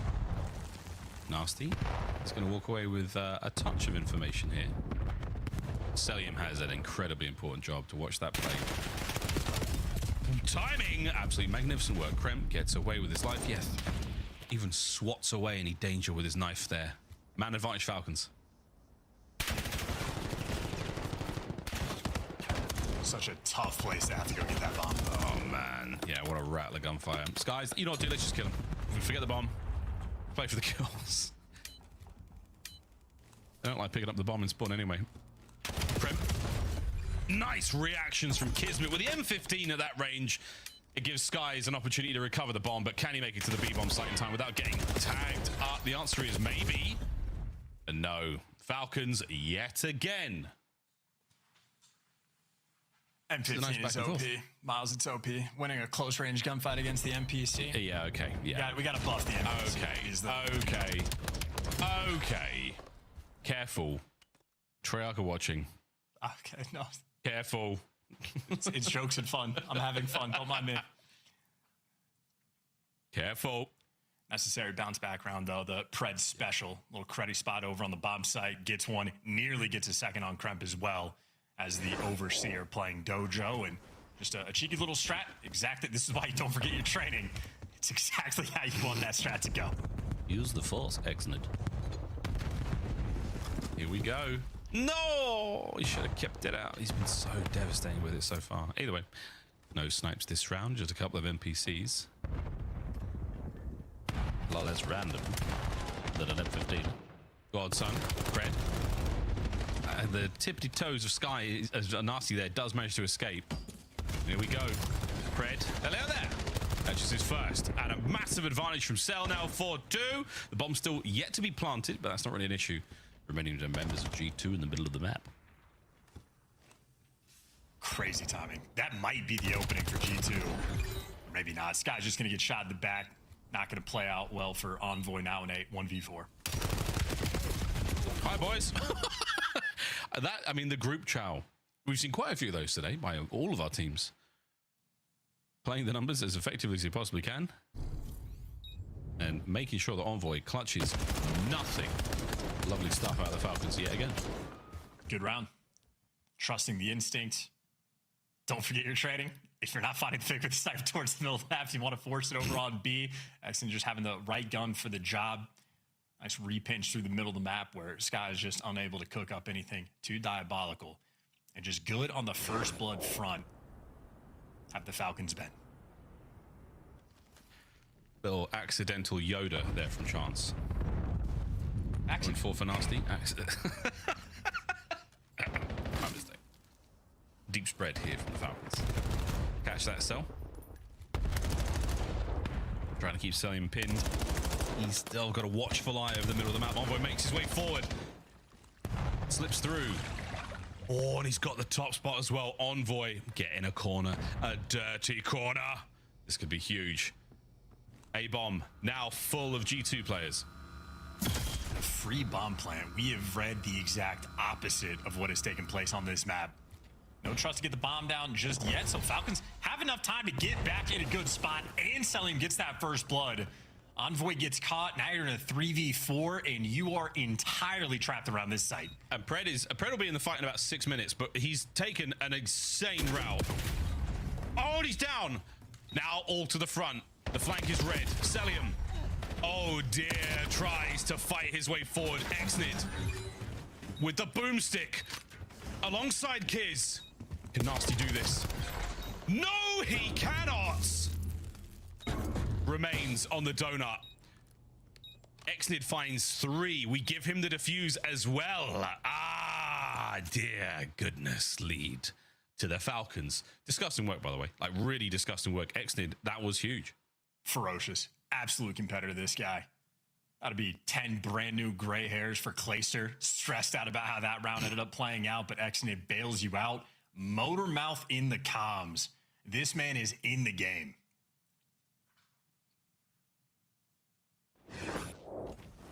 We test a resolve now, G2. Once Nasty gets going, hopefully it's Pringles. Exnid might put that sniper away. Can't, not when you take damage. No, Stuck take with damage, idiots. Couple of close calls here with the frags. Pred, as close as it could have possibly been. Krem with the first. Great timing from Pred, excuse me. this is... so Kremp and Pred, that's evil. Also, to call Pred Cred is sick. That's such a good nickname as well. Damn, that's lit. All right, sorry, Pred. Play button. Nasty gets Pause going. button. Exnid might put that sniper away. Can't, not when you take damage. No, Stuck take with damage, idiots. Couple of close calls here with the frags. Pred, as close as it could have possibly been. Krem with the first. Great timing from Pred, excuse me. this is... so Kremp and Pred, that's evil. Also, to call Pred Cred is sick. That's such a good nickname as well. Damn, that's lit. All right, sorry, Pred. We'll see him in the next round. 50 seconds. A-bomb site. Let's get it. Wide open. Free for the plant. Skies would be the only defender, but he's more worried about the pinch. And this has been the most non-committal bomb plant S&D game we have seen. We're trying to play mind games for this map number 5. Exon will be the guy working the late pinch. He's got the intel on the man in the back spawn, but Nasty makes the play, gets on the board, can't get out. Be a 2v2. Guys, gets it. Here we go, Exnid. You don't have a lot of time, my friend, to clutch this one up. Hoping for the world star. Skies is never going to give it. But what Exnid is going to do is try to keep that life and play it. He's got himself a hefty chunk of that Hellstorm. Wants to roll the dice in another round. Well done, G2. It is 4-3. Strange criticism for the team that is currently winning this game, but I'm under the impression Falcons need to think just a little bit less. Keep things a little bit simple, and I think that'd pay off for them. Maybe this is just hindsight from my point of view of being able to look at the minimap the entire time, but they're just having wide openings on the minimap they're not taking advantage of. In spite of that, a round lead is a round lead. 4 players here for G2 inside of P2 are going to be dealing with a single Kismet. A single Kismet. Any more than one Kismet would be very, very unusual in this situation, but the scoreboard has glitched out this time around. Here we go with the nades. That's going to be nothing but clear skies for all of those nades and tacticals to make their way through. Opening kill from Exnid yet again. Oh, and Kremp provides the anti-air against Kismet. Attack now through smoke. Kremp, good for another. Last man left alive, Exnid, and yet again on the clutch. It's a 2v1. And Pred full sent that pinch to try to clean up that one-shot Kremp. Oh, Pred Kremp spotted. battle. He's dead. He's dead. He's dead. He's dead. An execution by Kremp. Point blank with the MPC. I think I might have made Exnid jump IRL. That was quite a scary one. Tied up 4-4. He is doing enough in these rounds to put his teams at least in a good position. Kremp able to catch 1 kill. Then we're chasing the red dot rolling through. Exnid is probably left feeling like, hey, I've done my job. What's happening in the meantime? A couple breakdowns in these rounds. Nonetheless, tied up 4-4. Anybody's ball game for the map 5.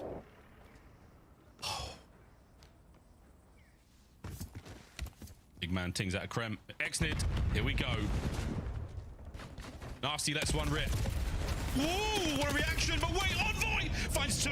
The trades are outstanding. Now Celium's going to rock up to the party just a little bit late. It's going to be enough. The corner play now from Kremp as he's challenging. He wants it. Celium with an unbelievable kill. Reinforcements from G2 now trying to close ranks or not. Bomb recovered. Celium now truly in the clutch. This is to get the sauce back. Sauce. Slowly but surely, Celium. Consider the source signed, sealed, and delivered directly into the hands of that man. It might be back. Well played. Hunting down Nasty with the MPC. Fantastic reaction time on the next player. Celium, when he is at his best, those are the plays we are just used to seeing. That is a hell of a 1v3. As you scuff play the game, it's not even over yet. We could have another, why not? My goodness! Oh, well played. Falcons now. What a moment. 5-4, Cell's back. He's 11-5 on a 3 spree. Nades are out. Cell back to the middle of the map, and we're squaring up. Pred has caught himself nothing but nades, and he's gone. G2, when they throw 1 nade, they throw 4 nades. No trophy by the bomb, no quite connection for Celium, nor Exnid, but also no bomb plants. And if you know the sniper's middle of the map, you're a little bit skittish about getting this bomb down. And Exnid is struggling to take that fight. Kiz, from the stairs, here he comes. Kremp, they have no idea. They have no idea. Either player is there. Who will give it up first? Kismet waiting for some action from his teammates. Can we get a pick from Exnid in mid? Exceptional patience from both players. And there's the pick. And here's the spring. The trap is set. No kill though. Kismet able to cause some problems, but not quite enough. Celium from mid as well. Here go G2. In a cell. Last man skies. Can Bueno save it? It's a 1v1. And time to get the bomb down as well. What a nervy moment for G2. Skies has no idea. Plant the bomb. He's got to do it. He has to do it. Oh my God. Oh my God, he's gambled wrong. Kiz is on the other side of the map. Falcons win. And Pred is still wondering how it happened. Former teammates Miles, Skies, and Kismet won a world championship together in a 1v1. It's mind games. Skies just expecting that he got called out through the middle of the map, that there's no way Kismet lets him get the bomb down. Kismet, he played the man out the game, and he got the dub. Great work there from the Falcons, and great work for Celium. Basically called game in the final 2 rounds. A 1v3 clutch, had to pick up towards the middle of the map. 13-6 for Celium, 1,500 damage, a Titan in this lobby. Of course, map number 1 for Celium, 42 kills, threw in a 40 bomb to tip the cap. A Great work out of Cell. A lot of criticism on him throughout this year, and to a certain extent, absolutely deserved. But Eu botei minha ficha no. where it really starts to matter. He's been showing up a little bit more. Forget your training. Reach out with your feelings, because he did it. Meu Deus amado. He did it. Damn! What a series. Nasty also. What, 425, 455 damage? Not a lot. Less than 500. 1 and 9. Tough scenes. Man, Começou a ter melhor que Falcons. The VOD session for that game 5. E todos erraram, até eles. That's gonna suck. You know what else sucks? Nameless pick. Sorry, man. Hey, you want to see Nameless right before round 9? Hey guys, G2! G2! I was not doing that. G2! I was like this locked, and then I saw that round, and they don't deserve to win. Selly Belly taking over. Thank you for joining us. Great commentary there, and another game 5. We've been treated to some very close games, including some very close moments. This is the Cellium Clutch, your scuff play of the game, and you were so sad after this. Walk me through each of these kills. I thought my G2 pick was going to come true, and then we just decided to take one-on-one after one-on-one after one-on-one. Listen, you guys have heard me talk about this ad nauseum at this point. Like, when you're in a situation like this, just group up together. Like, if you're going to do something, COD, do it as a unit at the very least, and we just get spin cycled. Like, where is Sky's at? I don't know. Who's watching mid in case you win mid, bro? But, like, if we're discussing worst-case scenarios, it's to give Cellium a one-on-one fight. 100%. They just took too long to make that decision. Like, I think what Cell did well in that situation was he literally just immediately went for the gunfight. Like, he didn't give them time to process, like, 1v3, let's start groping together, run away. Like, he just started running at him. Can I ask you about the final play of the game? Skies with the bomb, 15 seconds, brings it down to a 1v1, is able to plant, decides not to. Yeah. Is that a read on Kismet, or is that a read just on Black Ops 7? Why do you think it's not safe to get it down? Yeah, he's trying to read Kismet there. I mean, he's thinking like, okay, when there's like 14 seconds left, I just killed one. The other guy's got to be in close proximity, right? As soon as he gets the bomb and gets down low, he's probably thinking like, that guy's going to immediately come and chow the bomb based on the timing of the round. So he's just trying to wait and play the gamble.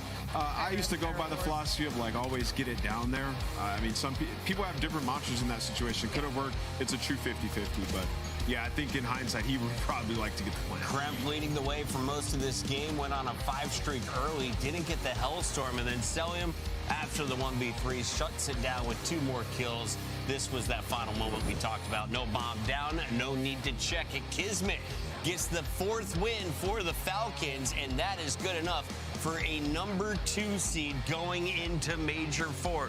They've had top seeds in the past. Yeah, they have. Can they take advantage of it this time? So for a Monster Winner Spotlight, we got the one and only Great White Shark from Down Under, the Predator. Pred joining us? Yeah, Pred, you here? Yo, can you guys hear me? I got him. He's here. Yes, okay. I just wanted to make sure my tech was working. Pred, congratulations on the win for the Falcons. You looked a little bit stunned at the end of the game. How stressful was that search? Oh man, that was so stressful. I feel like I kept getting like naded, blooded. Like, oh my god, thank God MC Clutch that was fucking insane. That actually was insane. Pred, congratulations on the win. You guys are 4-1 with the top 2 seed. That is awesome. You know, headed into this next major, I just want to ask you, what are your thoughts on the USA absolutely dominating Australia in the World Cup? This guy's funny. Yo, they dominated us for no reason. They're gonna get slammed anyway. They ain't gonna win shit. And a follow-up to that, let's talk about COD. You guys have had some great strides on LAN, especially at the last event that you guys played your best LAN Call of Duty yet. What did you learn from that you guys are trying to bring into this next major to actually make the run through that Sunday? I think the most important thing for us is just widening our map pool. You know, that's why we've been trying to play Gridlock, and I mean, it hasn't been going that well, but something for us is just to like, you know, try expand our map pool so we're not so limited. So I think that's our biggest thing, is just getting a better map pool. AJ, don't worry, I don't know anything about football or soccer. Thank God. Going on to that Gridlock point, I actually did want to ask you, you know, this is a couple of Gridlocks in the past couple of series. You guys haven't been able to get through the hoop. Why do you think you guys are struggling on that map, or have you pinpointed it yet?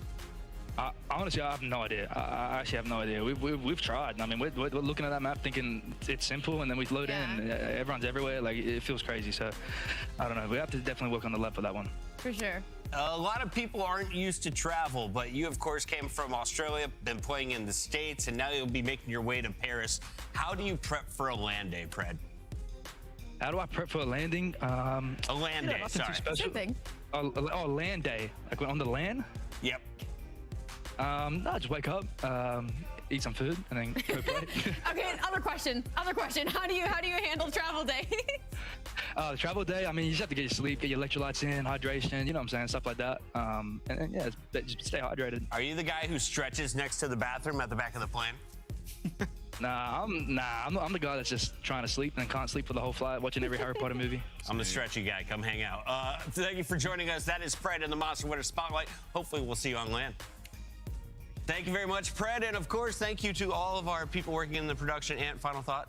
I think they have a real chance to, make a run. They've been tested, and if their search and destroy stays like that, they'll be fine. And I think these last couple of matches that we've seen, they were testing maps, so they've looked a little more human. But when they go back and they're actually locked in the veto process, we might get that true Riyadh form. Allie, is Miami going to be fine because they walked away with another 10 points today? Let's take a look at our rapid recap because this was a speed run. I think they'll be okay. I think the biggest question for Miami is what they're going to be able to do on LAN. That's been kind of their struggle the entirety of this year, regardless of who was on the roster. So that's going to be my big focus. But yes, they did get the job done today, despite how close and maybe a little sketchy it was at times. They did get the job done. Yeah, I think Ellie, you're 100% spot on. Like, these guys have had matches and moments online this season where they look like they're about to be dominant on LAN. So it's really just about if they can do it there. And I think Real coming in has brought that leadership at hardpoint. We've seen way better hardpoint from them over the last couple of matches than we've seen from them in a while. So they're going to need that to be their backbone. And then obviously figure out the S&D. Metal said today, feel like they were playing hide and seek. Like, that wasn't indicative of where they're at in that game mode. And they'll need both. Rancor dropping at 1.32, looks comfortable back on the M15. We'll keep our eyes on the AR player as well as this one. We got Scrap from LA Thieves, who's having fun in game. Hydra, of course, dropped some big numbers, including a 13th win that ties our CDL win streak record. Dang, and I think it was FaZe before that, right? That had it? Probably. Yeah. Cold War FaZe. Cold War FaZe. Yeah, that is extremely typical. So one more win. Just got to get that first winners bracket win for them, and LA Thieves will be setting history. But do you think that puts more pressure on them? They'll probably crumble now because, like, no one's been able to break 13. Yeah, it does put more pressure on you for sure. Yeah, it will put on pressure, but I'm sorry. I just thought about, like, the roster itself and the players on it. I instantly thought of Scrap, and I was like, that guy does not give a... Yeah. So I think they'll be okay. Yeah, records, accolades, MVP awards, he doesn't want them. He just wants that trophy, the World Championship ring at the end of the year. That was our second winner of the day, and of course, Optic was also in the winner's circle. This got a little bit sloppy against Koi. That looked way better today. Abe dropped 17 kills in a game 5 for the L, but the new gun on the roster looking pretty strong, Al. That really was my big takeaway on the side of Toronto, at least, was like how well Abe played throughout the entirety of this series. I mean, I was thinking about this going in of like Toronto won't have any of like the same firepower that they maybe would have had with Joe in the previous iterations of going up against Optic, but Abe really stepped up today. I feel like it's unfortunate the way the cookie crumbles and the way you aren't able to close out the game 5, but shout out to Optic Texas, man. I mean, I think this is what you want to see if you're a Greenwall fan as we head into Paris. With the way that this split has gone, this was a big win for them. Here's the finish as Hook is able to clutch up. He drops 90 kills on the day. 6 plants sets a league record, and they have 11 rounds, 6 offenses. He gets all 6 bombs down. Yeah, I mean, if you're Toronto, that stat right there, you just have to take back to the bottom room and go, okay, guys, we got to change our defense. Who are the top performers on the day? Well, Rancor leads the charge alongside Hydra, Dashy, and Celium, who had the most impressive day, as Hydra's the only SMG. Celium, I think. Cell, yeah, I'd have to agree with Cell. His performance as well and the situations that he was in and did, that map 1, he was on fire.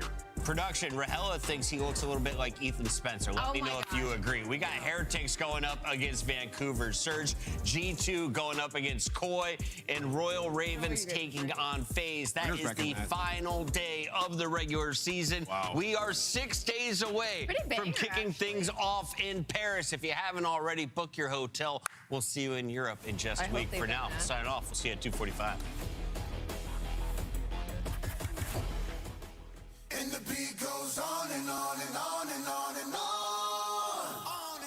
É, galera.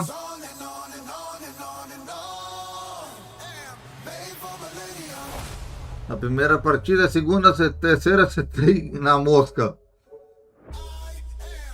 Na quarta partida, onde me ferrei, né, galera? Porque foi complicado, né? Não ganhei. Vou repetir até o áudio aqui na transmissão. Depois de terminar aqui, vou repetir até o áudio. Ainda inclusive vou até gravar o áudio de amanhã, galera. Daqui a pouquinho eu estou preparando para amanhã. A nossa próxima live. Falta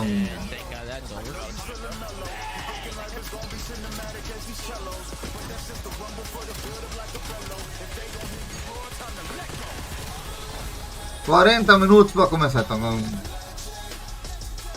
dá tempo de almoçar, galera. Dá tempo de almoçar aqui.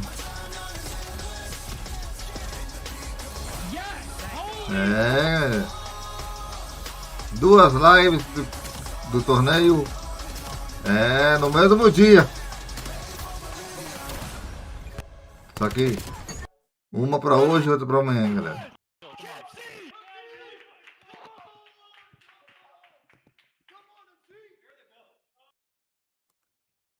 And this is going to be 3 players up for a moment. Oh my God, brother. Now They're just getting bodied. These guys are getting ran through, bro. And 8-0.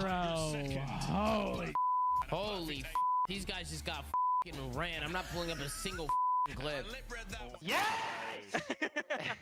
Let's go. Bang! Yeah, good bro. No. I just played the game right there, bro. I just played the game that overload.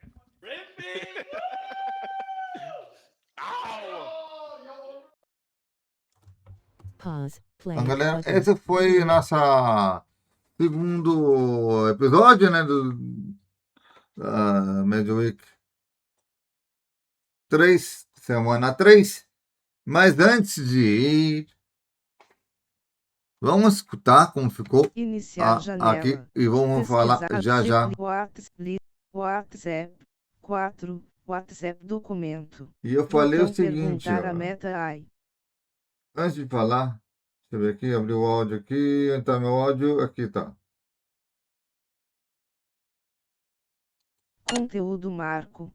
Digite uma mensagem para Mob Telegram, rádio Mob S Telegram. Eu falei no áudio, antes de botar o áudio aqui, falei que ia ficar assim, ó. Miami vai vencer de 3-1 ou 3-0 ou 2-0. Alguma coisa assim. Ok? Vamos repetir aqui já para você. Vamos lá. WhatsApp. Clicável você. Reproduzir mensagem de voz. Bom, galera, Studio antes de 2 continuar projetor em tela. Com a votação.